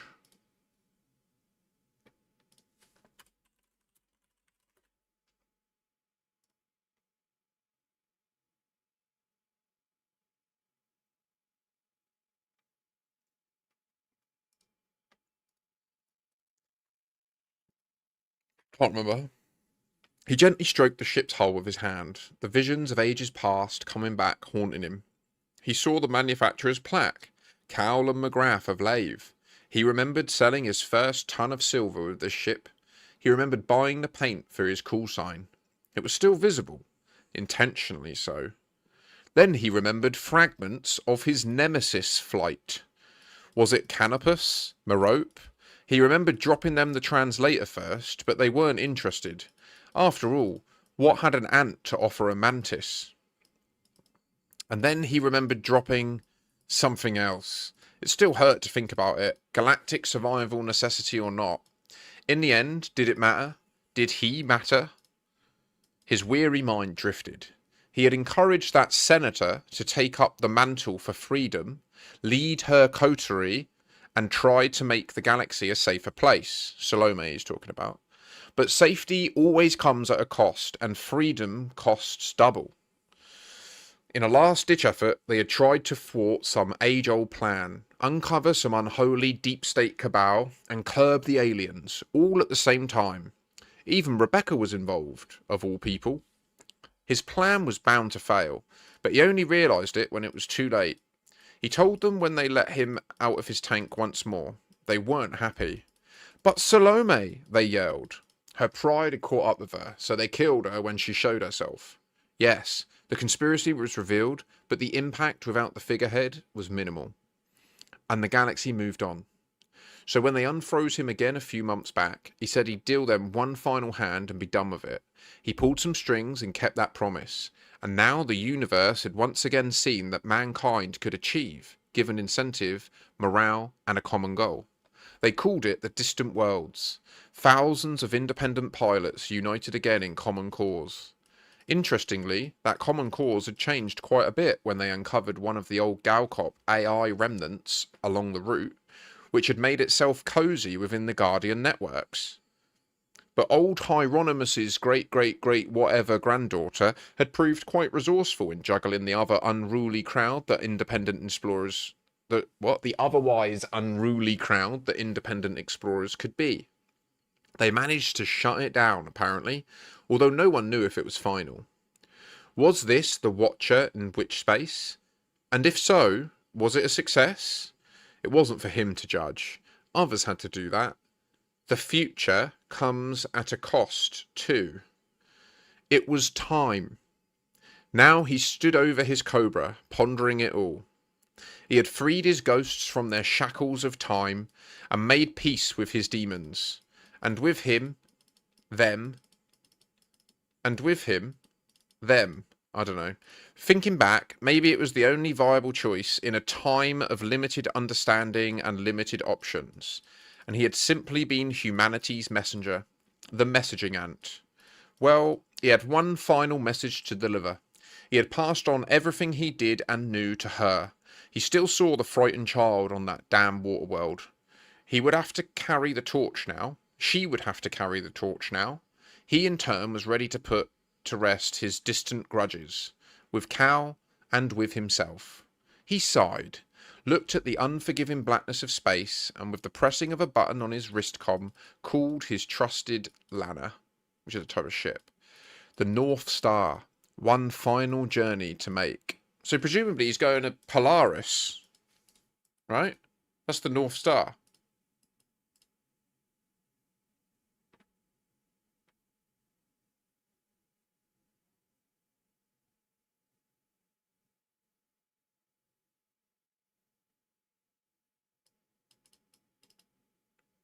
So there you go.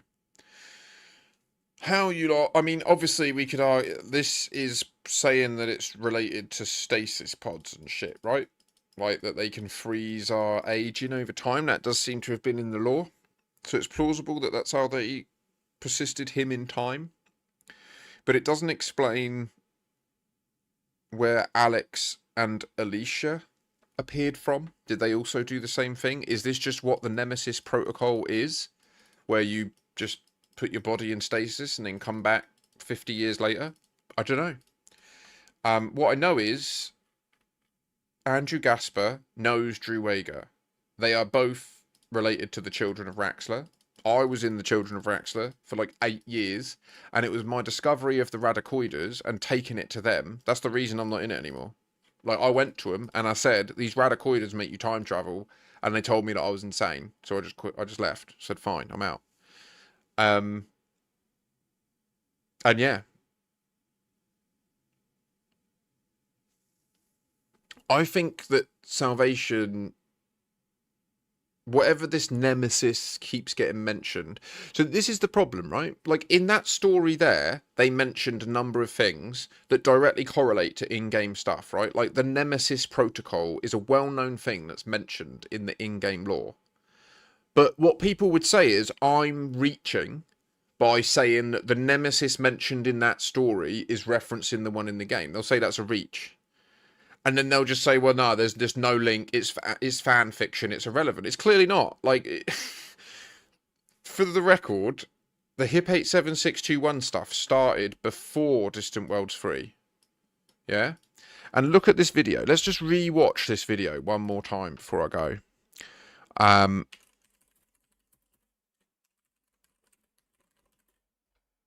Let's see what we've learned since watching this for the first time. If you're on YouTube, I'm really sorry. You won't be able to hear this because...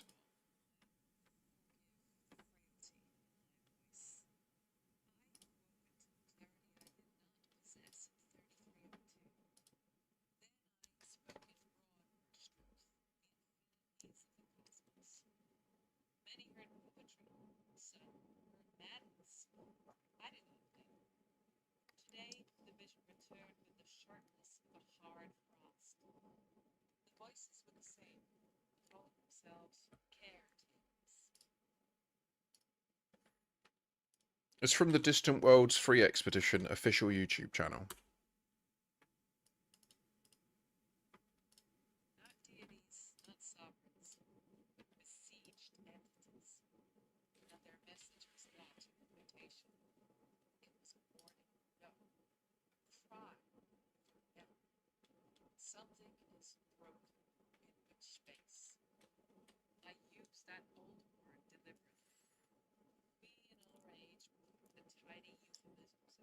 frame shift physics, hyperdrive technology. But our ancestors named phenomena with a deeper human honesty. In my vision, I stood within a darkness that I knew should have been empty. Yet I perceived fabric under tension. Through it ran a pulse, steady, mechanical, almost like the throb we all feel when we travel between the stars. Only this rhythm was out of true, as if some great ethereal mechanism were slipping a cog in every revolution. With each misbeat, the darkness frayed, strands parted. I heard the caretakers not as a choir, but as defenders at work, urgent, under-resourced, asking for time we may not have. Hold, they cried. Do not tear what cannot be mended. I am not a scientist. I am a witness. Yet I know this. When navigators report lights in witch space, when pilots describe a hollow tone in their cabins during transit, when our beacons return anomalous echoes, we dismiss these things as glitches or superstition at our peril. Like, they literally prepped you. Like, the DW3 team put the effort in to make this video that literally says if you see things that seem glitchy and you just put it down as a glitch, that is at our peril, right? And I've been trying to get you all to look at the radicoids. Don't get me wrong, a vast majority of the people that listen to this stream now are involved and they're doing tests. But it should be the biggest thing in the community. Everyone should be talking about the radicoid time skip. We should be trying to work out what's going on, I think. It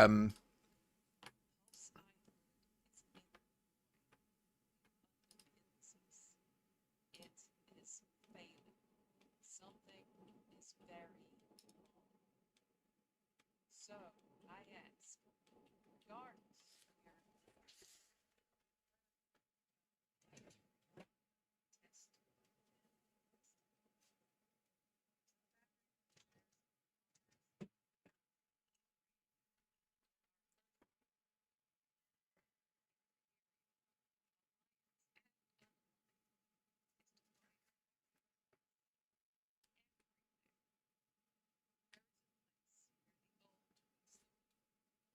is there, the timeless valleys of reach lessons, thread that will provide a new insight. Did you hear that? So 5 months ago, I first watched this video when we were literally like, I was at the Distant Worlds 3 launch site waiting to do the mass jump, and the Distant Worlds 3 stream had just started. Like, they'd just gone live, and I was live as well. Many of the people in chat were there for this because we discovered the radicoid time skip in November, and then we just assumed it was a bug and we reported it as a bug, and then we moved on with our lives.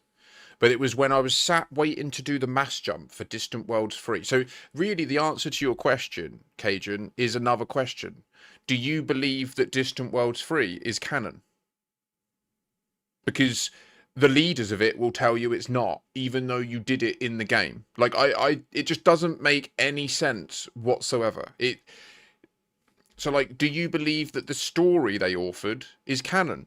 Because the author of it will tell you it's not until the game references it. But there are multiple points in the Distant Worlds 3 narrative that are referenced in the game. Like, the narrative talks about, at one point, they discovered this smashed up Type 9. And if you go to that planet, you'll find the Type 9. The story talks about them finding a smashed up Anaconda. You go to that system, you find the Anaconda. The story talks about finding a smashed up megaship, a smashed up DSSA fleet carrier. Go to that system, you'll find the destroyed fleet carrier. So, like, as far as I can see, the conversations written in the story of DW3 are not contained in, like, tourist beacons in the game. So people would say that means they never happened, they're not part of the game. I think that's insane. I think that's literally mental. How could that be the case? Like, how could it possibly be the case? So the last thing to note on all this before I go is, this is Jasmina Halsey, right? she'd been out the law for literally like 8 years. She hadn't been mentioned in anything in 8 years. And then she just cropped up here. And then the Radicoid time skip, completely separate to any of this, the Radicoid time skip takes you to the 14th of August, 3301, which, if we go to that date, you'll see there was this posted on that date. Back in time. This means that in 2015, Frontier Developments knew that at some future date, they were going to give us access to HIP 87621. And they deliberately released this insane article by Ricardo Bentonio saying that she's been abducted by aliens and she wasn't dead.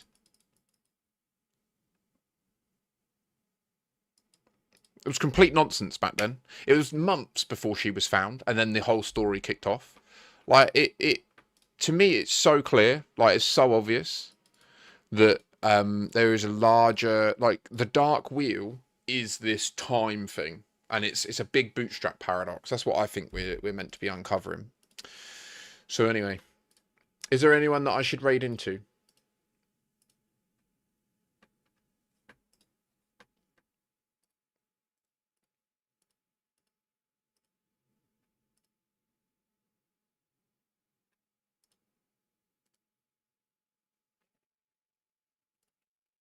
What's he doing?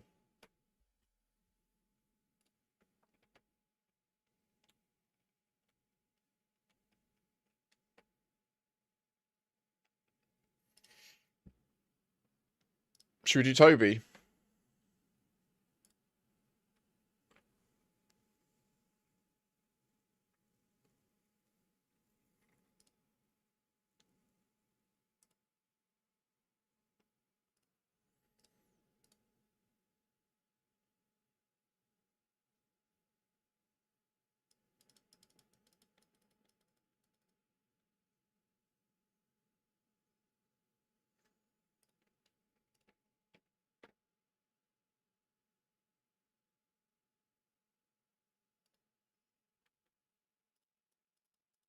Oh, Merlin. God damn. How you doing, mate? Sheesh.